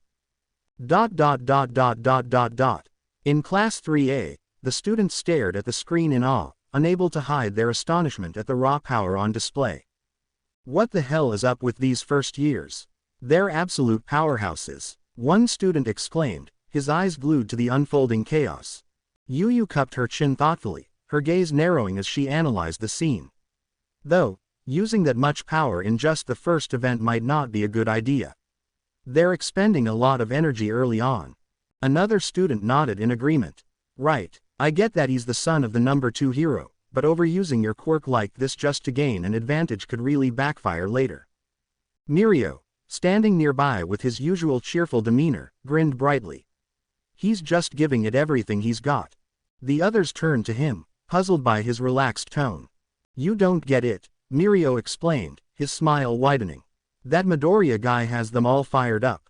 They don't want to fall behind, so they're pulling out all the stops to keep up with him. He's the top of the class. No one wants to lose to him, especially not on this stage. As they digested his words, Nejire leaned forward, her excitement palpable as she pointed at the screen. But how's Midoriya going to get through all that ice? She gasped, her voice bubbling with curiosity. Do you think he'll transform again? I heard he has some kind of fire form. What if he just vaporizes the whole thing? Her enthusiasm made Imajiki visibly shrink in his seat, pulling his hood closer to block out her overwhelming energy. Too bright, he muttered under his breath. Yu, still studying the screen, tapped her chin again. That's a lot of ice.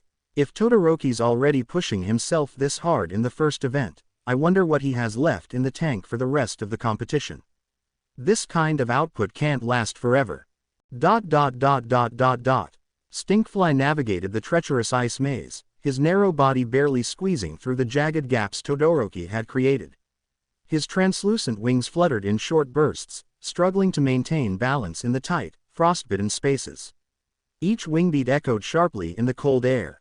Todoroki managed to do all this.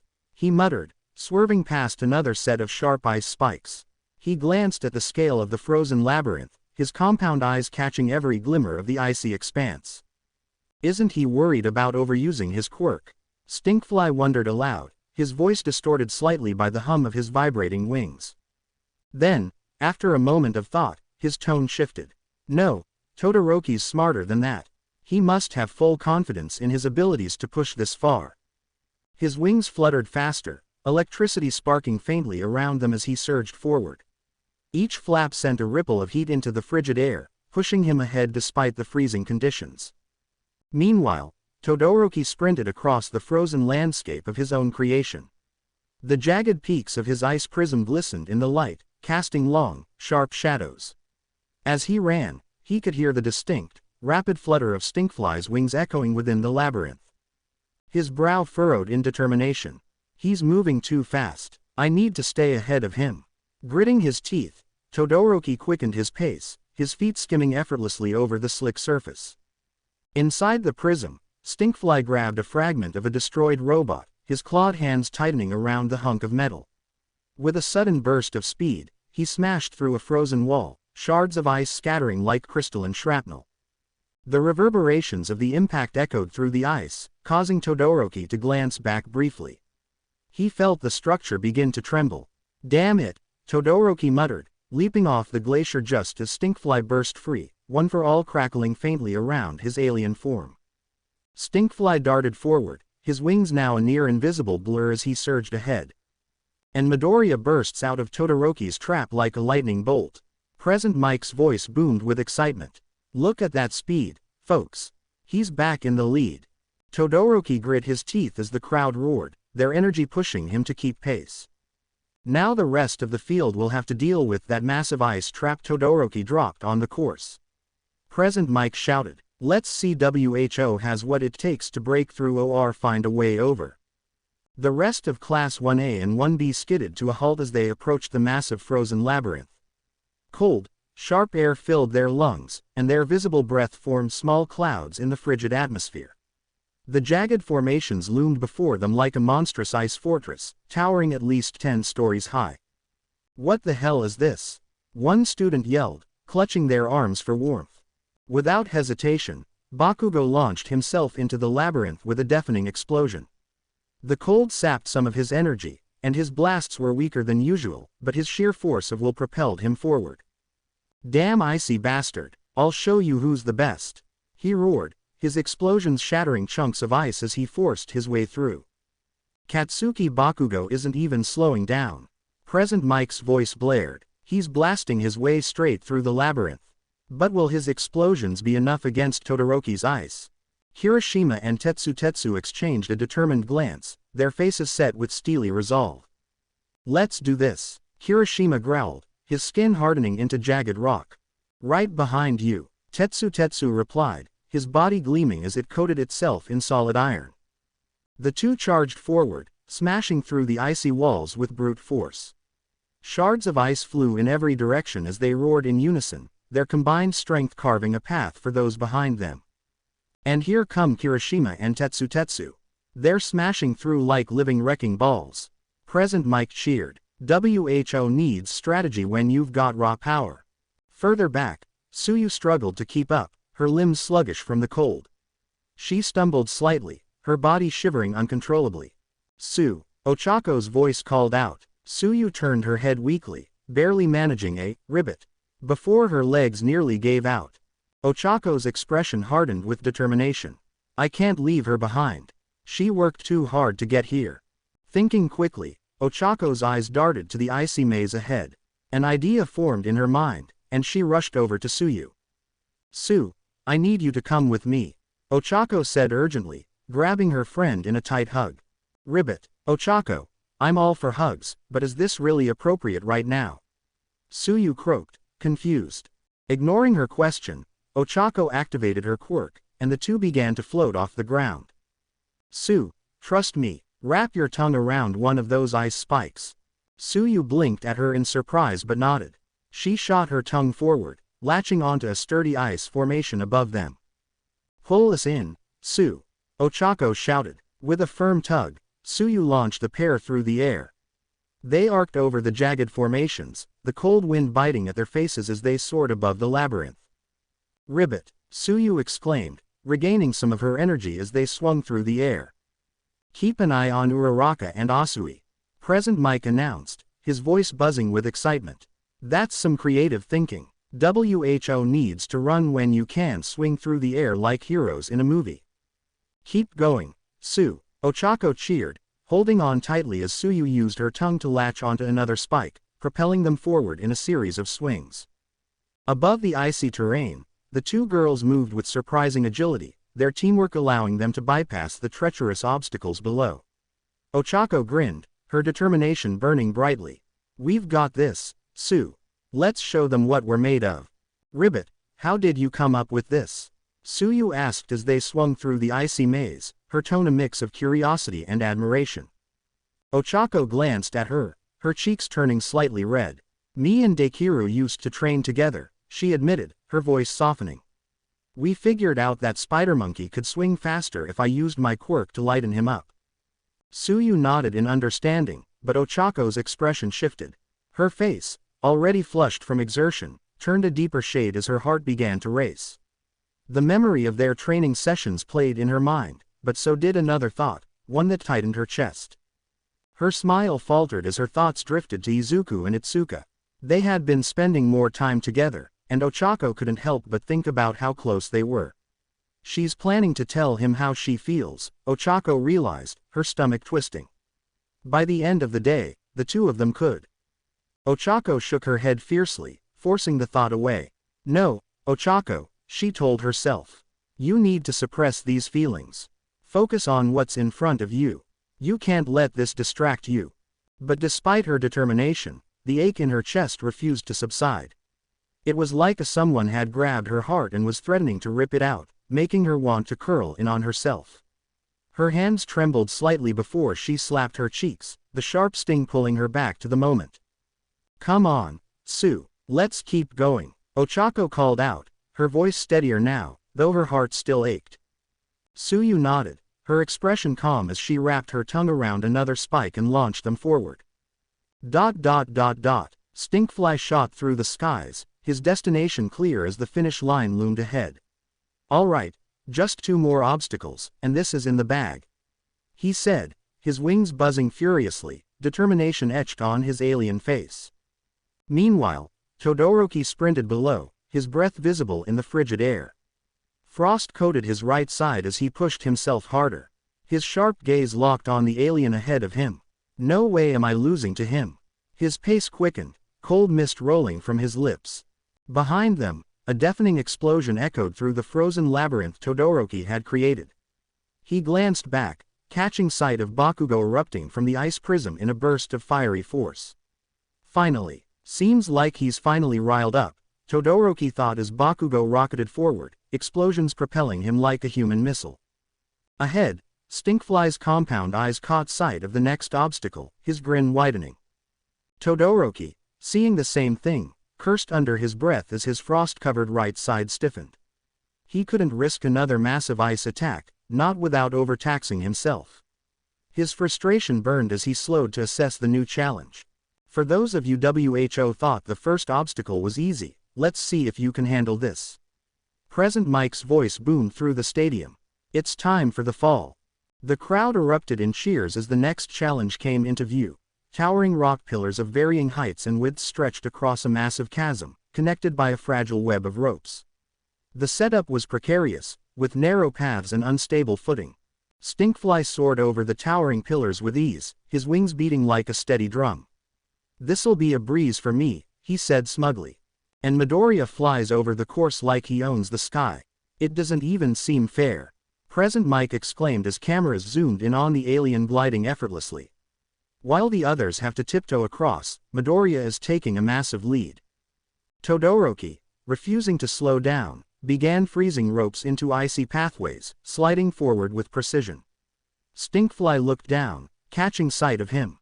"Oh, Midoriya thinks his wings can carry him to victory without a sweat," Present Mike said with a mischievous tone.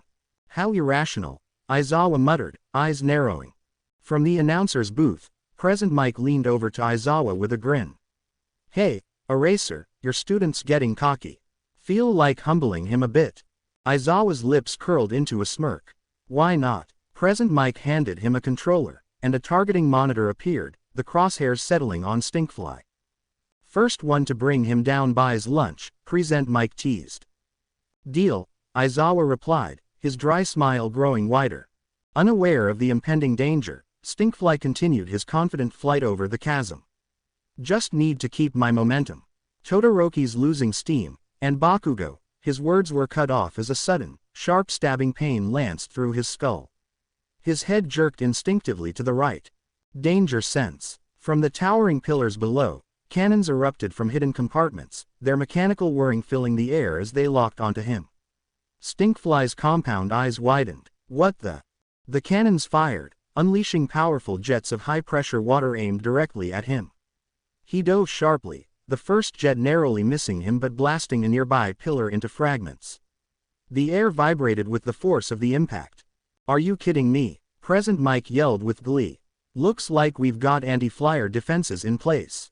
Midoriya won't have it that easy after all.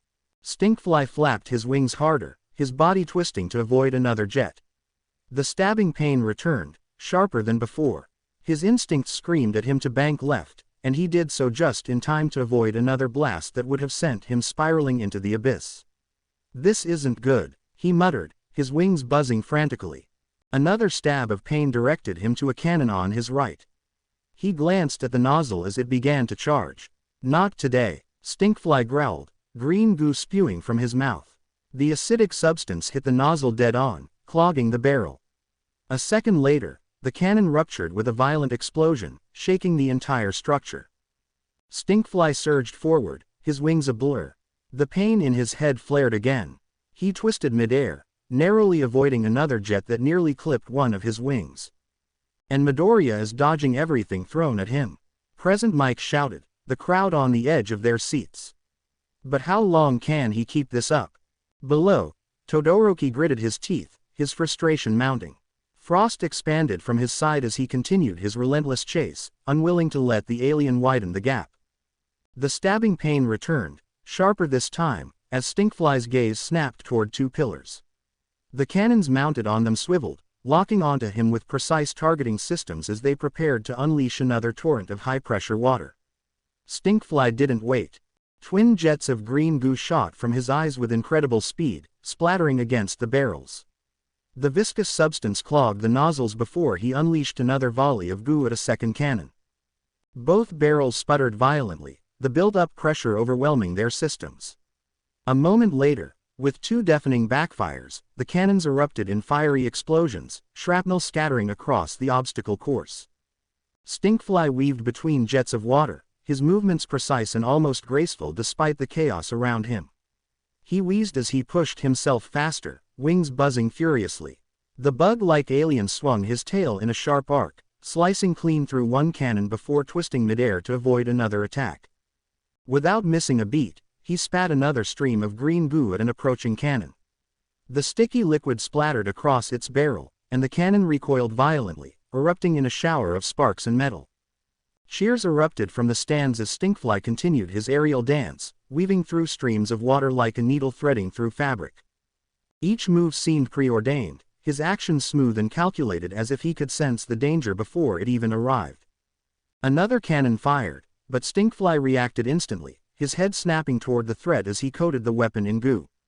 The cannon sputtered before exploding in a flash of light, the pressure inside too much to contain. Look at that, Midoriya is making this look like a walk in the park. Present Mike yelled, practically vibrating with excitement. He's slashing and gunking everything in his way.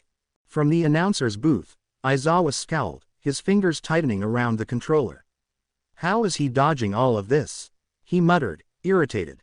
Because you're sucking, Aizawa. Present Mike shouted, pointing an accusing finger. Shoot him down already. Aizawa's eye twitched in annoyance. Shut up, you haven't even come close to hitting him. Fed up, Aizawa grabbed the controller with both hands, narrowing his eyes at the targeting system. He took a deep breath, his gaze locking onto a cannon positioned in Stinkfly's blind spot. The machine whirred as it adjusted, its barrel spinning faster and faster, building up pressure for a devastating strike. The stabbing pain surged again, more intense than before. Stinkfly's head snapped around just in time to spot the cannon primed to unleash its torrent. He acted without hesitation, a stream of green goo arcing through the air. The viscous liquid splattered against the barrel, sealing it shut. The pressure inside the cannon reached its limit, and with a deafening bang, it exploded in a fiery burst of steam and metal fragments. The stadium roared with cheers, fans rising to their feet as Stinkfly darted through the obstacle course with remarkable precision. Cameras zoomed in on the bug alien, his wings a blur as he soared toward the other side of the chasm. Aizawa and Present Mike glared at the screen in front of them, their irritation palpable. "This kid," Aizawa muttered. "He's too smug," Present Mike growled. Below them, Stinkfly reached the other side of the obstacle with a triumphant grin. He looked back briefly at the destroyed cannons before smirking. "Fly like a butterfly, stink like Stinkfly," he quipped before shooting forward with renewed speed, his confidence as unshakable as ever. ... Holy shit, young Midoriya, All Might shouted, grabbing his head in surprise. "Did I teach him that? You know what? Yeah, I taught him that." He puffed out his chest, clearly taking credit for the feat despite knowing it was more likely the boy's own instincts. "Damn, that boy's got reflexes sharper than a cactus needle in a dust storm," Snipe drawled, adjusting the brim of his hat. "Ain't just luck neither, that was skill, plain and simple. To predict and counter like that, now that's a gunslinger's precision." Nezu chuckled softly, taking a delicate sip of his tea as the room buzzed with excitement. Fascinating," he said with a cheerful smile. It wasn't just reflexes at play. He moved with calculated precision, predicting the cannons almost as if he could see them before they fired. 13 nodded, her tone reflective. Some of those cannons were positioned in his blind spots. Yet he still managed to evade them, almost as if someone whispered the playbook straight in his ear, Snipe finished, tipping his hat back as he leaned against the wall. "Kids got instincts that'd make a rattlesnake jealous." Nezu's smile widened as his eyes gleamed with sharp intelligence. "Instincts, yes, but more than that. Midoriya's movements weren't just reactive, they were predictive. It's as though he possesses an extra layer of perception, like a sixth sense guiding his actions." "Fascinating, wouldn't you say?" Snipe gave a low whistle. "If that ain't the truth, then call me a liar. That boy's sharper than a fresh-honed blade. Whatever he's got, it's something special, all right." "Indeed," Nezu mused, his tone light yet thoughtful. "Perhaps it's worth looking into further. All Might, I would advise asking him about it when you have the time." "Oh, sure. The sharp pain flared again, pulling Stinkfly's attention to his right. A cannon was about to fire. Acting quickly, he spat a jet of green goo, the viscous liquid hitting the cannon's barrel just as it began to shoot. The pressure built up within, and with a deafening boom, the cannon exploded into shrapnel. Stinkfly surged forward, his wings buzzing faster, propelling him through the air with renewed urgency.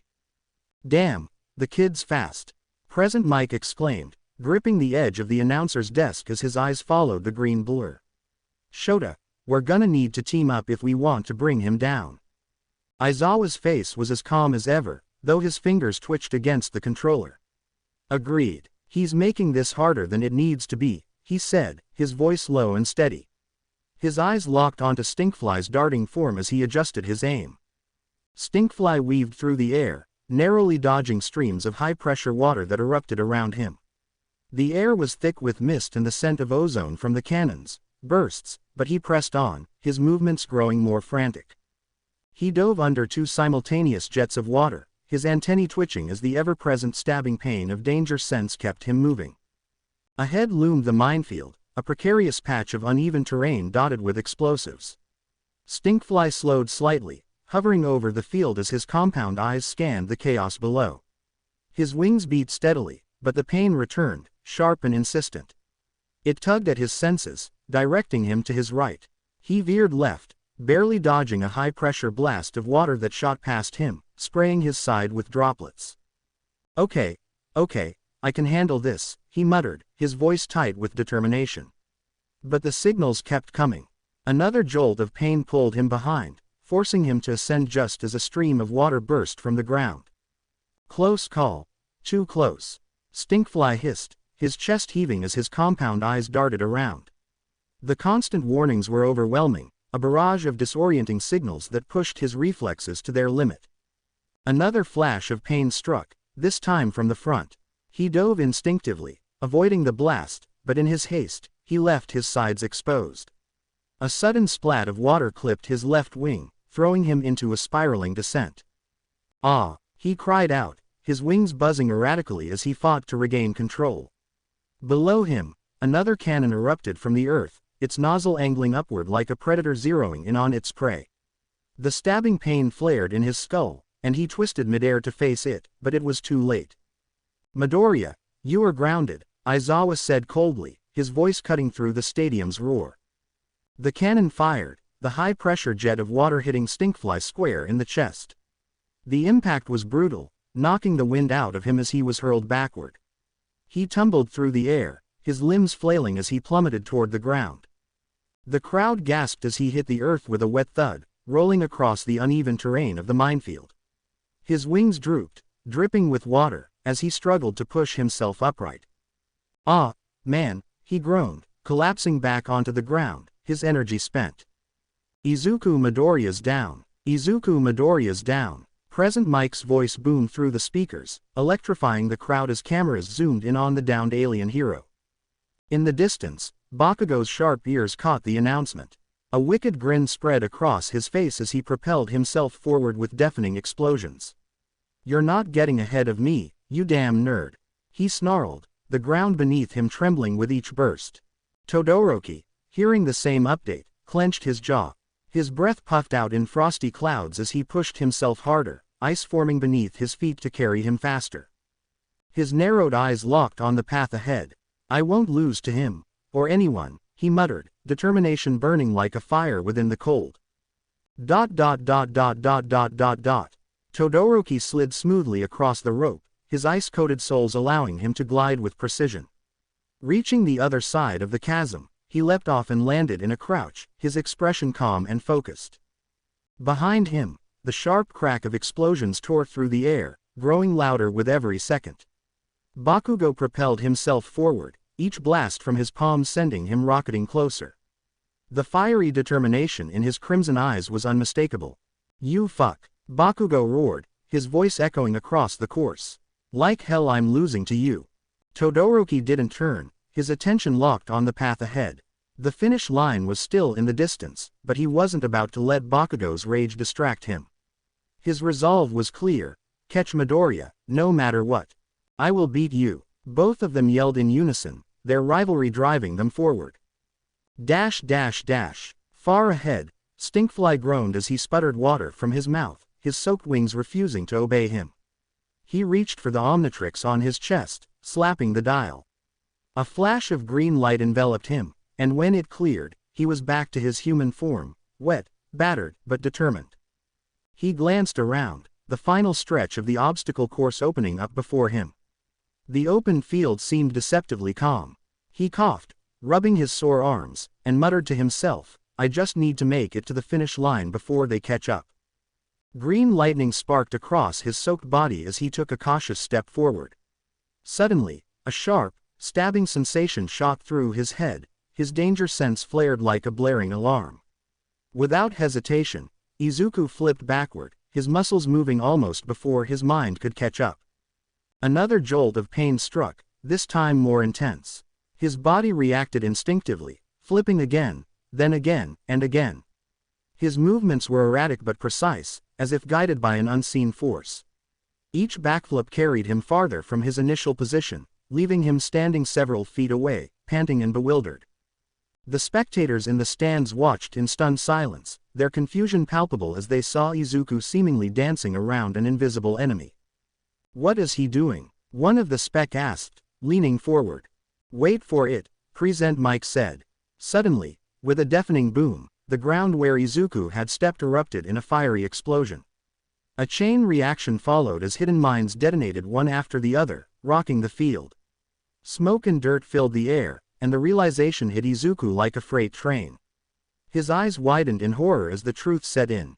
I'm in A," he muttered, his voice barely above a whisper. "That's right, Izuku Midoriya." Present Mike's voice thundered over the speakers, shaking Izuku out of his shock. "You're in a minefield. One wrong move, and boom." Izuku froze, his heart pounding as he scanned the vast open field around him, the realization dawning like a cold weight on his chest. He was standing in the middle of a minefield. The churned-up dirt and faint scorch marks scattered across the ground only made his fear grow. "Ah, man," he muttered, gulping as green electricity crackled faintly over his body. His mind raced for a plan, but each step forward felt like tempting fate. On the spectator screens, Todoroki watched the feet of Midoriya cautiously standing amid the minefield, his calm demeanor unshaken. To him, this was a chance. He glanced up briefly before resuming his sprint toward the treacherous zone. I see. The leader suffers most by forging ahead, paying the price for being first. I suppose this will make for entertaining viewing, Todoroki thought, his feet pounding the ground as he closed the distance. However, the faint roar of explosions from behind made him glance over his shoulder. "It's over, you damn icy hot bastard." Bakugo's voice roared like a cannon, cutting through the noise of the crowd. His palms ignited in fiery bursts, launching him forward in a blinding rush. Todoroki barely reacted, keeping his focus ahead, but Bakugo wasn't letting him off easy. "Your declaration of war was against the wrong person," Bakugo shouted, propelling himself closer with each deafening explosion. His rage burned just as fiercely as the heat from his quirk, but this time, it wasn't entirely directed at Todoroki. While Midoriya is stuck in the minefield, Katsuki Bakugo and Shoto Todoroki are fighting for second place. "This is getting intense." Present Mike's voice boomed over the arena, sending the crowd into a frenzy. Bakugo's teeth clenched at the reminder that he was still behind Izuku. No matter how far ahead he got, the thought of Deku outpacing him gnawed at his pride like a relentless itch he couldn't scratch. Izuku looked around the field, cupping his chin as his mind raced. "Okay, I need a plan. I need something smart, fast, and effective." His eyes fell to the Omnitrix on his wrist as it let out a soft beep, the faint green glow catching his attention. He brought the watch closer, taking a deep breath. "All right, let's do this," he muttered, cracking his knuckles for focus. With a deliberate motion, he pressed the button on the Omnitrix. The faceplate popped open with a sharp click, and a holographic silhouette projected upward, its glow drawing murmurs from the crowd. In the stands, the tension was palpable. Everyone leaned forward in anticipation, waiting to see which alien Izuku would transform into next. Back in Class 3A, Najire's enthusiasm bubbled over. Practically bouncing in her seat, she clapped her hands. "Ooh, what do you think he's going to pick this time?" "Probably something to sense the minds," Yu suggested with a thoughtful tilt of her head. "That would let him avoid them entirely. Or something to tank them." Mirio chimed in with a grin. "Take the hits and just keep going, that sounds like a Midoriya move." Izuku turned the Omnitrix dial, his thumb stopping over the silhouette of Fast Track. A confident smile spread across his face. "Come on, Fast Track," he said, raising his arm. "I should be quick enough to trigger the mines but outrun the blasts before they catch me. It's time for Fast Track." With a decisive motion, Izuku slammed his hand down on the Omnitrix dial. A flash of green light erupted, and the crowd erupted into cheers, cameras zooming in to capture the transformation. As the light faded, Izuku looked down at himself, and froze. Instead of the sleek, feline form of Fast Track, he saw the sharp, crystalline body of Diamond Head. "Diamond Head," Izuku said aloud, his voice carrying a note of disbelief. "Seriously, I'm in desperate need of speed, and I get one of my heaviest and slowest form." The audience's reaction was immediate and loud. "Whoa, look at that thing!" Someone in the stands shouted, pointing at Diamond Head's glinting, jagged form. "Is he made of actual diamonds? That's insane!" Another exclaimed, awe coloring their voice. "Man, this kid really has 19 transformations. Talk about having an answer for everything." A pro hero in the audience leaned back in his chair, crossing his arms. "Versatility like that? Kinda jealous." In Class 3A, Najire's eyes sparkled as she leaned forward. "Diamond Head looks so cool, look at how shiny he is." Mirio nodded in agreement, a grin splitting his face. "And tough, he could probably walk through the minefield without even flinching. I bet he could tank those blasts easy." Yu, however, tilted her head with a thoughtful frown. "But he looks slow. He might tank them, but if the other two, they may beat him. Diamond Head stood at the edge of the minefield, his sharp green crystals glinting in the sunlight. I could just run through it, he muttered, eyeing the scattered explosives. Diamond Head could tank the blasts. He paused, scanning the area for another option. His gaze landed on a nearby monitor showing Bakugo blasting himself forward with controlled explosions, a determined scowl on his face. Narrowing his eyes, Izuku watched the technique closely. Inspiration struck as memories of the USJ attack surfaced. He recalled the desperate fight against Kane, how the villain's speed and strength had overwhelmed his human form. He'd been too slow, too weak. But it also had taught him that he shouldn't be too reliant on his forms. With a determined gleam in his eye, he cracked his crystalline knuckles. Slamming his foot into the ground, Izuku created a wide, pale green crystal surfboard. It shimmered with jagged edges, perfect for the task ahead. A confident grin spread across his face as he activated the Omnitrix and shifted back to his human form. The crowd erupted in confusion, murmuring among themselves. Why had he reverted to his regular self? Ignoring their reactions, Izuku knelt and began digging up the mines, using the crystal surfboard to scoop them out of the ground. He worked quickly, piling the explosives.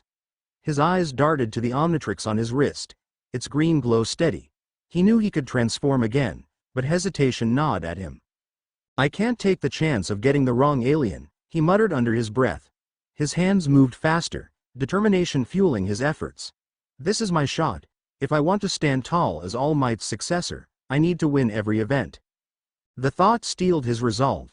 Izuku piled another set of mines off to the side, sweat dripping down his forehead. The Omnitrix is my ace, but I can't rely on it for everything.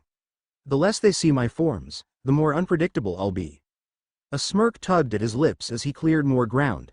But I need to show them what I can do. He glanced at the minefield, calculating the distance to the finish line. If I could transform into Crash Hopper, I could leap right over this in one jump. But I can't leave it up to luck. His hands gripped the board tightly. I need to win, and I need to win smart. All Might's voice boomed across the stadium, echoing with urgency and pride. Come on, kid. You can't let young Bakugo and young Todoroki catch up. Show them what you're made of. On the sidelines, Snipe chuckled behind his mask, arms crossed as he watched. Hey, no doubt about it. That youngin's a chip off the old block, just like his pa. Meanwhile, in the stands, Ishida stifled a laugh, his voice dripping with mockery. Peeved. Look at him. Digging. What a joke. He's finally realized how hopeless he is and decided to throw in the towel. Naomi leaned back with a smirk, her eyes narrowing as her words laced with venom. Don't be too harsh, Ishida. Deku's always been special in his own way. Ishida snickered louder. Special? Yeah, special enough to dig his own grave. What kind of idiot wastes time digging in a race when they're already in the lead? Naomi's grin widened cruelly. That's why he'll never make it as a hero. He'll never stand among the best. Their taunting drew the attention of a nearby pro-hero, who raised an eyebrow, his voice tinged with disappointment and amusement. Really? That's what you think he's doing?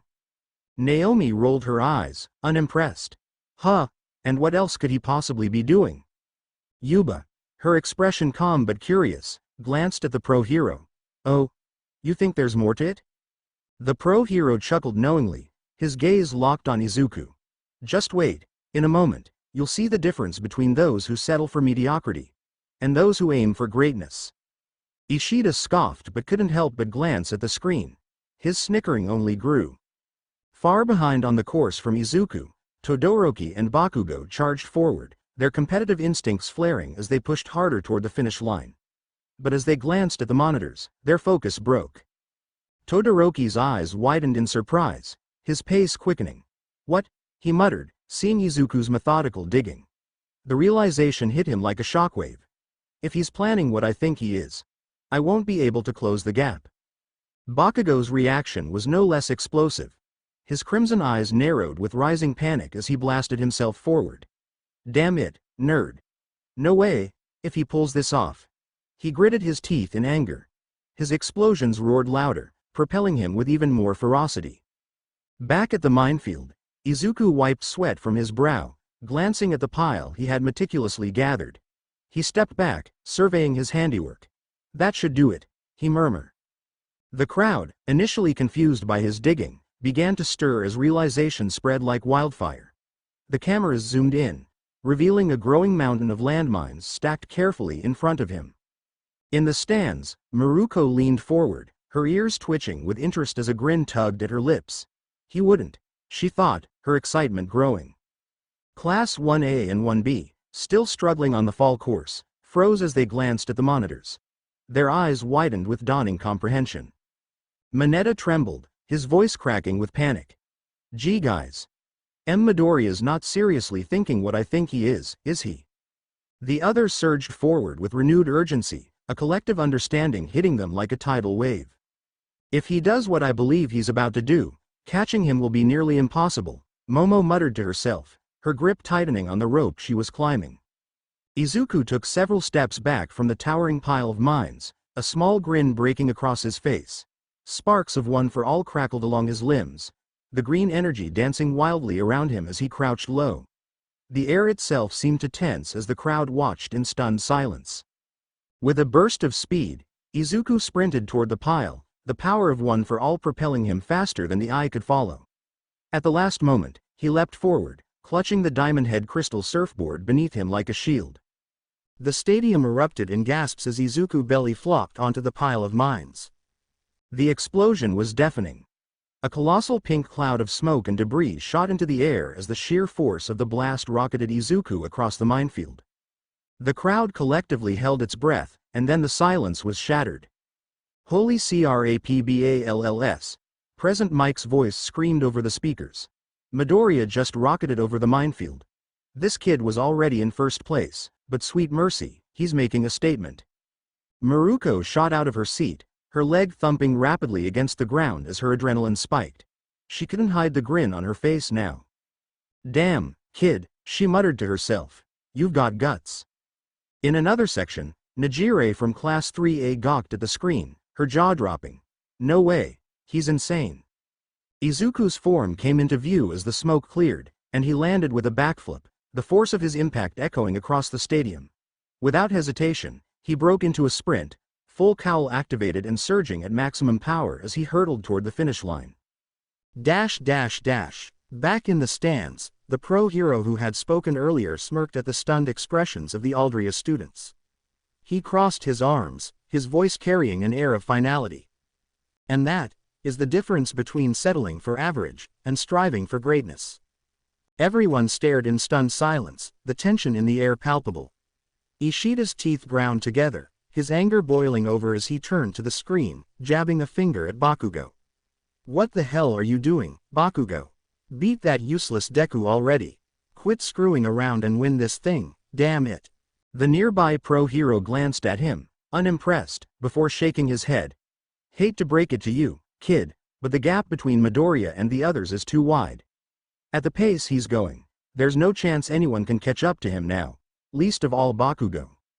Ishida's face burned red with frustration, his fists clenched tight as he seethed in silence. The pro hero's words only added fuel to the fire, but it was Present Mike's booming announcement that truly made his blood boil.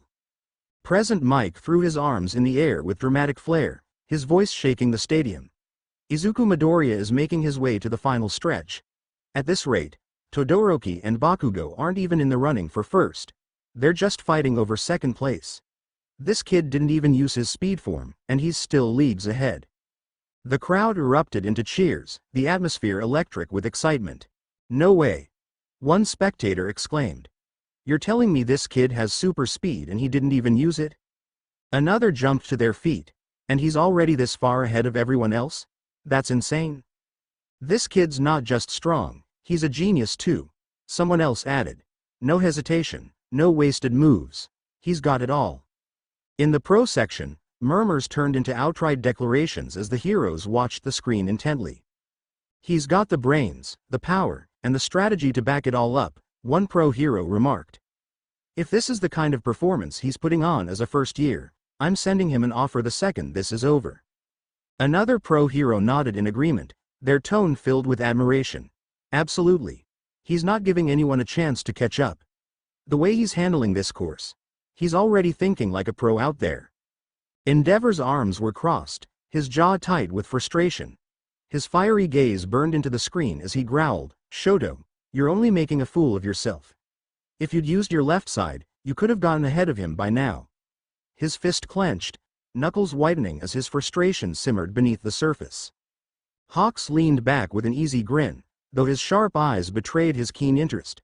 The kid's putting on one hell of a performance, no doubt about that. The pros can't take their eyes off him. He chuckled lightly. Pretty clever, using his forms like that. Not showing too much but just enough to keep everyone guessing. Plus giving a show to the pros. Meanwhile, Maruko stood with her arms crossed, a smirk tugging at her lips as her leg tapped against the floor in rhythm with her excitement. This kid's got balls of steel to pull a move that reckless. He was already ahead of everyone, but he still went for a Hail Mary like that. The stadium roared as Izuku continued his breakneck pace, the cheers and declarations of admiration washing over him. Bakugo and Todoroki glared ahead, frustration etched into their faces as the minefield loomed before them. Meanwhile, Midoriya was already a blur in the distance, having cleared the obstacle with his explosive stunt. Anger surged through them. Midoriya had outpaced them, and the gap he'd created felt insurmountable. Behind them, Iida clenched his fists, his usually calm demeanor cracking under the pressure. He could see the others ahead, closing the distance on the minefield, but the sight of Midoriya, already far beyond, stabbed at his pride. "No," he whispered hoarsely, his voice trembling. He punched his fists together, shaking as his engine sputtered faintly. "Damn it!" he roared, crouching low as his frustration boiled over. Tears threatened to spill, but he grit his teeth, refusing to let them fall. He's not even using a speed form, the thought churned in his mind like a storm. How can I even compete if I don't give everything I have?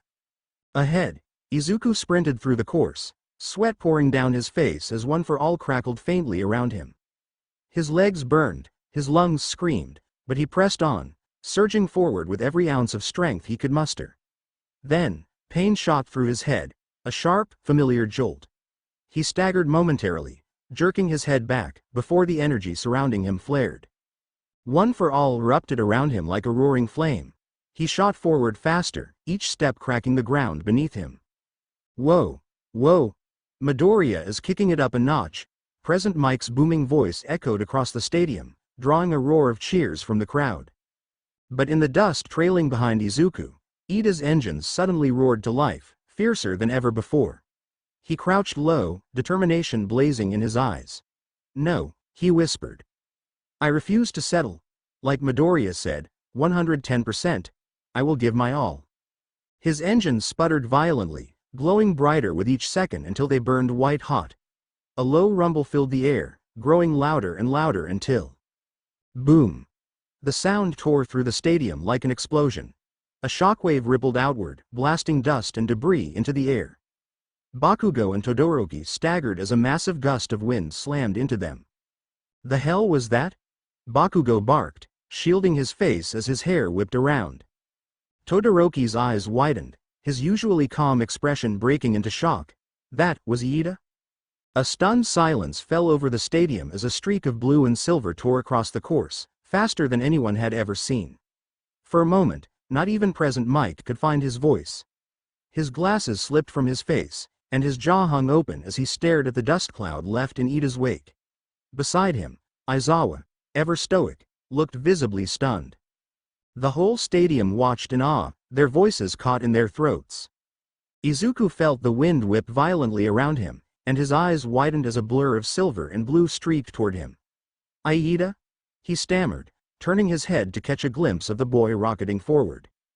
The roar of engines thundered behind Izuku as he sprinted forward, sweat pouring down his face. His legs burned with exertion, every muscle screaming as One for All crackled faintly around him, urging him onward.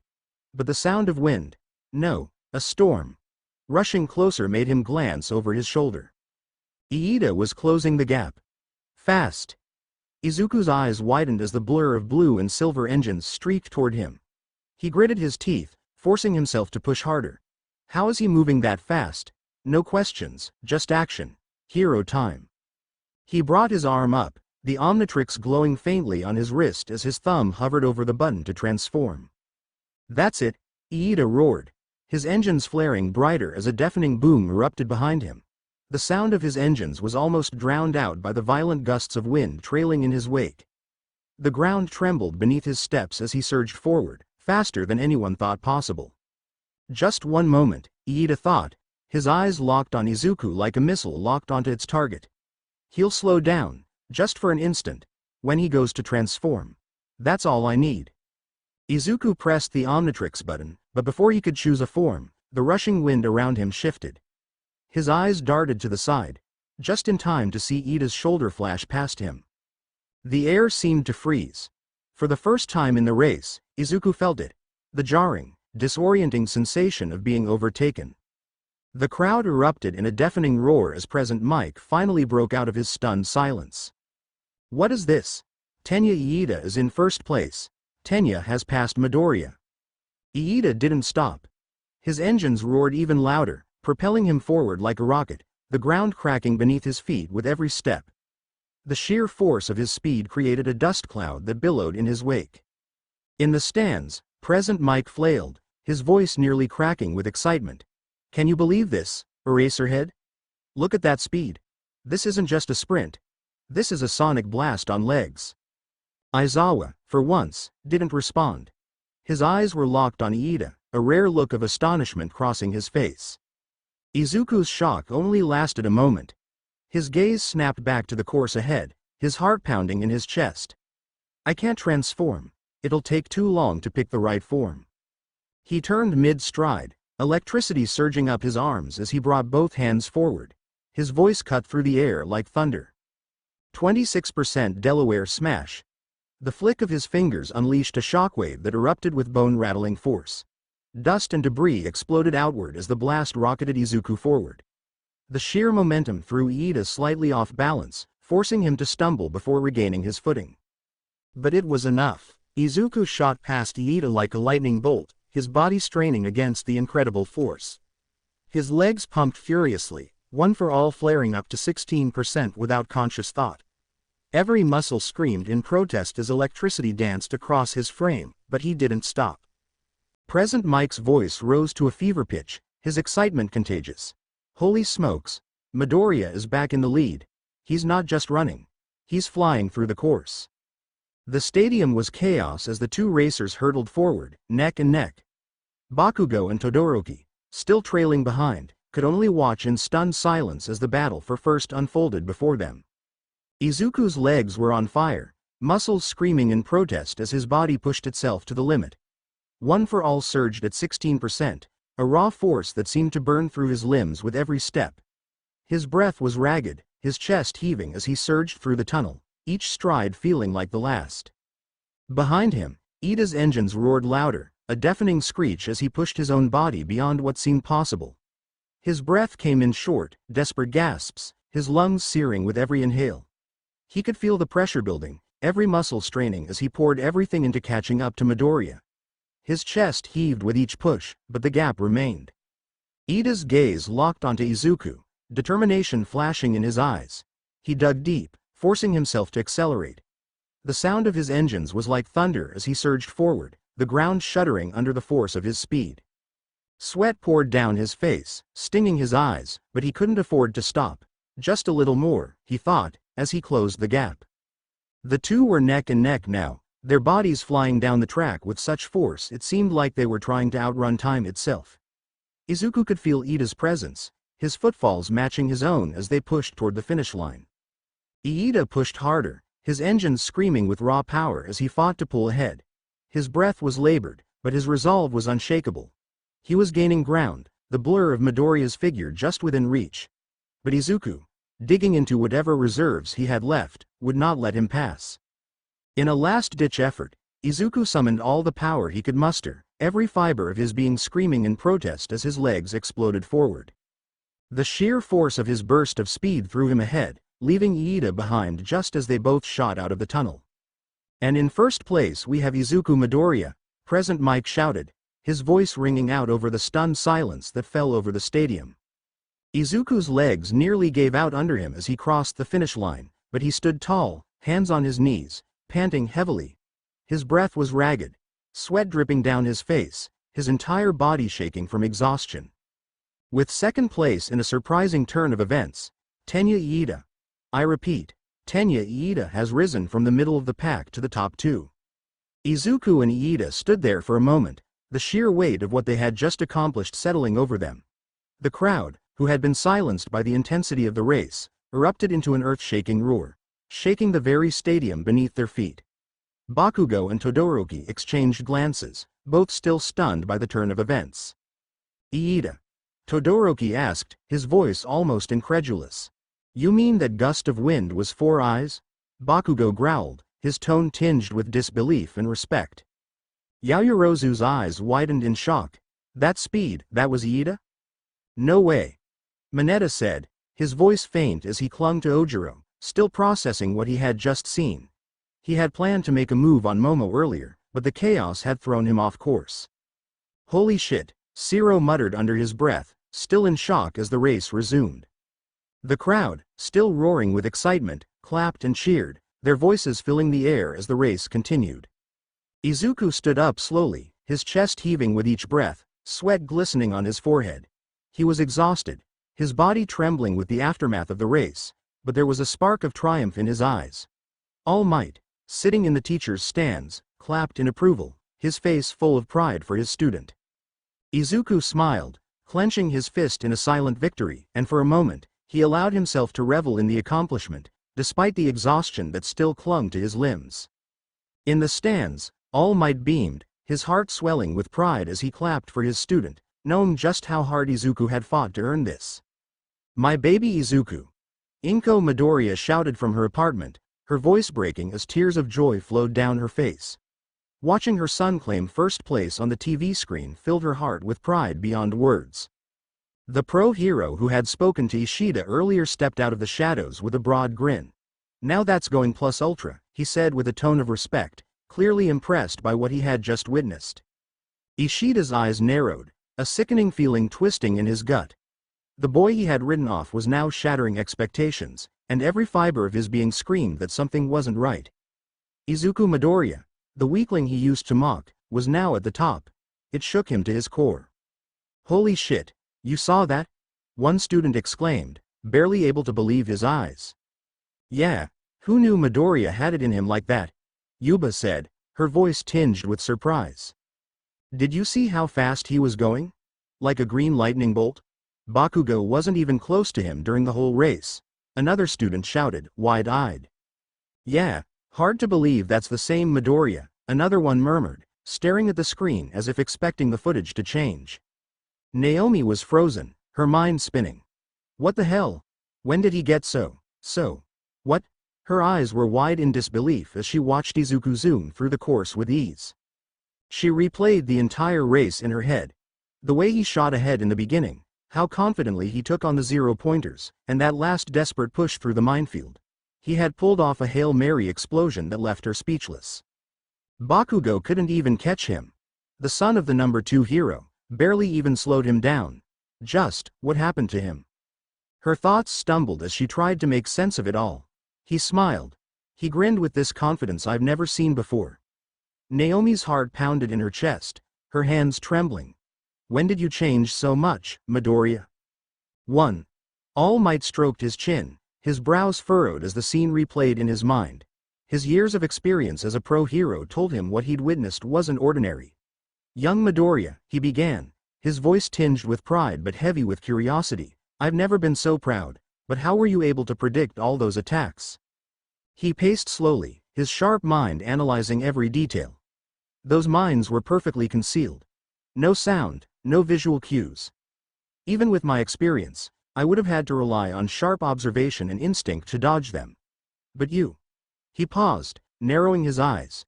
You reacted as if you knew they were there before they even triggered. 13 nodded in agreement. Your successor is sure something, they said, awe in their voice. All Might puffed his chest slightly, though his mind was still turning. Why yeah, I taught him well, if I do say so myself, he boasted, though a hint of doubt lingered. Snipe tilted his hat back, smirking as he leaned against the wall. Really now? Sure he ain't just self-taught? He teased, his cowboy drawl thick. Kid moves like he's been wrangling rattlesnakes out in the desert. Hey, I'm a great teacher. All Might shot back, a hint of playful indignation in his voice. His outburst earned a round of chuckles from the others. Vlad King, arms crossed and eyes narrowed, glanced at Snipe. But you have to admit, Iida gave Midoriya a run for his money out there. That speed of his was something else. Snipe let out a low whistle, tipping his hat forward. Boy, I'll tell ya, that Iida kid moves faster than a jackrabbit in a brushfire. Didn't know he could crank it up like that. He adjusted his hat thoughtfully. Has he ever shown that kind of speed before? All Might gave a slow shake of his head, a flicker of surprise crossing his face. No, not that I can recall. Tenya's always been fast, but this was beyond anything we've seen. He pressed a hand to his chin, his tone thoughtful. ... Somewhere, 3 purple eyes looked at Midoriya, and they glowed with a scowl as they looked at the boy. Izuku. ... Izuku was panting heavily as he turned to Iida. Iida, how did you? He trailed off, swallowing the bile rising in his throat. Iida approached his friend, his own breaths ragged and uneven. Midoriya, are you all right? He asked, concern lacing his words. Izuku raised a shaky hand to stop him. If you see my face turning green, step back, he said weakly, trying to gather himself. A robot assistant rolled over, offering the two some much-needed water. They both drank gratefully before Izuku collapsed to the ground, exhausted. He chugged the rest of his bottle, letting out a sigh of relief. Okay, Izuku began, gulping down some air. How were you able to move so fast? Iida, now sipping on an orange juice, paused. He quickly downed another can, then another, clearly needing the fuel. I'm not sure, he admitted honestly, his brow furrowing in thought. Izuku raised an eyebrow. Not sure. That's not like you. Iida looked down, adjusting his glasses. All I know is that I needed to push myself, and, well, I just did, he said, almost as if it surprised him too. Izuku smiled, extending a hand toward his friend. Well, whatever it was, you gave me a really hard time out there. Iida stared at the offered hand for a moment before smiling back and taking it. Yes, though you certainly weren't making it easy for me. Next time, I will beat you, he said confidently. Izuku smirked. Wouldn't have it any other way. Iida tilted his head thoughtfully. Though, if I may, it seemed you were moving faster than usual too. I'd say nearly twice as fast as normal. Izuku blinked in surprise, the memory of the race flashing back to him. Oh, yeah, I guess he suddenly winced, clutching his fingers as pain shot through them. His adrenaline had faded, leaving his body aching and bruised. Midoriya, are you all right? Iida asked, his voice filled with concern. A little further away, Bakugo dropped to his knees, his hands trembling from overusing his quirk. He clutched his arm, letting out a low hiss of pain before glaring daggers at Izuku. Deku. No way, not again, he muttered. His crimson gaze shifted to Iida. And you too, 4 eyes. Damn it. Todoroki, standing off to the side, was panting as the frost melted off his body. His icy eyes locked on Izuku briefly before he turned and walked away in silence. As the rest of the contestants make their way back to the stadium, let's hear some noise while we wait for the results. Present Mike's voice boomed, igniting cheers from the audience. Izuku was now sitting on the ground, trying to regain his strength, as his ears caught the sound of footsteps running toward him. Iida was still steadily drinking his orange juice nearby. Shiozaki emerged from the tunnel, placing 5th. She panted lightly, exhaustion clear in her posture. Raising her head, her gaze landed on Izuku, who was sipping some water. He was incredible, Abara thought, her cheeks faintly flushed. She recalled the way Izuku had outmaneuvered the minefield. The minefield strategy was brilliant. In one move, he avoided it entirely. Gathering her composure, Abara approached him. Midoriya, congratulations, she said warmly. On your first place finish, I mean. Izuku blushed, rubbing the back of his neck. You too. Making it into the top 5 is amazing. Thank you, she said with a soft smile, though compared to your performance, it feels insignificant. Izuku opened his mouth to protest when he heard a familiar voice. Dekiru. That was amazing. Ochako huffed as she jogged up to him, still trying to catch her breath. Tsuyu followed closely behind, her calm demeanor intact despite her obvious fatigue. "Iida, I had no idea you could move so fast," Ochako exclaimed, wide-eyed. "You really surprised us, Ribbit," Tsuyu added. Iida, now breathing more steadily, adjusted his glasses again. "Neither did I," he admitted, his thoughtful expression returning. "It's something I'll need to reflect on." Ochako tilted her head in confusion, but before she could say more. The sound of hurried footsteps caught Izuku's attention just as Ochako and Tsuyu moved to find their own spots to recover. He turned to see Yaoyorozu approaching, her breathing heavy from the exertion of the race. Concern immediately crossed his face as he stepped toward her. Hey, Yaoyorozu, are you okay?" he asked, trying to gauge her condition. "Of course," Momo replied between breaths. "Just exhausted from the course." Izuku opened his mouth to say something else, but froze mid-sentence as he got a full view of her. Her jacket had come undone during the race, revealing the black sports bra beneath. His face turned beet red as he quickly spun around, squeezing his eyes shut. C-CC, can you PPP please? I mean, it's JJ just. Izuku stammered, unable to get the words out. He settled for pointing awkwardly in her direction, hoping she'd understand. Momo blinked and followed his gaze, then glanced down to see what he was referring to. Her jacket had indeed come open, but she didn't seem particularly fazed. "Oh," she said nonchalantly. "I suppose I should cover myself."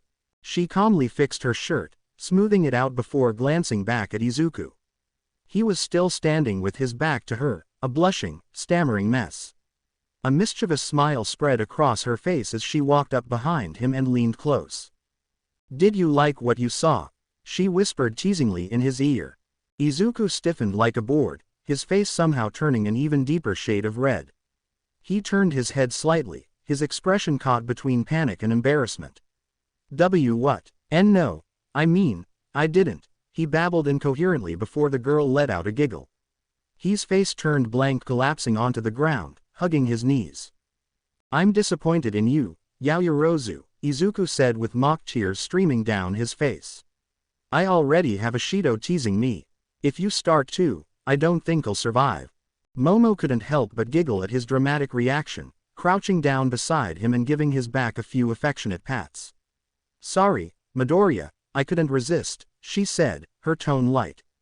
He groaned. What he didn't notice, however, was the faint blush on Momo's cheeks or the way her smile softened as she watched him. Izuku stood up, his face still red from Momo's teasing. Uraraka, who had been watching the interaction from a short distance, tried to suppress the pang of sadness tugging at her chest. Her lips curled into a soft, bittersweet smile as she caught sight of how flustered he still was. A small part of her found his reactions endearing, though she didn't want to admit it. "Midori, Izuku turned his head, but before he could process who was calling him, a blur of pink barreled into his chest. He staggered back, nearly losing his balance as two arms wrapped tightly around him. Ashido, he exclaimed, his voice cracking as he instinctively steadied them both. Mina clung to him a moment longer than necessary, her face buried in his shoulder. Her heart was pounding in her chest, a feeling that both confused and overwhelmed her. She'd never been the type to get nervous or hesitate around others, especially not Midoriya. And yet, this strange tightness in her chest wouldn't go away. When she finally pulled back, her usual grin felt shaky. She tried to play it cool, but the faint flush on her cheeks betrayed her. "What does it look like?" "A congratulatory hug. You totally killed it, Midori." Izuku blinked, clearly caught off guard. Thanks, I guess," he said hesitantly, blushing slightly. His flustered expression only made her stomach flip. The butterflies in her stomach suddenly got her nervous. But then it also sank at the same time. As she thought back to Kendo. Why was this so hard? Mina wasn't supposed to get all weird about this kind of thing. She was confident, bold, always the first to jump into action. But now, she felt like she was tiptoeing through unfamiliar territory, unsure of herself for the first time in ages. Her gaze flickered briefly to the side, where Kendo was standing with a group of students. A lump formed in her throat. Kendo's going to confess. And what if he likes her? She forced herself to smile wider, but her hands were trembling. She clenched her fists behind her back, trying to push the thought away. No, stop it, Mina. You're not going to lose to her. Not like this. But what if you already have? Ashido. Izuku's voice snapped her out of her spiraling thoughts. His concerned expression made her chest tighten again. I'm fine, she blurted, a little too quickly. Seriously, don't worry about me. I just figured I'd save you from overthinking before the big event. By giving you something to think about instead, she said, grinning, punctuating her assets with her movements that made the boy blush as his mind replayed her soft breast pressed against her chest. You know, like the awesome friend I am. Izuku's shoulders relaxed slightly, and he offered her a small smile, his face crimson. Thanks, Ashido. I guess I do overthink a lot, huh? A total worrywart. She laughed lightly, but it sounded hollow even to her ears. As he smiled back at her, Mina felt a pang of guilt.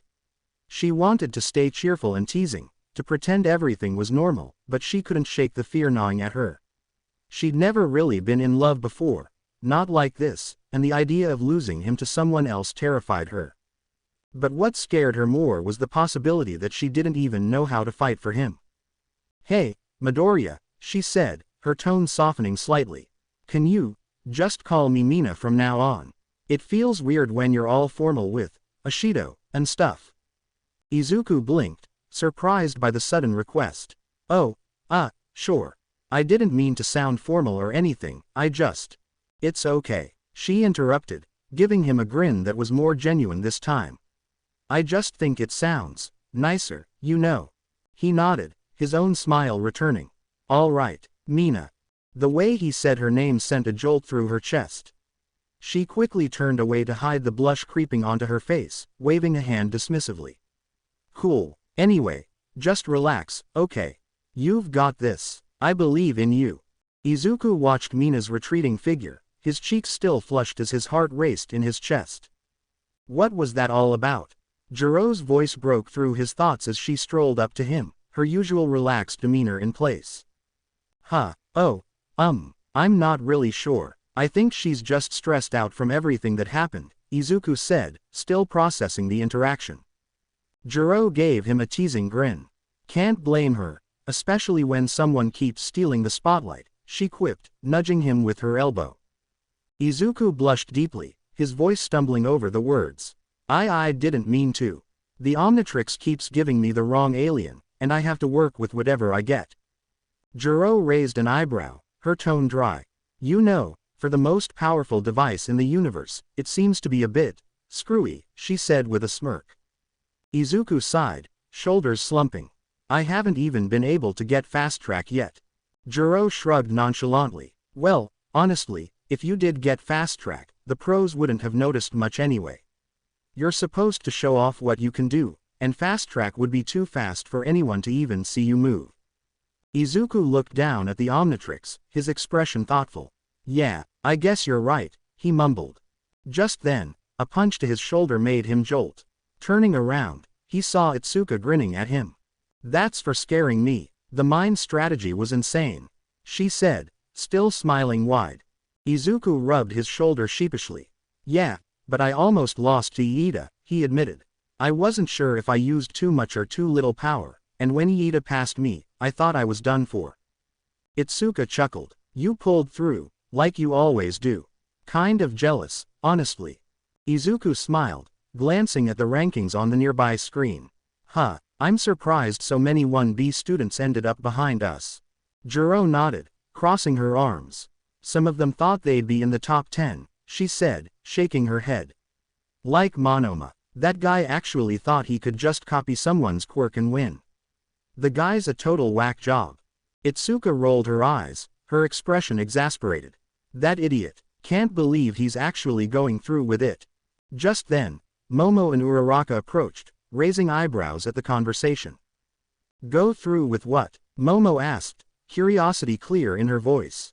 Before anyone could answer, they heard a voice dripping with arrogance.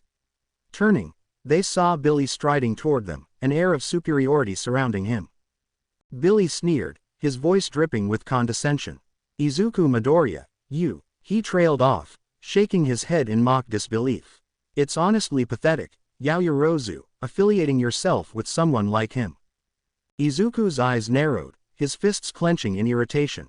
Did he just call me an animal? Billy's smirk widened, clearly enjoying the discomfort he was causing. You really don't care about your reputation, do you? I saw your little moment back there. You actually shared a limo with this peasant. The girls exchanged confused glances. You two shared a limo? One of them asked, her tone incredulous. Billy's gaze shifted back to Izuku, contempt swirling in his eyes. After I'm done with this, I'll make sure your reputation is salvaged. But trust me, Midoriya, he sneered, his voice sharp with malice, you won't even make it to the third event. Not if I have anything to say about it. He turned on his heel, dismissing Izuku entirely as he scoffed. The sooner you're out of the way, the better. Guess he made it through, too, Itsuka muttered, eyeing the boy as he glared at Izuku. Izuku hunched over, rubbing his forehead in frustration. Why does it feel like everyone wants to tear me apart? He asked rhetorically, his voice tinged with exhaustion. What's his deal, anyway? Kaminari asked, a confused frown on his face. Tsuyu crossed her arms, observing the boy with narrowed eyes. Why does he hate us so much? He seems really upset about mutants, or anyone with mutant characteristics. The boy shot them an even more venomous glare. Iida stepped forward, his expression serious. It's simple really, he views anyone with a quirk as inferior. After all, he's quirkless. The revelation hit like a punch to the gut. Everyone's eyes widened. Izuku's heart sank, a feeling of guilt bubbling up. He knew firsthand how cruel the world could be to those without quirks, but hearing it so plainly made it feel even heavier. Okay, now I feel bad for giving him the stink eye, Juro muttered, rubbing the back of her neck. Don't feel bad, Iida replied quickly. While his circumstances might explain some of his behavior, it doesn't excuse being so rude. I agree, Midoriya said, his voice steady but empathetic. Not having a quirk shouldn't make it okay to treat others like that. I know, but, Kaminari trailed off, clearly conflicted. I don't wanna be the bad guy, but he called Ojiro a monkey, so. He's not always so unpleasant, Momo spoke up, her voice softening a little. He's done a lot to help the quirkless. He ensures that people who bully them are properly punished. She hesitated before continuing. He can be a little vindictive. Honestly, sometimes I feel bad about how far he goes. Vindictive is putting it mildly, Iida muttered under his breath. Yaoyorozu nodded, looking thoughtful. He also helped bring down an institution that was prejudiced against the quirkless. But I think part of it comes from wanting to prove that, even without a quirk, he still has power. Okay, so the snob-nosed kid's not all bad, Ashido said, folding her arms, though she was still skeptical. Tsuyu shook her head. He still insulted us, though. I don't like that. True, Iida said, his tone firm. He's not beyond using blackmail or bribery to get what he wants. Yeah, he blackmailed a kid in my middle school, Yaoyorozu added with a sigh, clearly troubled by the memory. If the boy didn't stay away from him, it didn't end well. Iida's expression hardened. Like father, like son, he muttered, as if remembering something dark. Izuku's shoulders slumped in resignation. And now he's coming after me. His voice was barely above a whisper. Why does everyone always want a piece of me? Kendo gave Izuku a comforting pat on the back, trying to reassure him with a soft smile. Well, you came in first in the entrance exam. Your quirk's basically a cheat code that gives you every power under the sun. Makes the rest of us feel kinda pointless, you know. Kyoka said, her tone flat, though there was a hint of teasing in her voice. And then there's that whole never give up thing, kind of exhausting to watch, honestly. Izuku shot her a glare, clearly irritated, but Kyoka just shrugged, unfazed. Hey, it's true, she added with a slight smirk. Izuku slumped, rubbing his temples. Yeah, thanks for the reminder. He sighed heavily, his shoulders drooping in defeat. At least things can't get any worse. The top 42 made it through to the next round. It's unfortunate for those who didn't make the cut, but don't worry. We've prepared other chances for you to shine. The real competition begins next. The press will be all over it. Give it your all. Bakugo growled low in his throat, still furious about falling for Izuku's trick and getting 4th place instead of 1st. His fists clenched, and his expression was one of barely contained rage. Midnight swept her whip through the air, and the spinning wheel began to rotate at high speed, the colorful segments blurring as it spun. Now then, here's the second game. I already know what it is, but what could it be? What could it be? I just said it, and now here it is. The wheel finally slowed and landed on the words, "Capture the flag." Capture the flag. Now that's going to be easy, Denki said, his grin wide and confident. Suyu tapped her chin thoughtfully. It's not an individual event, so I wonder how it'll work. The participants can form teams of 2 to 5 people as they wish. It's basically the same as a regular capture the flag, but the one difference is. Midnight paused, taking a dramatic breath. Based on the results of the last game, each person has been assigned a point value. A point-based system like the entrance exam, huh? That makes sense, Sato said, nodding in understanding. In other words, each team is worth different points depending on who's on the team. Ochako added. I see, Mina exclaimed, her eyes lighting up as she understood the game. You guys don't hold back even though I'm talking, huh? Midnight snapped, flicking her whip with a sharp crack. Yes, that's right. The points assigned go up by 5, starting from the bottom. So 42nd place gets 5 points, 41st gets 10 points. Izuku murmured to himself, I see, so based on that, I should have 210 points. The familiar sharp pain suddenly sliced through his head, and he winced, rubbing his temple. His eyes shifted around the room as the pain grew, more intense this time. Midnight's sadistic smile caught his attention. And the point value assigned to first place is. Midnight's grin stretched wider, 10 million. Izuku froze, confusion and panic flooding him. 10 million. His voice cracked, eyes wide with disbelief, and the headache grew sharper, the sharp stab like a warning. His body instinctively tensed. Monoma turned with a purple-haired boy beside him. Really? The pain shot through him again, and his eyes darted to the girl with pink dreadlocks, grin when she saw him. So that means, the boy began, his voice low, a dangerous realization forming. If you take down his team, the pink-haired girl added, her voice heavy with implication. Your team is guaranteed in the finals. They all thought. Izuku's mind began to piece things together, the pieces clicking in a way that felt almost like a distant memory, one he couldn't quite place. Okay. It took me a while, but I finally figured out what this tingling is. I've been getting it for a while now, but it's awakened now, like I've been dreaming about. Mental note. The stabbing pain means something bad is about to happen. The stabbing pain means I'm in trouble. And it's happening right now. Izuku's head snapped up, and his heart raced as he saw what he hadn't noticed before. The others were looking at him, their eyes cold and hungry. The tension was thick, their gazes sharp, like predators eyeing their prey. And that prey was him. That's right, it's the battle of the fittest.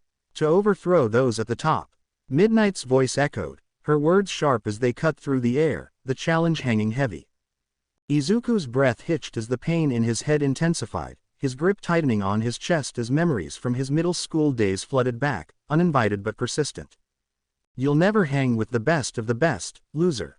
What a freak. Worthless. Deku. The words sliced through him like knives, each one sharper than the last. The harsh voices from the past reverberated in his mind, threatening to pull him back into that world where he was weak, unnoticed, and ridiculed. He sucked in a deep breath, forcing his thoughts back to the present. His hand instinctively brushed over the Omnitrix, feeling the device tighten around his wrist. He could almost hear the subtle hum of energy beneath the surface, a reminder of the strength he now held. Izuku raised his head, his expression flickering for a moment before settling into a nervous yet confident smile. No, things are different now. I'm not that same nervous, stuttering kid anymore. Well, okay, sometimes I stutter, but... He paused, a spark of determination lighting his eyes. I know I can win this. He cracked his knuckles, the sound sharp in the still air. His gaze locked onto the others, and for the first time, there was no hesitation in his stance. Everyone could see it in the way his body shifted, in the set of his shoulders, in the fire that flickered in his eyes.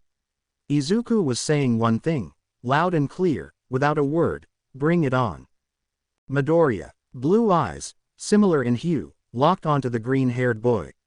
Endeavor had heard the rumors about this kid, rumors that made even seasoned heroes take notice. It was said that not only was this boy considered the fastest, but even All Might had admitted the kid surpassed him in speed, even in his prime. His physical strength was formidable as well, but what truly intrigued Endeavor were the whispers about his flames. They rival my own, huh? Endeavor muttered under his breath, eyeing Midoriya. Midoriya, if you're anything like your father, I know you'll bring out my son's flames. Hawks raised an eyebrow. Endeavor, giving Midoriya that nasty scowl. Looks like someone's already threatened. Endeavor's flames spiked a little, irritation clear in his expression. TCH. Don't mock me. You know, Hawks continued, leaning back casually, the rumors also say the kid's flames are even hotter than yours. Endeavor scoffed, his gaze turning hard. They claim his flames vaporized a zero-pointer's entire half-body. Those kinds of temperatures would burn any normal person alive. Well, hate to break it to you, number 2, Maruko chimed in, crossing her arms with a grin, but that kid is far from normal. Endeavor clenched his fists, his flames flaring up again. I don't care for your commentary, Rabbit. Maruko just smirked, unbothered. I'm just saying it as it is. Hawks, never one to miss a chance for mischief, added, but you know, Endeavor, it's not just your son who seems to be holding back. He grinned slyly. How does it feel knowing your son isn't even using your quirk? Endeavor's gaze turned dangerously cold. That's none of your concern. He turned to look at Midoriya, a dark scowl settling on his face. But, you're right. Maruko raised an eyebrow, her smirk growing wider. Oh, so, I'm not the only one who noticed. Yukio, standing calmly nearby, nodded in agreement. From his movements, it's clear he's restraining himself, holding back, especially when that green electricity sparks off his body. Back with Izuku, he was being watched like a cornered prey animal. Bring it on, Izuku thought, bracing himself as hungry, determined gazes locked onto him from all directions. The expressions on their faces resembled a pack of lions stalking a lone gazelle. Midnight took center stage, her voice echoing across the arena. Now then, I will explain the rules of Capture the Flag. The time limit is 15 minutes. Each team's flag is worth the total value of its members' points. Teams will aim to steal flags from others while defending their own. Stolen flags must be placed in your designated area to count. The more you steal, the harder it will be to protect them. And most importantly, even if your flag is stolen, you're not eliminated. Momo adjusted her glasses, her tone thoughtful. Which means, since there are 43 participants, there will be around 10 to 12 teams on the field at all times, Sato finished her thought. That's tough, Aoyama added, striking a contemplative pose. One strategy could be to let someone take your flag early so you can move more freely, Mina suggested, crossing her arms in thought. Suyu hummed thoughtfully. That might work, but it's hard to say without knowing how the points are split. Midnight continued, her voice sharp. During the game, you may use your quirks, but this is still Capture the Flag. Attacks that could seriously injure someone will result in a red card, and you will be removed immediately. Also, as long as your flag isn't planted in another team's zone, your points won't change. But if your points aren't in your designated area by the end, they won't count. Damn it, Bakugo growled, his frustration palpable. So, it'll be better to defend your flag while carefully planning how to steal others, Shishida concluded. Midnight raised her hand, signaling to present Mike, who pressed a large red button. Instantly, the ground began to shake violently. What's happening? Hiroshima exclaimed as the ground shifted beneath their feet.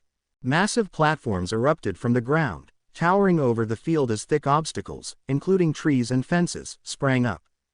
Whoa, Itsuka murmured, staring at the ever-changing landscape in amazement. Large team-designated zones appeared throughout the field, each about 15 meters in diameter. But Izuku's heart sank when he spotted the largest, most noticeable zone right in the center, labeled in bold letters.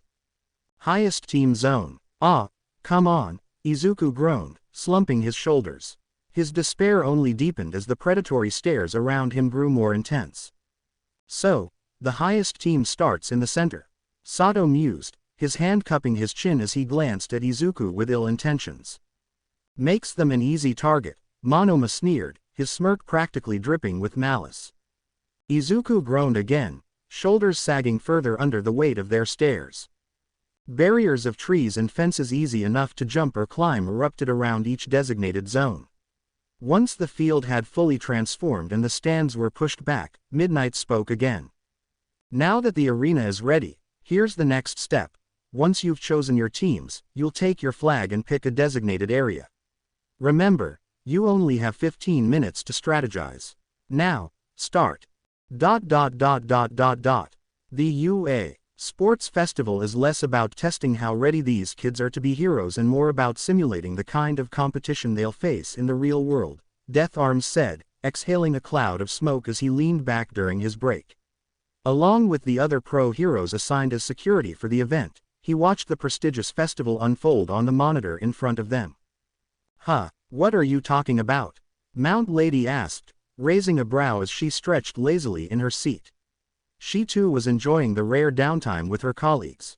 Death Arms blew another puff of smoke, prompting Mount Lady to wave her hand dramatically in front of her face. Think about it, he continued.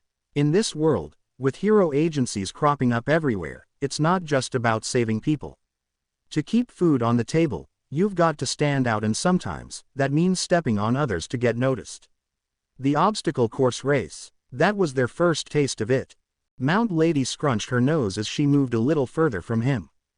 Doesn't that just make your heart ache? These are kids we're talking about. What, you've got some nerve saying that, Kamui Woods cut in, narrowing his eyes. I seem to recall you doing something similar when you debuted. His tone was sharp, the memory still fresh in his mind. Mount Lady's infamous debut had involved her swooping in at the last second, stealing the spotlight and the credit from him when he was about to finish apprehending a villain.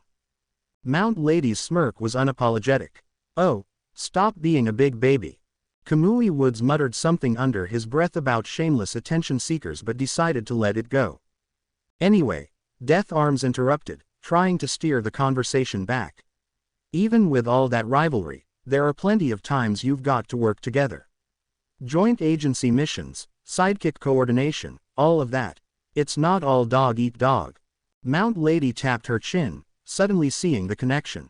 Oh, so it's kind of like capture the flag. Winning as a team means you all advance, so you've got to consider compatibility and quirks. It's give and take, right? Exactly, Death Arms said with a nod.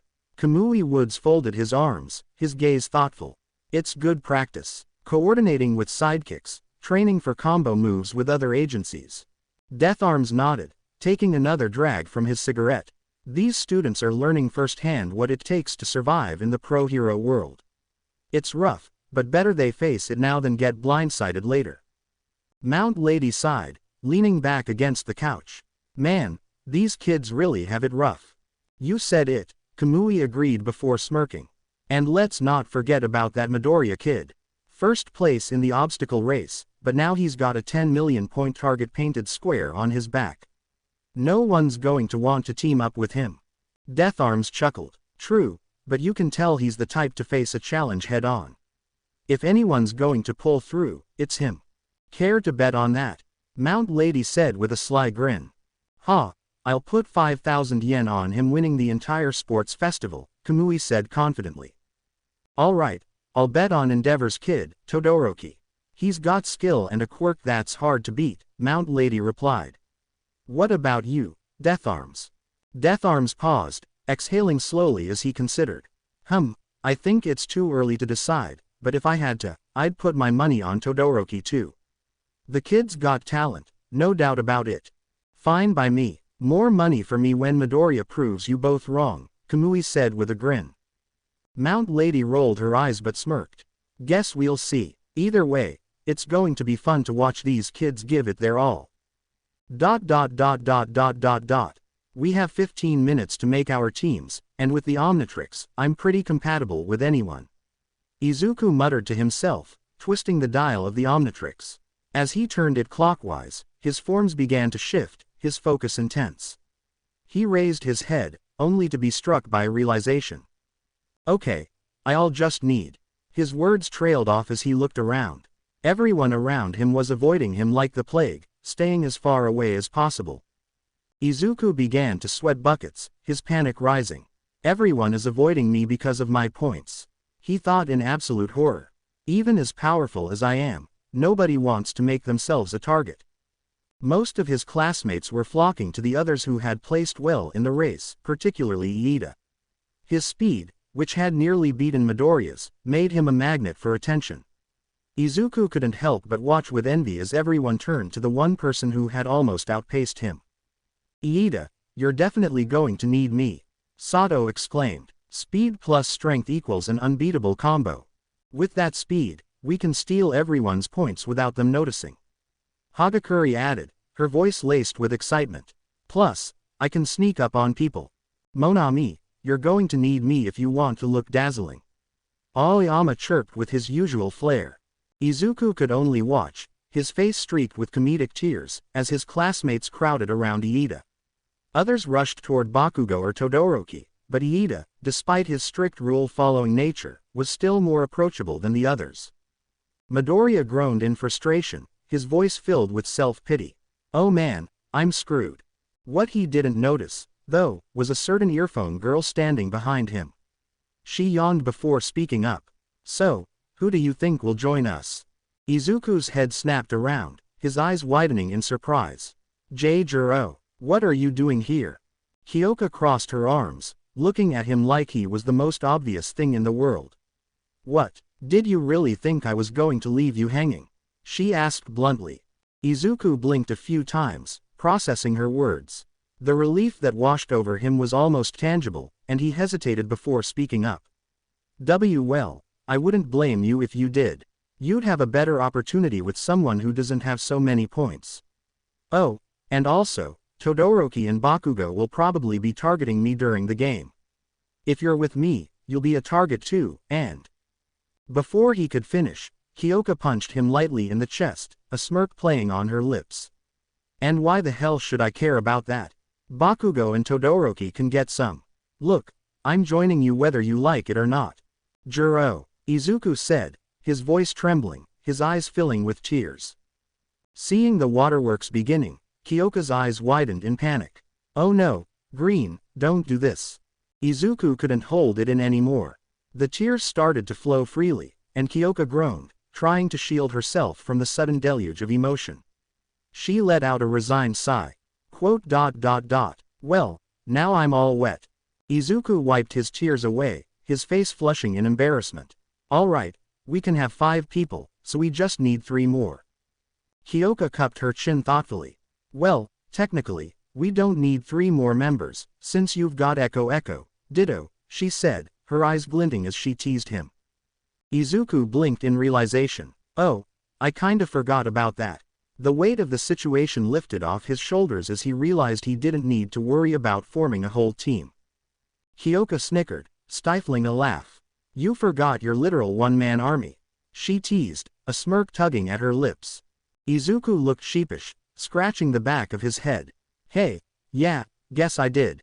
But if you're still looking for teammates, Kyoka added, gesturing toward Ashido and Uraraka, those 2 might be up for it. Izuku turned his gaze to the girls she pointed out, feeling the weight of his decision growing lighter. He still had a chance to form a team, and with Kyoka's support, he might just make it through. Izuku walked nervously towards Mina and Uraraka, his heart racing. He knew they were friendly with him, but he couldn't help the anxiety creeping in. Off to the side, Ashido was chatting with Kirishima, looking carefree. Mina, you Uraraka, Izuku stuttered, then cleared his throat and spoke more clearly. Do you mind joining my team? Ochako's face lit up at his question, her heart skipping a beat. She couldn't help but feel a flutter in her stomach, but it was immediately replaced by a thick wave of guilt. Why do I feel like this? I don't even feel that way, she told herself, trying to ignore the painful thudding of her heart. The feeling made her uneasy, but she pushed it down as best as she could.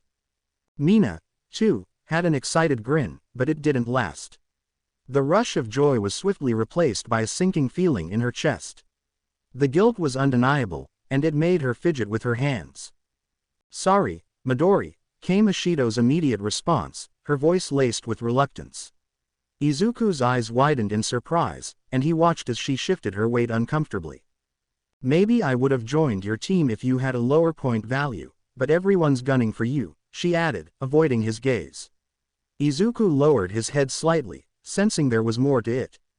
The truth was, Mina had overheard that Kendo might ask him to join her team, something she could hardly ignore, especially after the glance she caught during Midnight's explanation. The thought of Kendo being on the same team as Izuku made Mina feel like she'd be out of place, like she'd be standing in the way of something that could happen between them. "Why does it hurt so much?" she gulped. "Is this how it feels not being with the guy you really like?" Mina thought to herself. Izuku turned to Uraraka, still hopeful. His eyes widened in sudden pain, and he winced, feeling a sharp stab in his head. Before he could speak, he turned and saw Todoroki walking toward them, accompanied by Iida and Tokiyami. No way," Izuku murmured under his breath, dread creeping into his chest. "Sorry, Dekiru." Uraraka's voice was apologetic, but her words struck Izuku like a cold breeze. Her gaze shifted downward as she explained, her voice trembling slightly. "It isn't about his point value, about the points. It's just easier this way," Ochako thought, clutching her chest as her heart ached. "Not because of him, of course. I just don't want to face it." The thought of spending more time with Izuku made everything feel more complicated. She glanced over at Itsuka for reassurance, but the more she thought about it, the more conflicted she felt. "It's not because of Kendo," Ochako reminded herself, though the thought of her friend possibly dating Izuku made her chest tighten. "If she wants to date him, that's her choice. It's not like that it bothers me." She quickly shoved aside any feelings that tried to surface. "We're friends, and that's how things should stay. And I'm okay with that," she told herself as she felt like she had just ripped out her own heart. Being around him more just makes it harder to keep things normal. Looking back at Izuku, Ochako gave him a soft but firm smile. "Remember in the entrance exam?" she asked, seeing his confused look. "You said you would like to work with me but felt like you couldn't stand by me. Honestly, I think I was trying to rely on you back then. But like you, I want to get through these trials without you." Her words hung in the air for a moment, and Iida, hearing her, wiped away a tear, overwhelmed. "So noble." Izuku nodded. "All right," he said in understanding, his voice a little more steady now. Both girls felt as though they'd just kicked a puppy, guilt quickly settling in. Mina, ever the brave one, felt her heart pounding like a drum. Without thinking too much about it, she moved to Izuku's side, got on her tiptoes, and leaned in. She pressed a soft, lingering kiss to his cheek. The moment felt electric, and she pulled back, her breath slightly shaky. Itsuka, who had been approaching alongside Pony, widened her eyes in surprise at the scene, her mouth slightly agape. Even Ochako's eyes widened in surprise, and Jiro, who had been standing nearby, seemed just as shocked. Mina pulled her lips away from Izuku's cheek, and her expression was different from before. Her usual teasing smile was replaced with something softer, more sincere. Her cheeks flushed a soft lilac, and her smile was genuine. She was completely smitten with him. "Good luck, Midori," Ishido said, her voice a little more bashful than usual, her own face turning a similar shade of lilac. She gave him one last glance and a small, playful wink before she turned to join Kirishima, walking away with him. Izuku, still stunned, found himself completely lost for words. His usual stammering was a jumble of nonsense. Woo. Mina's giggle echoed in the air as she turned to leave, her heart still racing from the boldness of what she had just done. Uraraka, still standing there, blinked out of her daze as Iida nudged her gently. "Uraraka, we should leave too," he suggested, his tone polite but urging. Oh, right. Bye, Dekiru," Ochako said, her face flushed a deep red as she waved awkwardly. Her heart was pounding in her chest, and she couldn't help but feel conflicted. The memory of Mina's kiss lingered in her mind, making it hard to focus on anything else. Izuku stuttered, still frozen in place, blinking as he tried to process what had just happened. The sensation of Mina's kiss lingered on his cheek, a warmth he couldn't shake off. His mind was in a complete haze, struggling to make sense of everything. Before he could gather his thoughts, two voices cut through the fog. "Midoriya, let's team up," Kendo and Pony said in unison, their voices firm but friendly. Izuku blinked a few more times, still lost in the aftermath of the kiss, the warmth on his cheek like a ghost he couldn't shake. His mind was a blur. Midoriya," Kendo's voice brought him back, a little more concern now in her tone. "Is he all right?" Pony added, her voice carrying a hint of amusement mixed with genuine concern. Jiro clicked her tongue in irritation, snapping her fingers in front of Izuku's face. "Seriously, a girl gets you like this with just a kiss?" She grumbled, an exasperated look crossing her face. "You're really gonna lose your mind over that?" Izuku's eyes were wide, still trying to process everything, but before he could respond, Pony's voice rang out again with a mischievous glint in her eyes. "Oh, I've got an idea," she said, taking a deep breath.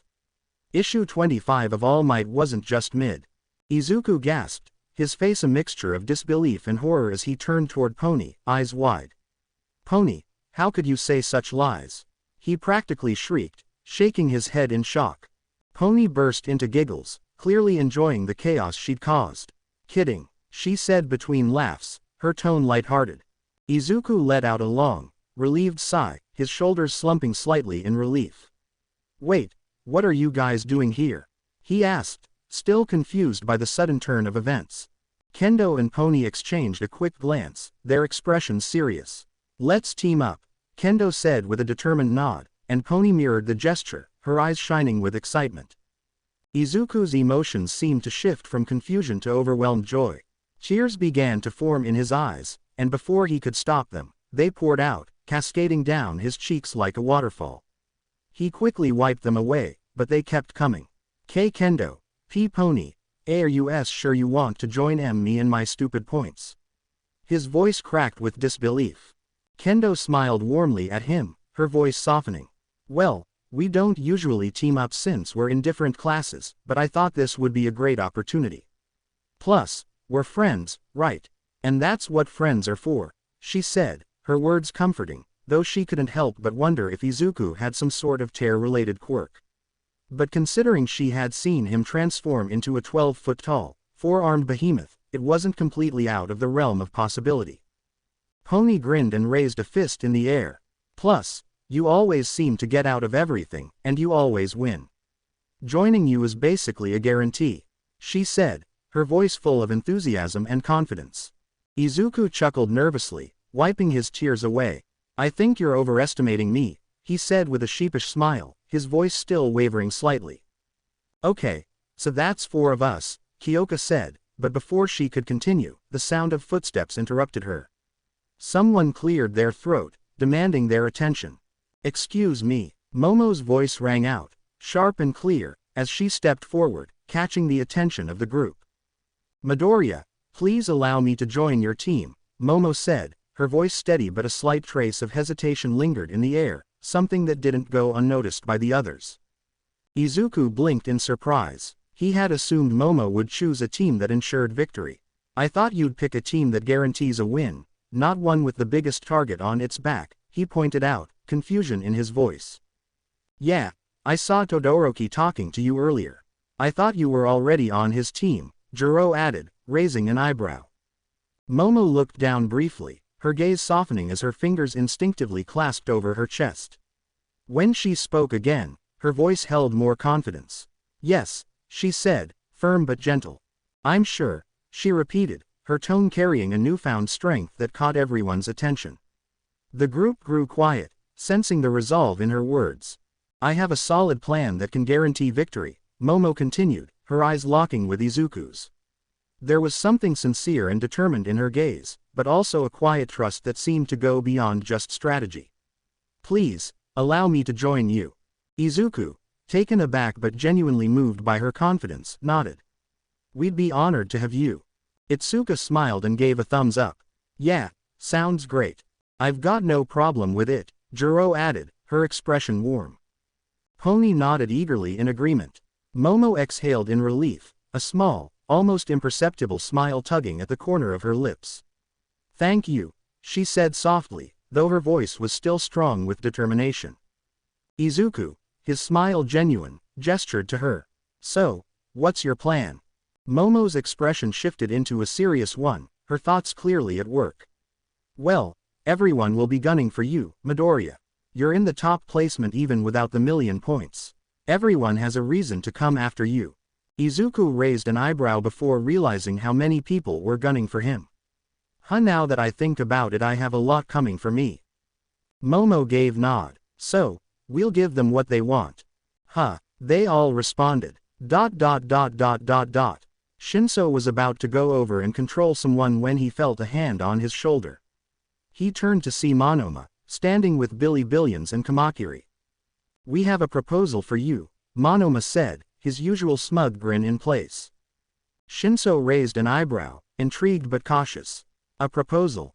I saw you during the obstacle course, Monoma continued, his voice lowering slightly. I think your quirk could be very helpful. Do you want to join our team? Shinso paused, sizing them up. He hadn't expected this approach. What's in it for me?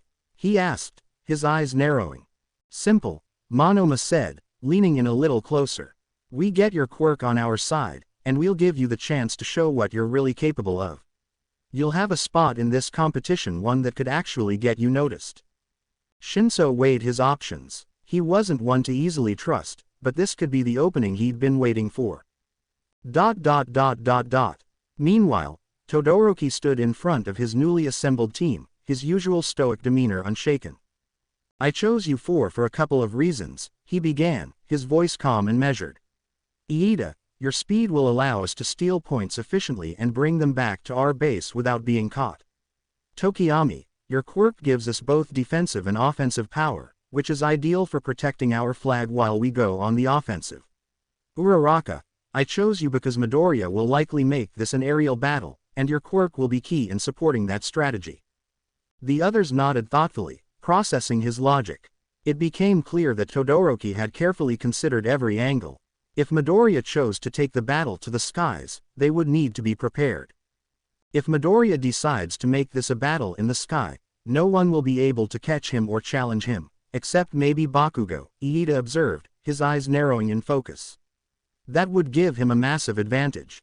Exactly, Todoroki affirmed. Not only will Midoriya be able to take points easily, but his flight ability surpasses anyone else's. No one else can compete with him in the air, at least not to the extent that he can. Tokiyami, standing with his arms crossed, added, in addition to Midoriya's mobility, the fact that no one else has flight abilities like his means we need to rely on strategy and coordination. We can't let him get the upper hand. Uraraka nodded, the wheels in her mind turning. So, you want me to make you float so you can challenge Midoriya in the air? She asked, glancing at Todoroki. That, and with Iida's speed, we can immobilize opponents before they even realize what's happening, Todoroki explained. I can freeze them, and then we'll easily collect their points. But if you float in the air, you won't have stable footing, Uraraka pointed out, her brow furrowing in concern. And that's where I come in. A voice interrupted, and the group turned to see a girl with pink hair, her grin wide as she pulled out a large suitcase. The group stared as she opened it, revealing an assortment of gadgets and gear designed for mobility and support. Iida leaned toward Todoroki, lowering his voice. Are you sure about her? He whispered, skeptical of the girl's sudden appearance. Todoroki merely nodded, his expression unwavering. I had asked Yaoyorozu, but she seems to have chosen her side already, he replied quietly, his eyes subtly flicking toward Midoriya's team, where Momo had been conversing with them. This was the next best option. Iida nodded, processing the information. I see. Todoroki then turned to face the team more fully, his voice growing serious. One final thing, he said, his tone low but intense. In battle, I never use my flames unless absolutely necessary.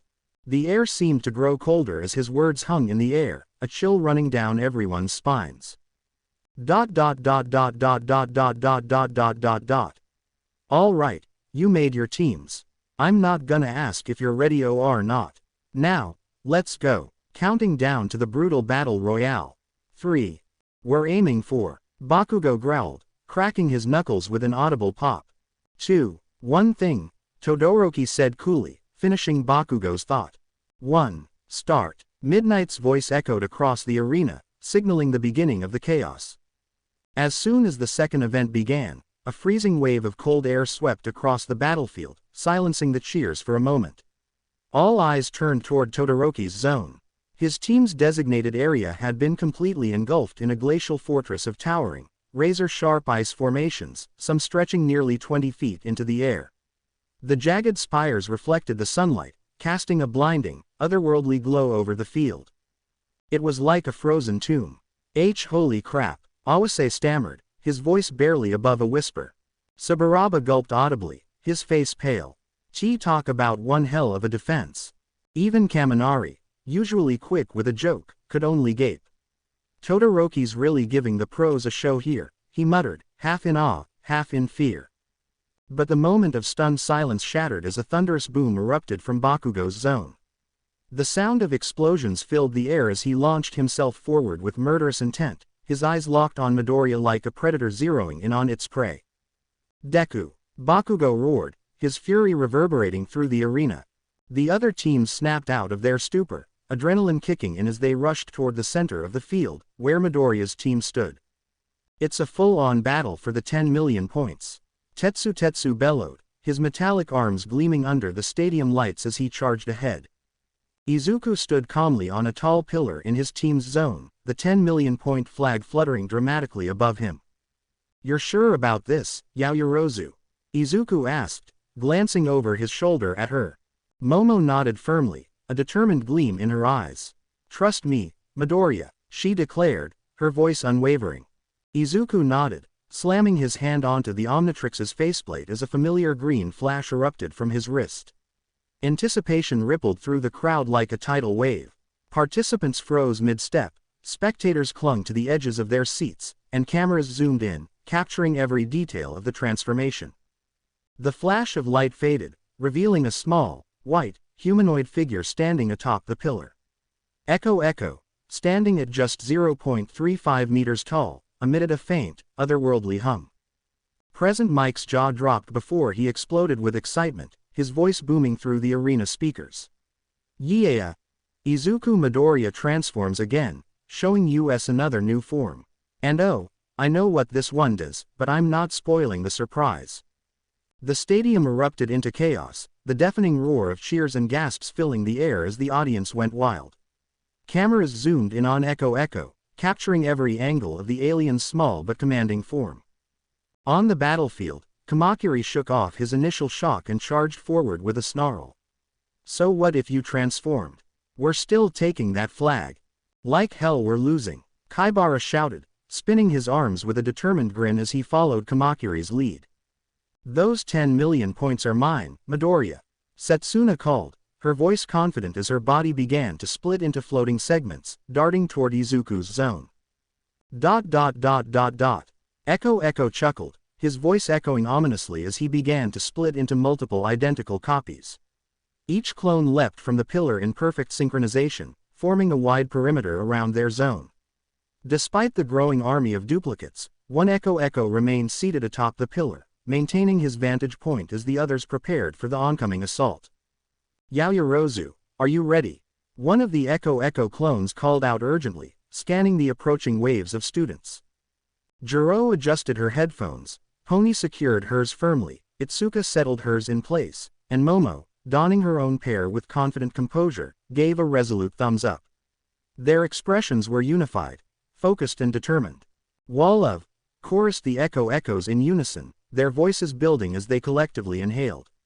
Then, with a thunderous yell that seemed to shake the very foundation of the arena, they bellowed.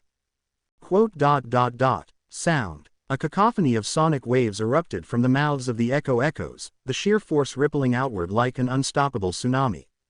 The stadium trembled violently under the assault, the air itself vibrating with devastating intensity. The charging students froze mid-step, clutching their ears as the relentless sound assaulted their senses. Present Mike practically leapt from his seat in the commentator's booth, clutching the microphone tightly. And there it is. Midoriya's echo unleashes the wall of sound. Oh man, I can't even hear the crowd. The stadium erupted in chaos. Spectators winced, some covering their ears as the sonic onslaught reverberated even into the stands. Maruko visibly flinched, her heightened hearing making her acutely aware of the attack's devastating power. On the field, students struggled to stay upright. Many clutched their ears in agony, their faces contorted as the sound waves seemed to shake their very bones. Despite the unrelenting onslaught, a few determined students tried to push through, their resolve shining through the chaos. Shishida roared as he charged forward, his beastly form digging into the ground, creating trenches with each step. Shoji shielded his ears with his arms, forcing himself to advance. Seeing this, the echoes didn't hesitate. Electricity crackled ominously around them as they tapped into 2% of One for All's power. Their sound intensified to a dangerously high frequency, and the ground seemed to quake from the sheer pressure. The advancing students were flung backward like ragdolls, tumbling through the air before crashing to the ground in disarray. Shishida and Shoji, still resisting, gritted their teeth as they were forced to retreat, their feet carving deep grooves in the earth. Bakugo, descending from a high-flying explosion, was struck mid-air by the amplified wave. He crashed to the ground in a heap, clutching his ears with a furious snarl. The battlefield was a scene of utter devastation. The sound waves finally subsided as the echoes quieted, their sonic barrage leaving the arena in stunned silence. Students lay sprawled across the field, groaning and attempting to recover, while a faint hum of vibration lingered in the air. In the stands, spectators exchanged astonished looks. "That was insane," someone whispered. "I don't even know how you counter that," another murmured. Midoriya's team just leveled the playing field. Literally. As the echoes regrouped, they sprinted back toward the original clone still seated on the pillar. With One for All enhancing their speed, they merged back into a single form, their movements seamless. Echo touched the Omnitrix dial, and with a flash of green light, Izuku returned, standing tall on the pillar. The girls removed their headphones, visibly impressed but focused. Izuku, undeterred, pressed the Omnitrix button once again, the faceplate shooting up as he turned the dial. Todoroki's opening move was impressive, Izuku said, his voice calm and steady, yet carrying an undeniable edge. "But we can do that too." With a decisive slam, he activated the Omnitrix. A bright green flash engulfed the field, its intensity drawing gasps from the audience. As the light faded, Diamond Head stood in his place, his crystalline form gleaming under the sunlight like a living monument. The crowd erupted once more, some pointing excitedly while others leaned forward in anticipation. "We've seen that form before, but what's he going to do with it now?" Present Mike's voice boomed with uncontained excitement. "Why, this is what we've been waiting for. Midoriya brings out Diamond Head, and you know he's got something big planned. Keep your eyes on this, people, it's about to get real." Diamond Head rolled his neck, the sharp, jagged edges of his crystalline form grinding faintly against each other.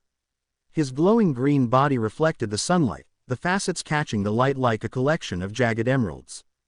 He clenched his crystalline fists before slamming one into the ground with a deafening boom. For a moment, nothing happened, the silence stretching just long enough to make the students pause. Then the earth groaned beneath them. A deep, rumbling quake spread outward, causing everyone to stumble as towering crystals exploded upward from the ground. The massive formations ripped through the terrain, jagged and imposing, creating an impenetrable barrier that encircled the area. Each shard shimmered with an almost otherworldly brilliance, their edges sharp enough to make even the most fearless hesitate. As the tremors subsided, Diamond Head rose, pulling his crystalline fist from the ground. He surveyed his handiwork, his glowing, faceted form towering among the newly formed barriers. Kyoka whistled, walking up with an impressed smirk. "Now that's impressive," she said, patting the alien's rigid back. Her hand met the cool, smooth surface with a faint metallic clink. Momo stepped forward, her eyes scanning the enormous crystalline structures. Are you certain they won't be able to break through? She asked, her tone cautious. Before Diamond Head could answer, Present Mike's voice boomed over the speakers. And Midoriya shows an unbelievable display of power. These crystals are practically indestructible. I don't think Cemento SS is gonna be too happy about this one. Bakugo scoffed, his explosive frustration boiling over. Useless Deku, he barked before launching himself at the barrier. A barrage of explosions erupted from his palms, each blast slamming into the crystals with thunderous force. Smoke and sparks flew with every hit, the shockwaves rippling outward and causing the ground to tremble. Everyone watched in tense silence as Bakugo gave everything he had, sweat dripping from his brow and his arms trembling from the strain. He blasted backward with one final explosion, panting heavily as the smoke cleared. But when the dust settled, the crystals stood as pristine as ever, not a single scratch marring their surface. Bakugo's smirk vanished in an instant. "Whoa, no way," Saburaba muttered, his voice tinged with disbelief. "Not even a dent," Kirishima said, his grin widening as he cracked his knuckles. Beside him, Tetsu mirrored the motion, both boys wearing cocky smirks. "Indestructible, huh, let's see about that," they said in unison. With a roar, the two charged forward, their arms transforming one into solid steel and the other into unbreakable stone. They swung simultaneously, their twin punches colliding with the crystals in a resounding crack. The result was immediate and humiliating. Both boys recoiled, clutching their now cracked knuckles, their faces twisted in pain. "Ow, ow, ow." Tetsu winced. "That's way tougher than it looks." Kirishima shook his head, forcing a grin through the pain. "Okay, that's definitely manly, but still, ow." Bakugo growled, his temper flaring. "Raccoon eyes. Melt this thing now. It's Mina Ashido, you jerk." Mina snapped, storming toward the barrier. She pressed her hands against the cool, crystalline surface, unleashing a torrent of sizzling acid. For a moment, it seemed to work, the air filled with the sound of hissing. But then Mina yelped, pulling her hands back. Her palms were red and raw, the acid having splashed back onto her skin. Diamond Head gave the barrier a sharp knock, the sound echoing like ringing steel. "Does that answer your question?" he asked, his glowing green eyes narrowing slightly. Everyone stared in stunned silence. The crystals remained untouched, as flawless as when they first erupted. Bakugo's fury boiled over. "I thought you could melt stuff. If you can't even do that right, what good are you?" Mina rounded on him, her face red with anger. "Oh yeah, you couldn't break it either. So if I'm useless, what does that make you, huh?" Bakugo stammered, his retort dying in his throat. All he could do was growl in frustration, glaring at the barrier as if sheer willpower could make it crumble. "Come on, Midobro," Kirishima called out, shaking his injured hand. "This isn't manly at all. Yeah, show some spirit and come fight us face to face." Tetsu added, wincing as he flexed his cracked knuckles. "We're not men," Kyoka snapped, shooting the two a glare. Their faces flushed as they remembered their entire team well, almost their entire team consisted of girls. "And shouldn't you be showing your manliness by breaking through yourselves?" Kendo chimed in, her arms crossed. "You'll never accomplish anything if all you do is complain," Momo added, shaking her head. "Yeah, stop whining and deal with it already," Pony shouted. Kirishima and Tetsu's faces turned red, their embarrassment bubbling over into manly tears. "They're right," Kirishima said solemnly. "They're more manly than both of us combined," Tetsu added, his voice heavy with shame. The four girls deadpanned, sweat dropping at the sight. Diamond Head wanted to protest, but there were more girls on the team, so he felt he couldn't say. Juzo Honanuki's voice rang out with calm confidence. "I got this." The crystals began to soften under Juzo's quirk, transforming from rigid indestructibility to malleable sludge. Sensing the opening, Shishida roared and charged forward. But before he could get far, Kendo's massive hand stopped him in his tracks, gripping his shoulder firmly. "Midoriya, go," she commanded, her sharp tone cutting through the chaos. From within the crystalline structure, a blur of green lightning erupted. Bakugo, seeing an opportunity, prepared to blast himself into the breach. But his advance was abruptly halted as two familiar white souls planted themselves squarely on his face. The unexpected force sent him tumbling backward, his body rolling across the ground. What the hell, Deku? Bakugo roared, rage crackling from his palms as he shot to his feet. Midoriya didn't answer. Instead, he used Bakugo's face as a springboard, leaping high into the air with one for all crackling around him. His trajectory carried him to the very top of the crystalline structure he had formed earlier. Clinging to his hand like a trophy was the 10 million points flag, its fabric fluttering in the wind. You want this flag?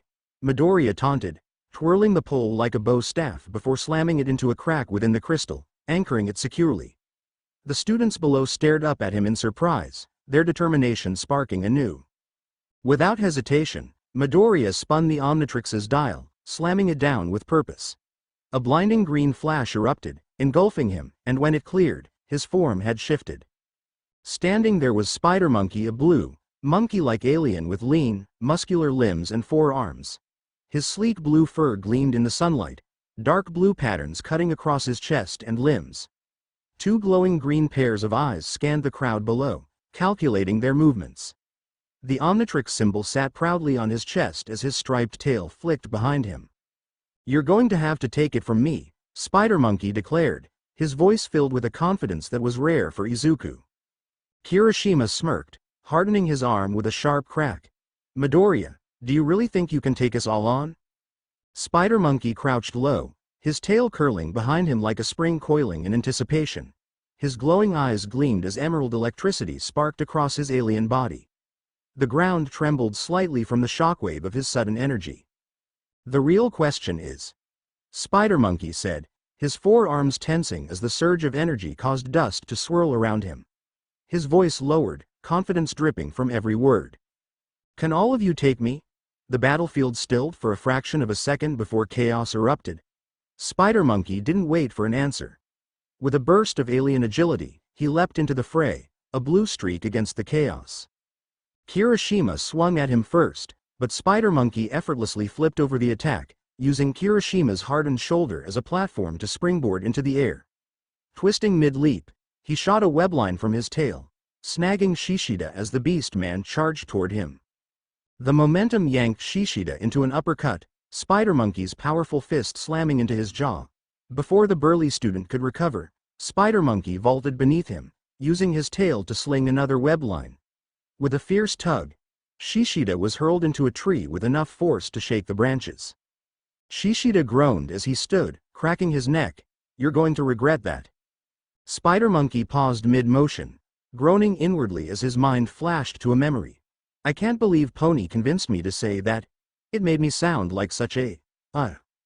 Before he could finish his thought, a stabbing pain shot through his skull. Danger sense.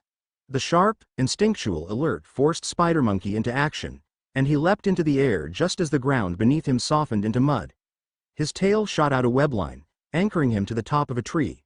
Hanging upside down, he scanned the area, his 4 eyes locking onto Juzo crouched on the ground with one hand pressed into the mud.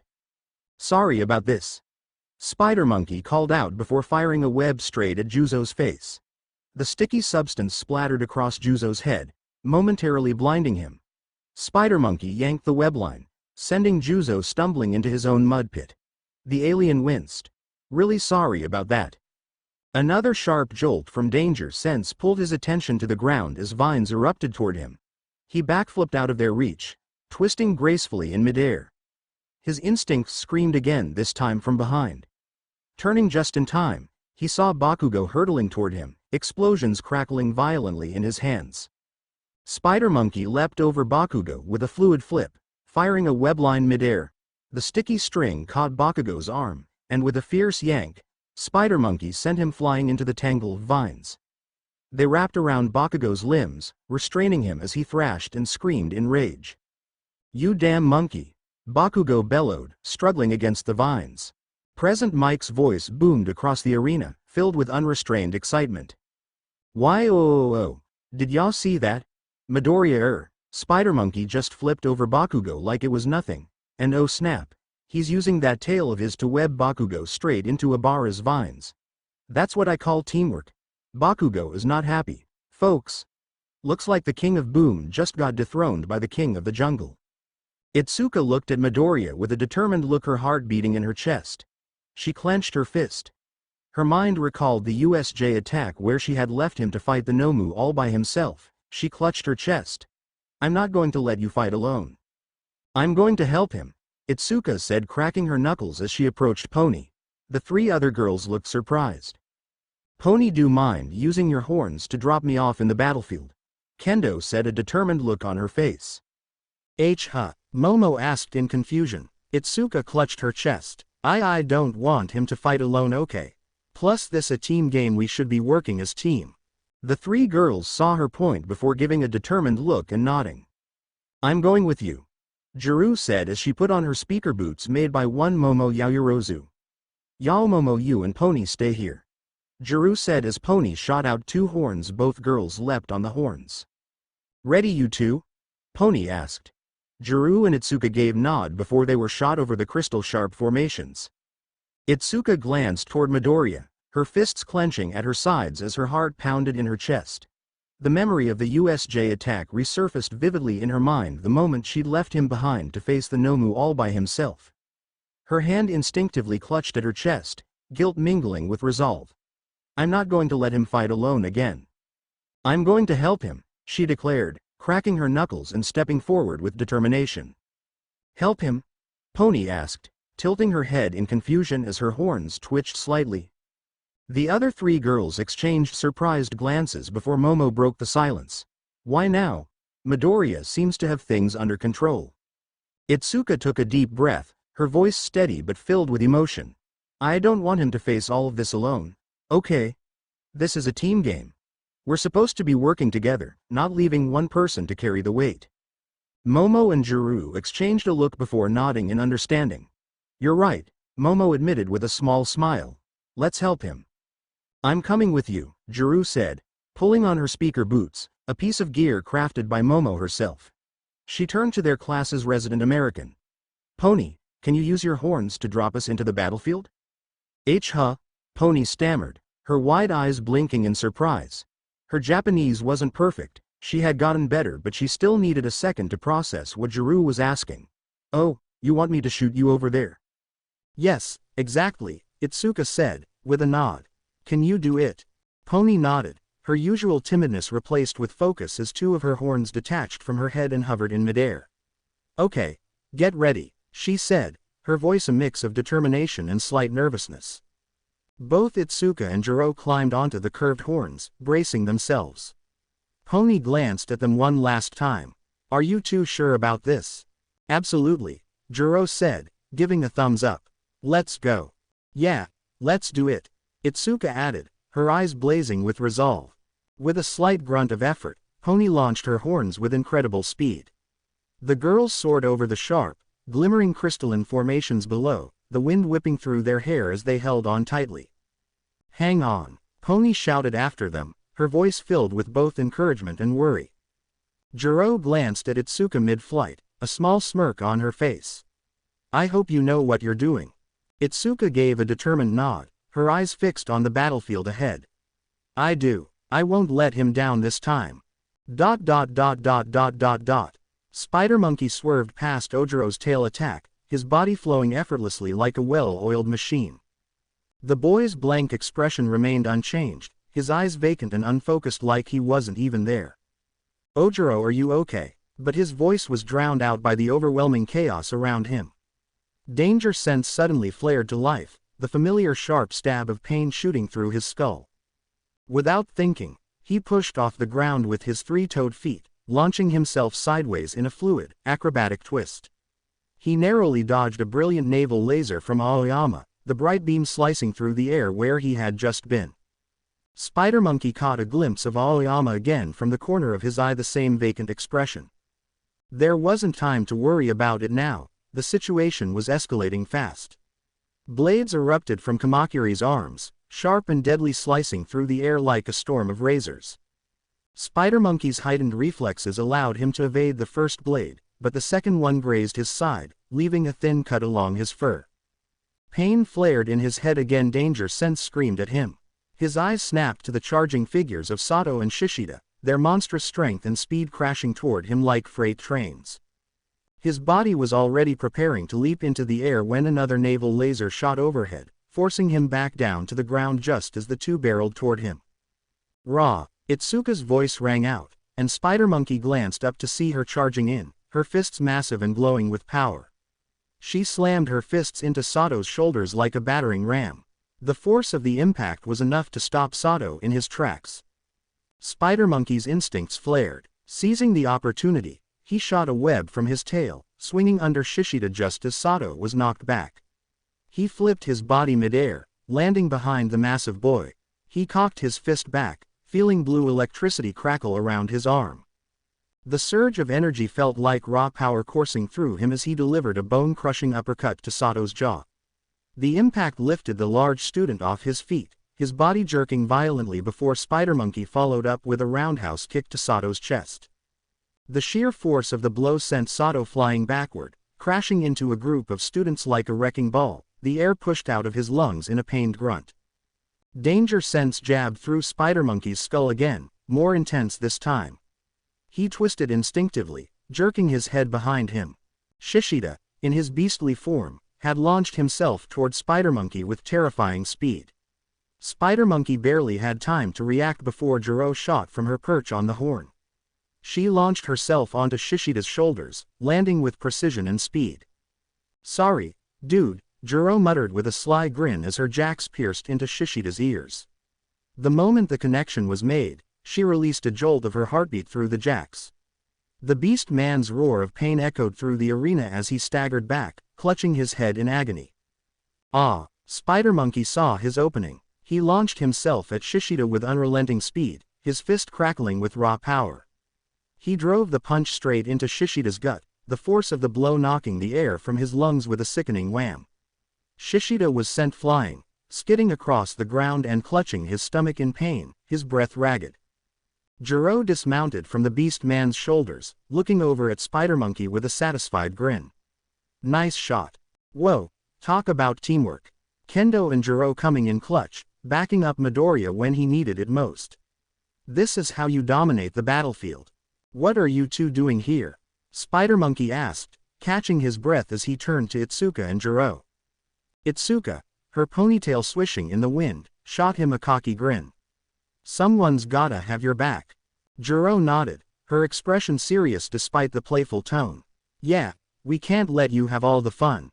Spider Monkey smirked, feeling a rush of adrenaline. Just as he turned to leap into a nearby tree, the stabbing pain of Danger Sense struck again. His head snapped back, and without hesitation, he grabbed Itsuka and Jiro by the waist, hoisting them off the ground with ease as he bounded toward the nearest tree. Both girls squealed in surprise as they were lifted off their feet.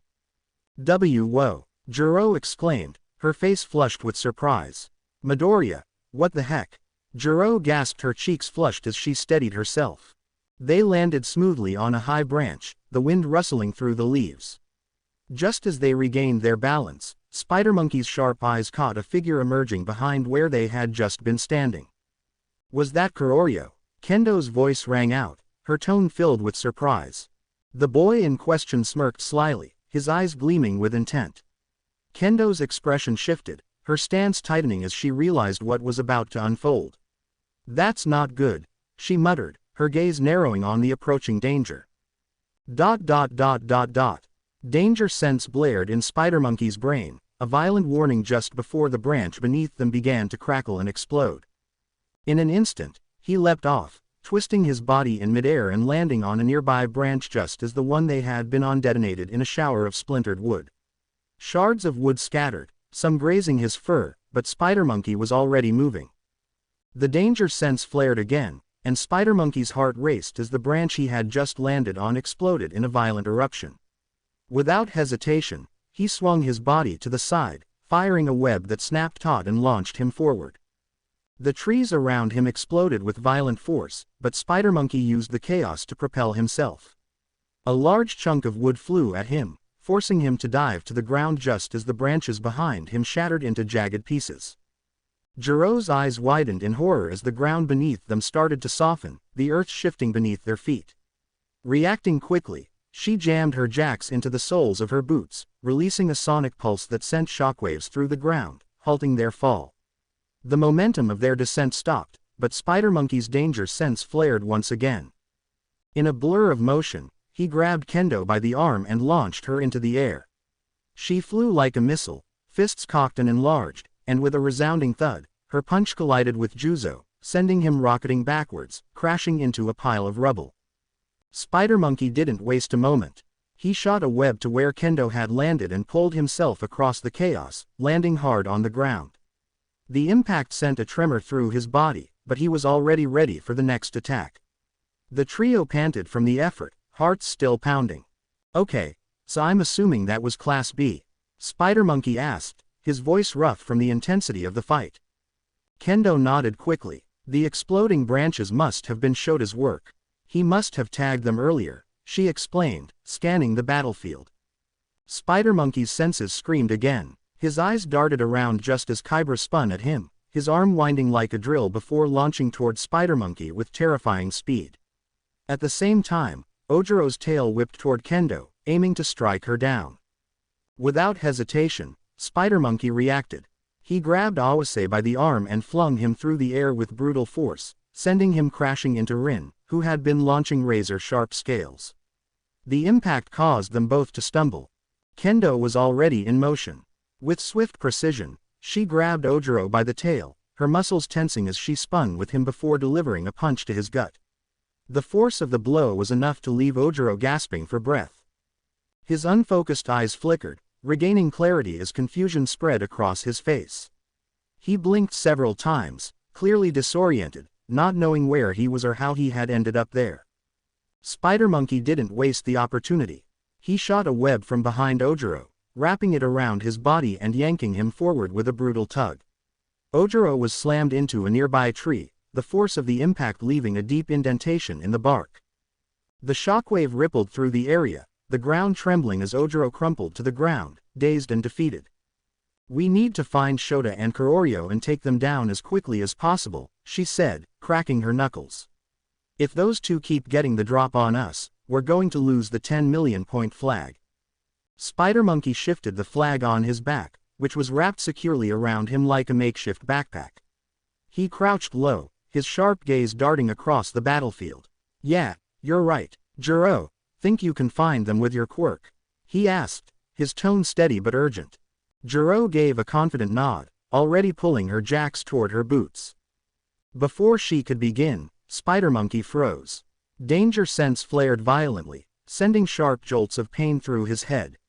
"Incoming," he shouted as a group of students charged at them, all eyes locked on the 10 million point flag. Jiro didn't waste a second. She yanked out a set of headphones from her belt pouch, tossing them to her teammates.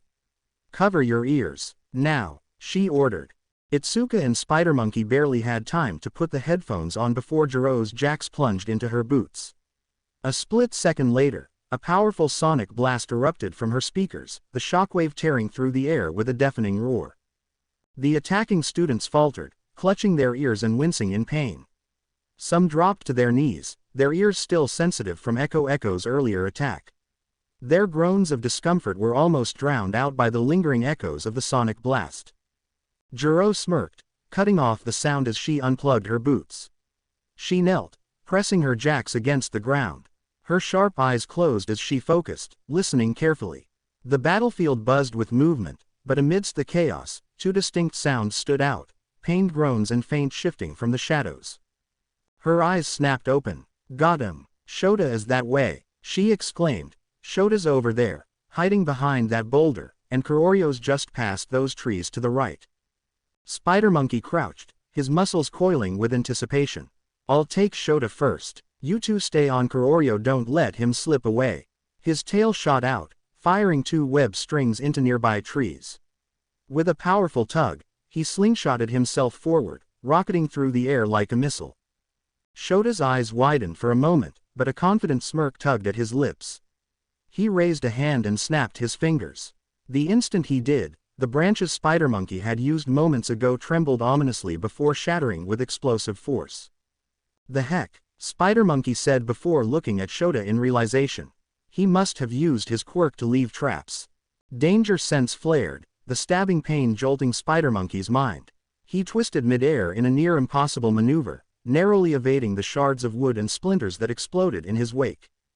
The burst disrupted his momentum slightly, but his enhanced agility allowed him to recover. He landed briefly on a nearby branch before launching himself again, this time directly at Shota. Shota had anticipated this. I made sure to leave twin impacts near my position. With a sudden crack, the point where Spider Monkey had just been moments ago erupted in a concussive shockwave. His quirk isn't limited to just solid surfaces. Spider Monkey's danger sense stabbed at his brain, and he darted sideways just in time to avoid the blast, his quick reflexes and nimble frame saving him from a direct hit. The shockwave rippled past him, scattering leaves and dust into the air. Nice try, Spider Monkey growled, his voice tense but confident as he adjusted his trajectory mid-leap. His tail lashed out, gripping a low-hanging branch to swing himself closer. He swung as he dodged another sudden shockwave. His head jerked as tree's branch exploded. Spider Monkey shot a web and swung into the air and clung to a tree. Blue electricity crackled around his body and like bullet he sprung of the tree. Closing the distance in an instant, he cocked his fist back, blue electricity crackling around it. Shota barely had time to react. Spider Monkey's punch connected with devastating force, striking him square in the chest.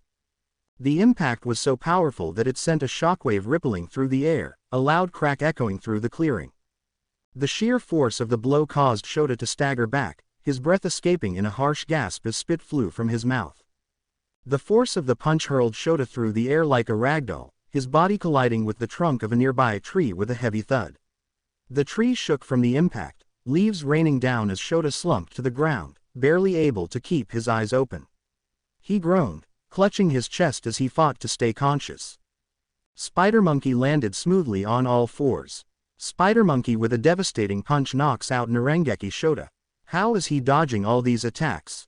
This kid's moves are unreal. ... Whoa, you saw that kid's reflexes? A spectator said in awe. Yeah, he dodged like pro. Another said, and you saw that Jiro girl? She managed to find Shota so Spider Monkey could take him down. Another pro nodded, and she stopped the entire charging group with that sonic attack, giving her team breathing room. She's strong, no doubt, but her ability to think on her feet during battle is what separates her. She took down that Ojiro kid without breaking a sweat. ... Midoriya, Jiro shouted, releasing a sonic blast from her boots. The alien hero, relying on his sharp hearing, focused on what the punk girl had been saying. We found Kuwaro, but... Jiro said, her eyes scanning the shifting shadows. Kuwaro darted between them effortlessly, avoiding the sonic waves. A sly, confident smirk spread across his face as he taunted, "You're going to have to try harder than that." From above, Kendo leapt down from a tree, her enlarged fist smashing toward him like a hammer. But Kuwaro darted away just in time, his lithe form merging into the nearby shadow before reappearing behind her.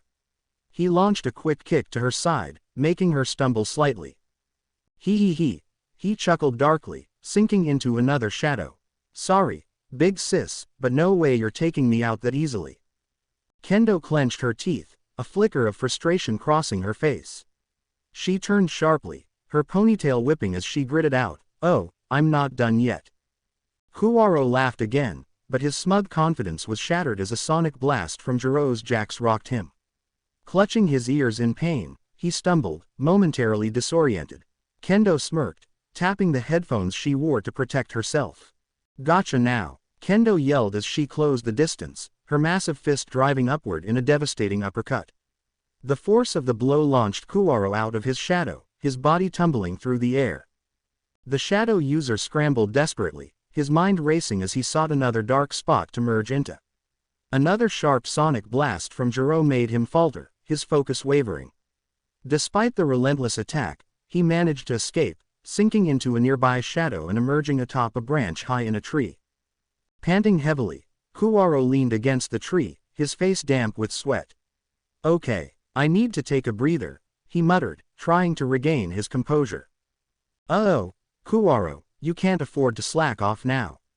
Present Mike bellowed, his voice brimming with energy. From the speakers, Aizawa's calm yet cutting tone followed, a tactical error. He failed to remain aware of his surroundings. Kuwaro's eyes widened in alarm. Surroundings, he thought. His confusion turned to panic as a shadow loomed overhead. Spider Monkey descended from above, his fist crackling with blue electricity. Kuwaro barely had time to process what was happening before the powerful blow connected with his face, the impact reverberating through his body. The force of the punch hurled him out of the shadows, sending him crashing into the ground with a resounding thud. Dust rose around him as he groaned in pain, his confident smirk long gone. "Nice shot," Kendo called out, giving Spider Monkey a thumbs up. "That'll teach him to underestimate us." Spider Monkey landed gracefully beside her, his tail flicking as he grinned. Jiro smirked from her position, lowering her jacks. "That's what he gets for hiding in the dark." The spectators roared with excitement, their cheers shaking the stadium as the dramatic scene unfolded. The intensity of the fight already had the crowd on the edge of their seats. Izuku barely had a moment to breathe when the stabbing pain of danger sense erupted in his mind. His eyes widened, and he twisted to the side just as the air rippled with the force of an explosion. "Damn you, Deku!" Bakugo's voice tore through the noise as he rocketed toward Izuku, his palms blazing. Izuku, still in his spider monkey form, leapt into the air, executing a flawless backflip as his elongated limbs wrapped around Kendo and Jiro, pulling them out of harm's way.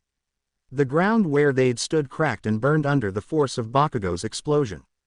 Spider Monkey landed on all fours, his green eyes locking with Bakugo's fiery red glare. The rage in Bakugo's gaze was palpable, his lips twisted into a snarl. "Damn you, Deku!" Bakugo hissed again, his voice dripping with venom. Spider Monkey felt his muscles tense, a surge of anger rising at the sound of that nickname. His glare hardened, his shoulders square as the tension between the two sparked like a live wire. Katsuki Bakugo and Izuku Midoriya face off. With just under 10 minutes remaining on the clock, the announcer bellowed, the crowd going wild. Jiro glanced at the timer, her pulse quickening.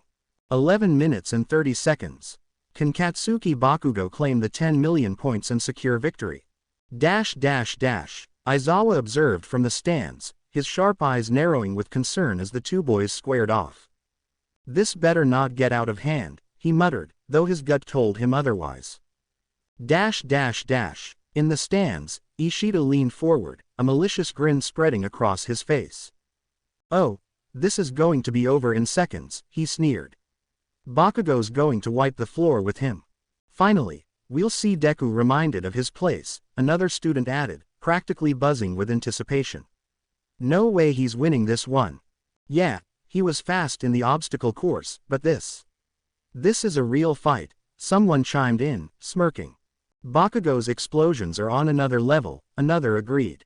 "Midoriya's little streak ends here." Despite his words, there was an edge of nervousness in his tone. Izuku's recent performance had shaken their confidence, even if they refused to admit it. Yuba sat stiffly, his face dark with disdain. He turned to the group, his voice cutting through their chatter. "Don't you all feel ashamed of yourselves?" Ishida rolled his eyes dramatically.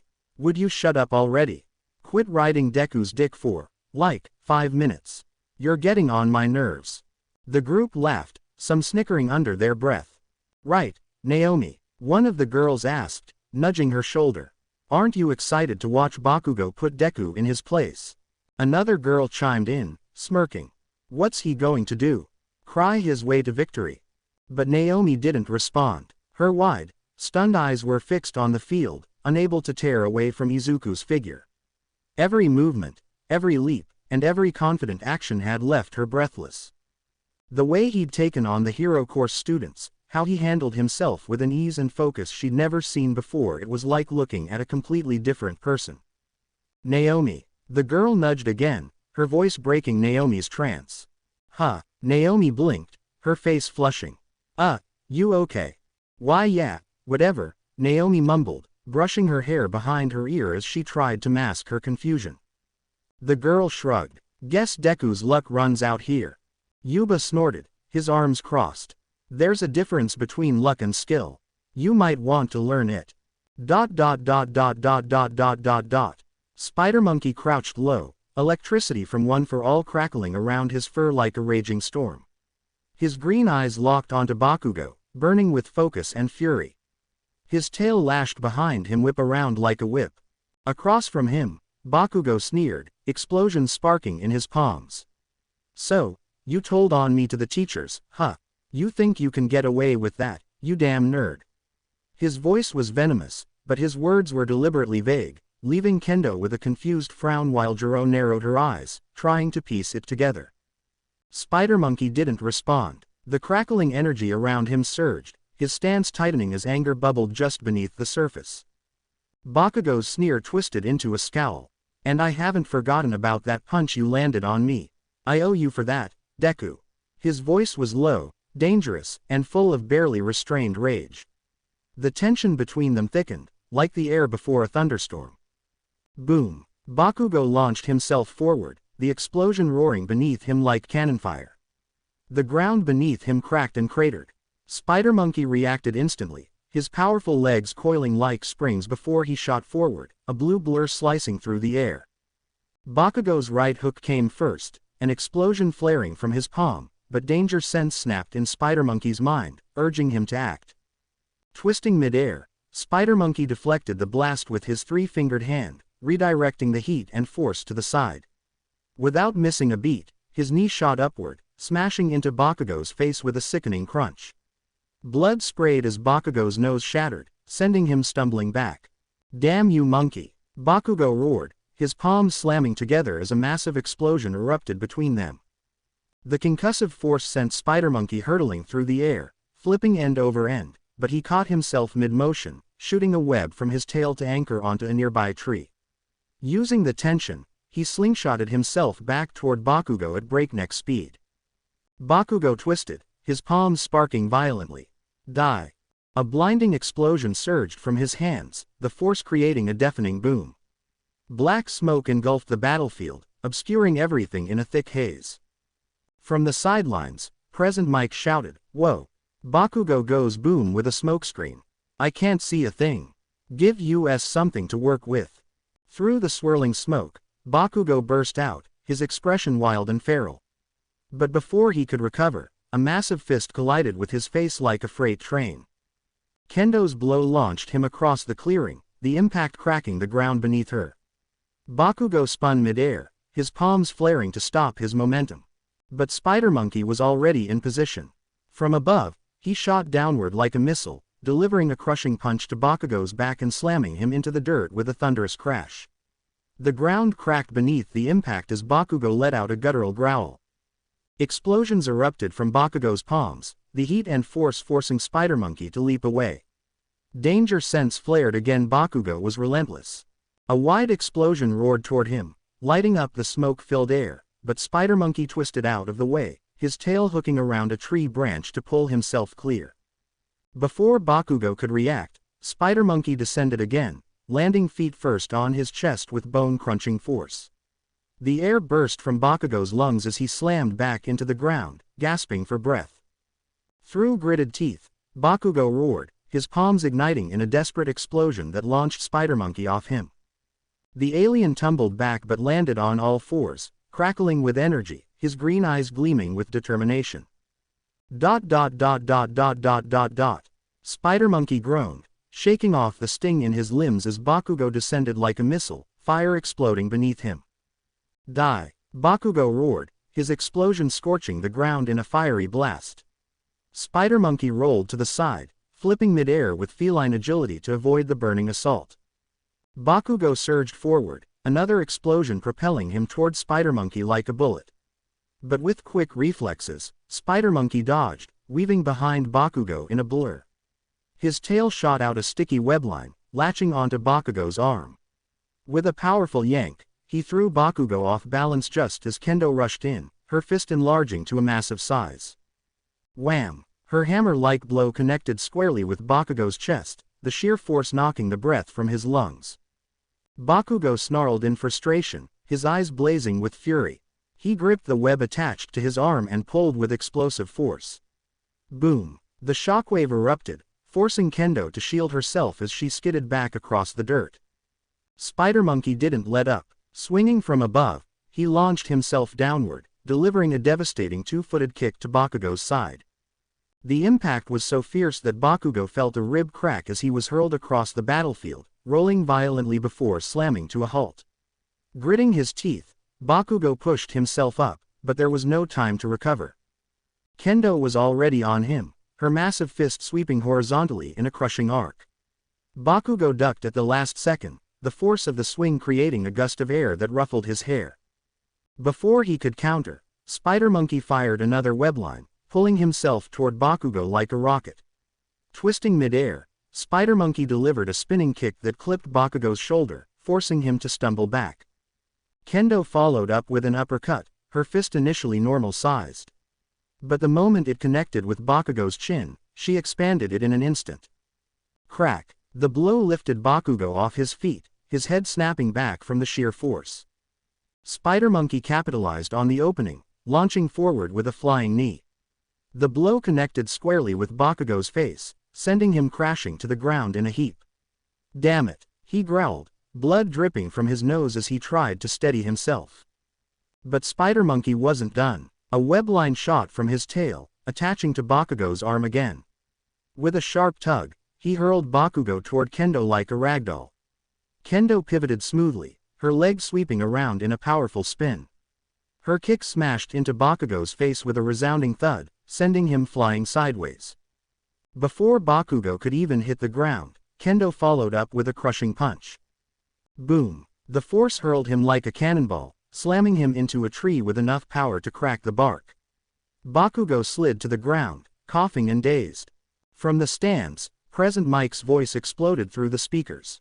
Holy smokes, folks, did you see that? These two are a force to be reckoned with. They haven't even had a hero class together. And are kicking Bakugo's butt. Now that's what I call a powerhouse duo. ... Bakugo struggled to regain his footing, barely able to react as Spider Monkey's roundhouse kick slammed into his chest. The sheer force of the strike knocked the breath from his lungs, and he coughed violently, his vision blurring. Before he could recover, Spider Monkey's tail shot out, a webline attaching to Bakugo's body and pulling him off balance. In one fluid motion, Spider Monkey hurled him towards Kendo, who was already leaping into the air, her fists poised for impact. Kendo's hands collided with Bakugo's chest with a thunderous crash. The power behind her blow sent shockwaves through the ground, and Bakugo was driven back into the dirt, the air knocked from his lungs. Without wasting a beat, Kendo surged forward again, her movements fluid and precise. As she passed by Jiro, the two shared a quick high-five, their teamwork instinctive. Jiro plugged her jacks into her boots, and a powerful sonic wave erupted from her, hitting Bakugo square in the chest.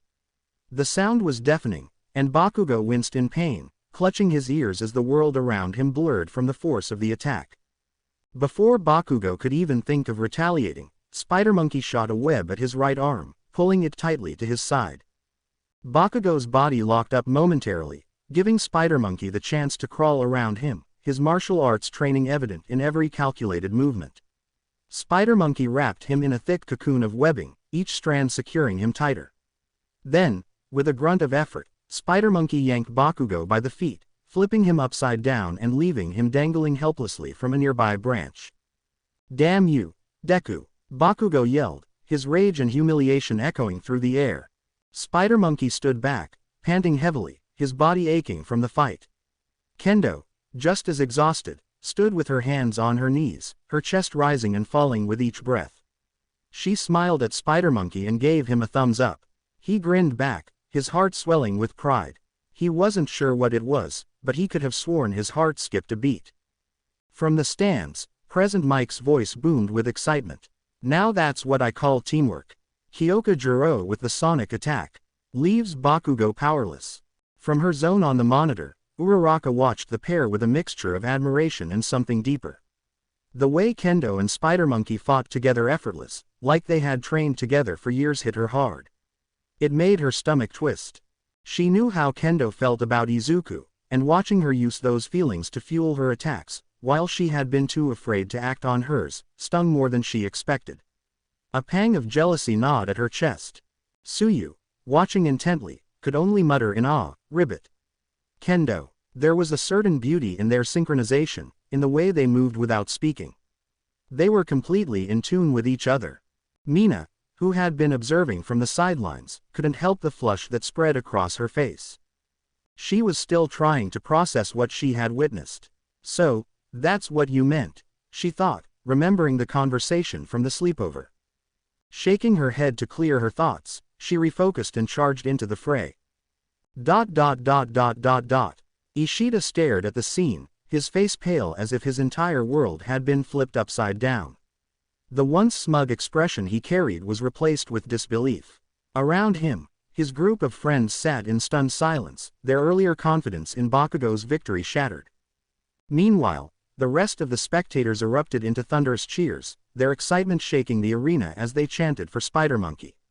The energy was electric, the roar of the crowd a testament to Izuku's incredible performance. Yuba leaned back in his seat, a satisfied smirk tugging at his lips. "See," he said, his tone light but carrying a hint of triumph. "Who needs luck when you've got skill?" Bakugo growled in frustration, his entire body throbbing with pain as he dangled upside down in the web cocoon. His glare burned into Deku, or rather, the alien form of Spider Monkey, while his teeth ground audibly. "Damn you," he spat, the venom in his voice unmistakable. Kyoka crossed her arms, a smug grin spreading across her face. "Wow, Green," she said dryly, "you went all out to gift wrap me an angry Pomeranian. How thoughtful." Kendo stifled a laugh beside her, shaking her head. "Ah, that's so sweet. He even wrapped it up with care." Spider Monkey struggled to keep a straight face, a smile tugging at his lips. He covered his mouth with one of his lower arms, trying not to laugh out loud. The girls always knew how to lighten the mood, even when they were poking fun at someone or him. Kyoka tilted her head, her smirk sharp. "Though, I don't think I want it. He kind of looks like he has rabies." "The hell did you say, you earlobe bitch?" Bakugo roared, his voice cracking with fury. Kyoka's grin didn't falter. Do you think we need a rabies shot for him, Kendo?" Kendo couldn't hold back a chuckle. "Maybe we should just grab some doggy treats and see if he calms down." That broke whatever composure Spider Monkey had left. He let out a snicker, quickly muffled by his hand. Kyoka and Kendo erupted into laughter, their teasing hitting its mark. Bakugo, now red-faced, glared daggers at Kendo. "Hey, man hands," Bakugo snarled, his crimson glare locked on Kendo. "You're the bitch that taught him those moves, right?" His voice dripped with venom. Kendo didn't flinch, a confident smirk spreading across her face. "Yeah, I'm the bitch who taught him to kick your ass," she shot back coolly. "What are you gonna do about it?" Bakugo seethed, his mouth opening to fire back when a web shot from Spider Monkey's tail, sealing his lips shut. Kendo," Spider Monkey stammered nervously, "be careful, he might actually bite." Jiro and Kendo froze for a moment before bursting into another round of laughter. "PFF'd." Jiro stifled a laugh. "Haha. Oh my gosh," Kendo gasped, clutching her sides. Kyoka nudged Spider Monkey with her elbow, an amused glint in her eye. "Looks like you're finally picking up a thing or two from me, Green." Spider Monkey chuckled awkwardly, scratching the back of his neck. "Why yeah, I guess I am." Their eyes met for a brief moment, and Kyoka's smirk faltered as a faint blush crept onto her cheeks. Spider Monkey felt his heartbeat quicken, his face heating up in response. They stared at each other, lost in each other's eyes. Kyoka cleared her throat, looking away quickly. Right, well, sure." Her voice sounded unusually flustered, something she clearly wasn't used to. Spider Monkey's tail swayed nervously as Bakugo's muffled growls grew louder, his glare drilling holes into the alien hero. Before the group could react, Mina Ishido came sliding toward them on a trail of her acid, moving with the speed and agility of a pro skater. The group widened their stances, startled, as she shot acid from her hands, effectively separating them. "Hey, Midori," Mina called out with a cheerful grin, her voice as bubbly as ever. Spider Monkey leapt into action, somersaulting backward onto a wall and sticking to it effortlessly. His sharp senses flared as danger sense went off again, alerting him to the incoming rush of other teams charging their way. But before he could fully react, he felt arms wrapped tightly around him from behind. Spider Monkey's eyes widened in shock. How had someone managed to grab him without triggering danger sense? "I've got you," came the familiar voice of Hagakure, her tone triumphant and teasing. Hagakure, how could I not sense you?" Spider Monkey asked, twisting his head in confusion. The invisible girl smirked, though he couldn't see it. Before she could answer, danger sense flared again, this time from Sato barreling toward them. With a quick shake of his head, Spider Monkey planted 2 sharp kicks, sending Sato skidding back across the ground. He then backflipped with remarkable agility, slamming Hagakure into the dirt. She let out a groan as her grip on him loosened. "Sorry," Spider Monkey said hastily, glancing down at her with genuine concern. Hagakure gave a strained chuckle, waving him off. "Only you would apologize to the person trying to steal your flag, Midoriya." But there was no time for banter.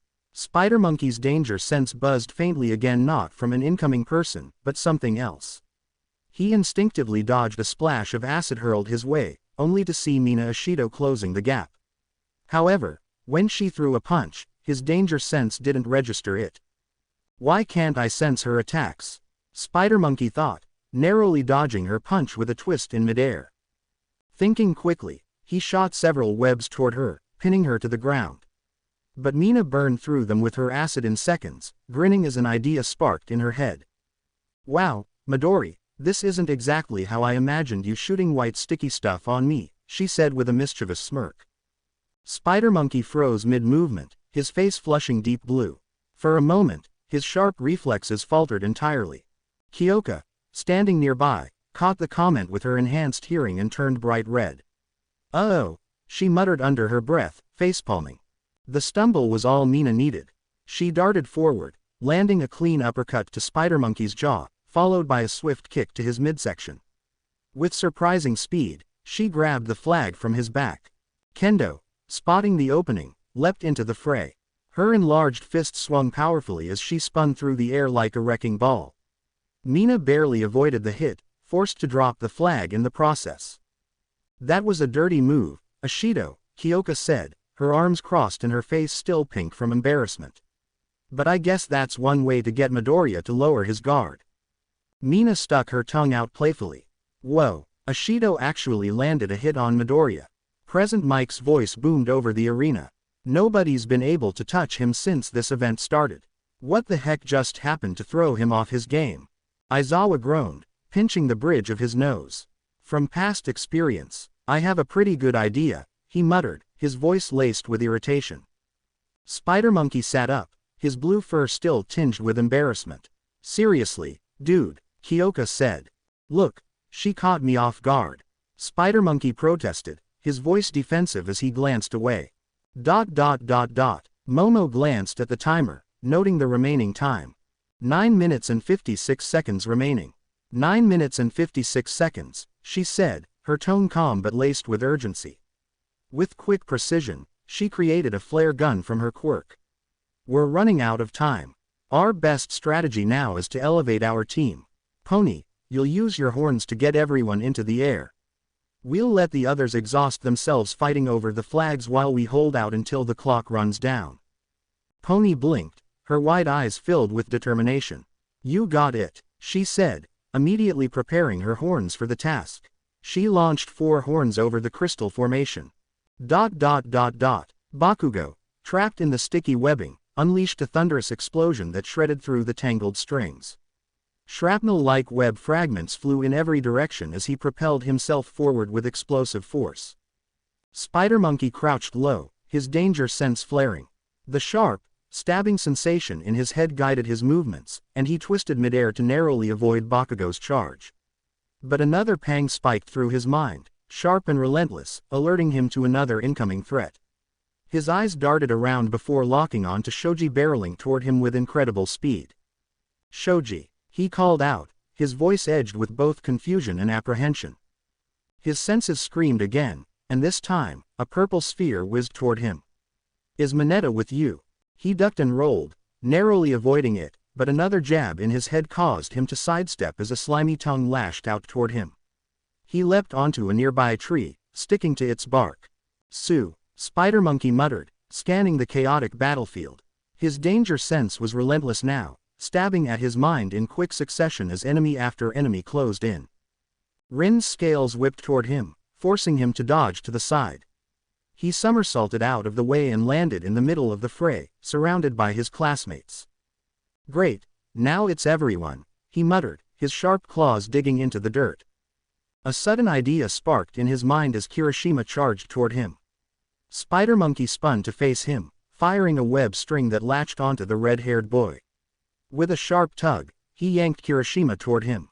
"Sorry, Kirishima, I'll buy you lunch later," Spider Monkey said quickly, his tone genuinely apologetic. Kirishima's eyes widened in horror as realization struck. "Wait, you're not gonna. Please harden." Spider Monkey cut him off, gripping his now hardened classmate tightly. With his enhanced strength, he spun Kirishima around like a living wrecking ball, the sheer force creating a blur of red and blue as Kirishima collided with the other students charging in. The battlefield erupted into chaos as students were sent flying one by one. Even Bakugo was forced to dodge as Kirishima's hardened body became a makeshift weapon. Midoriya is using his classmate as a weapon. Present Mike bellowed, his voice booming over the speakers. "I know I said he was a shield and spear, but this is absolutely bonkers." Spider Monkey gritted his teeth, feeling the strain of his plan, and with one final spin, he hurled Kirishima straight at Bakugo. The impact was explosive literally. Bakugo countered with an explosion that sent both him and Kirishima tumbling across the ground. Kirishima, now dizzy and disoriented, wobbled to his feet, his hardened face flushed green as swirls danced in his eyes.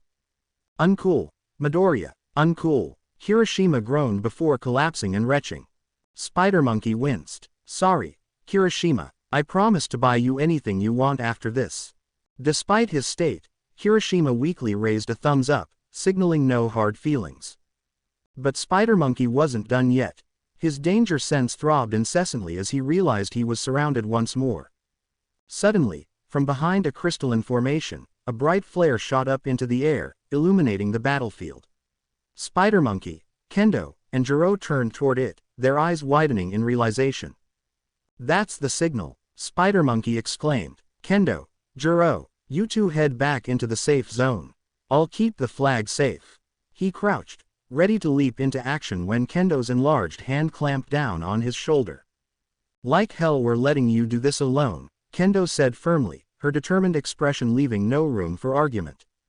"What? But the plan?" Spider Monkey started, but Jiro cut him off with a shrug. "Plans change, Midoriya. It's better for us to back you up than to sit around guarding Yaoyorozu," Jiro reasoned. Spider Monkey hesitated for a moment, looking at the fierce determination in their eyes. Finally, he grinned and pulled both girls into a quick side hug. "Fine, let's make this work." From across the field, Pony's horns streaked through the air, weaving and darting like guided missiles. Spider Monkey fired a web from his tail, latching onto one of the horns, and yanked hard. The three launched into the air with an almost dizzying speed. In a series of acrobatic flips, Spider Monkey dropped Kendo onto a pair of the flying horns. She wobbled briefly before finding her balance. He repeated the maneuver with Jiro, who flailed for a moment but managed to stabilize. Spider Monkey then shot another web string from his tail, anchoring himself to one of Jiro's horns for support. Together, the three rocketed into the sky like a missile, leaving the ground-bound students in their wake. "He's getting away," Kamakiri growled. "Midoriya's got the 10 million points. We can't lose to him now." Mineta screeched, scrambling to keep up. Rin launched a flurry of scales in frustration, trying to knock them off course, but they were too fast. "TCH, damn Pony's horns. Cut them off," Kaibara shouted to Saburaba. "On it," Saburaba replied, taking a deep breath to create an air barrier in front of them. Before he could act, Spider Monkey's danger sense flared, sending a jolt through his head. Reacting instantly, he let go of the horn with one hand, using his remaining grip on the webline to swing slightly.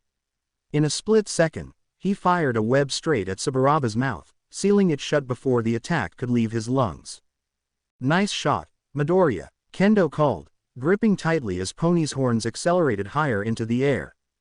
Pony focused harder, sweat beading on her brow as she commanded her horns to climb higher and faster, carrying the trio above their pursuers. Below them, The other students shouted and scrambled, unwilling to lose sight of the 10 million points fluttering behind Spider-Monkey. Midoriya and his team just launched themselves into the sky. Kendo and Jiro have taken to the air thanks to Pony's horns. Talk about rising up the competition.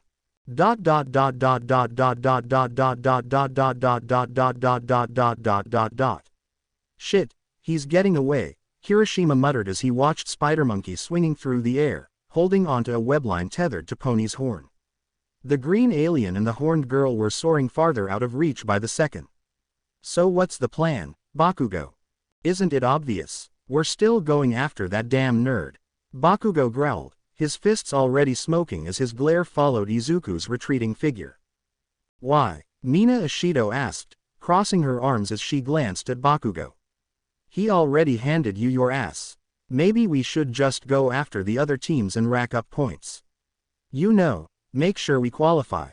She didn't understand what Bakugo's problem with Izuku was. It felt like the guy had some personal grudge against him for no real reason. Look, we're running out of time, Mina continued. We need to play it smart if we want to make it to the third event. Kirishima nodded thoughtfully. She's got a point, man. We could hit the other teams, get their points, and secure our spot. Then, I'll face Midobro fair and square in the next round. No, Bakugo barked, cutting him off. I'm going after Deku. We're getting an undisputed win. His hands flared with small explosions as his rage boiled over. No one's gonna question that I'm the best. I'm taking that damn nerd down and getting those 10 million points. Mina watched Izuku disappearing into the distance, soaring higher and higher as he zipped through the air. There was no denying it, he had the home field advantage up there. Her brow furrowed as she turned back to Bakugo. Okay, but let's be real, she said firmly. Neither Kirishima nor I can help you while you're in the air, and judging by how your last fight went, you're just gonna get your ass handed to you again. Bakugo snarled, his teeth bared as smoke curled from his palms. The insinuation that he needed anyone's help was an insult he wasn't willing to take. Like hell I need your help, you damn extras, to beat that worthless nerd. Bakugo shouted, spit flying with his words. Mina's expression darkened, and she stepped closer, jabbing a finger into his chest. Oh, yeah, if Midori's so worthless, what the hell does that make you? Bakugo blinked, momentarily thrown off by the sharpness in her voice. Huh, he muttered. You keep calling him the bottom, useless, worthless, but let's look at the facts. He saved your ungrateful ass at the USJ. He's beaten you what, like, 5 times now. Honestly, I've lost count. And unlike you, he actually made difference at the USJ while you just nearly got us killed. Mina's voice was steady, but her words hit like a slap, and Bakugo's face twisted in barely contained fury. And even if you somehow managed to beat him this time, it still wouldn't prove a damn thing. Not when his win count against you is so much higher, she said, her tone calm but cutting. Midori's at the top of the class, kicking ass, and doing it without being a massive dick. And he actually backs up his talk about becoming the #1 hero. And unlike you, he doesn't scream every damn second he's going to be great hero. His actions say more, unlike you who's all talk. Bakugo's fists clenched tighter, his body trembling with restrained anger. Mina took a step back, her gaze unwavering. If someone like that is so worthless, useless in your eyes, she said coldly, then what the hell does that make you? The silence that followed was deafening. Even Kirishima didn't dare speak as Mina's words hung in the air, heavy and unshakable. Bakugo's scowl deepened. He clenched his teeth, letting out a frustrated "tch" before turning away. With a sharp explosion, he launched himself in Deku's direction, his anger burning brighter than ever. Mina crossed her arms again, exhaling sharply. Idiot. Kirishima scratched the back of his neck, giving her an uneasy grin. Remind me to never get on your bad side, Ishido. Mina smirked faintly. Would you look at that? I actually managed to shut him up for once. Yeah, that was awesome. Kirishima said with a chuckle. But we should still follow him. Mina's smirk vanished, replaced with a look of disbelief. What? Why? She asked, her voice almost pleading. Kirishima shrugged, his expression firm but understanding. Look, Midoriya's heading somewhere far. On the way, we can steal points from other teams. You're fast, you can grab them and bring them back. Besides, Bakugo isn't going to stop, and let's face it, he's still a damn good fighter, even if he's, well, Bakugo. Mina groaned, rubbing her temples in frustration. You're killing me here, Kirishima, she muttered before throwing her hands up in surrender. Fine, let's go. Without another word, she followed Kirishima, both of them sprinting after the trail of smoke Bakugo had left behind. To be continued. I hope you guys enjoyed this video and make sure to like and subscribe to the channel. Now we will see you in the next video.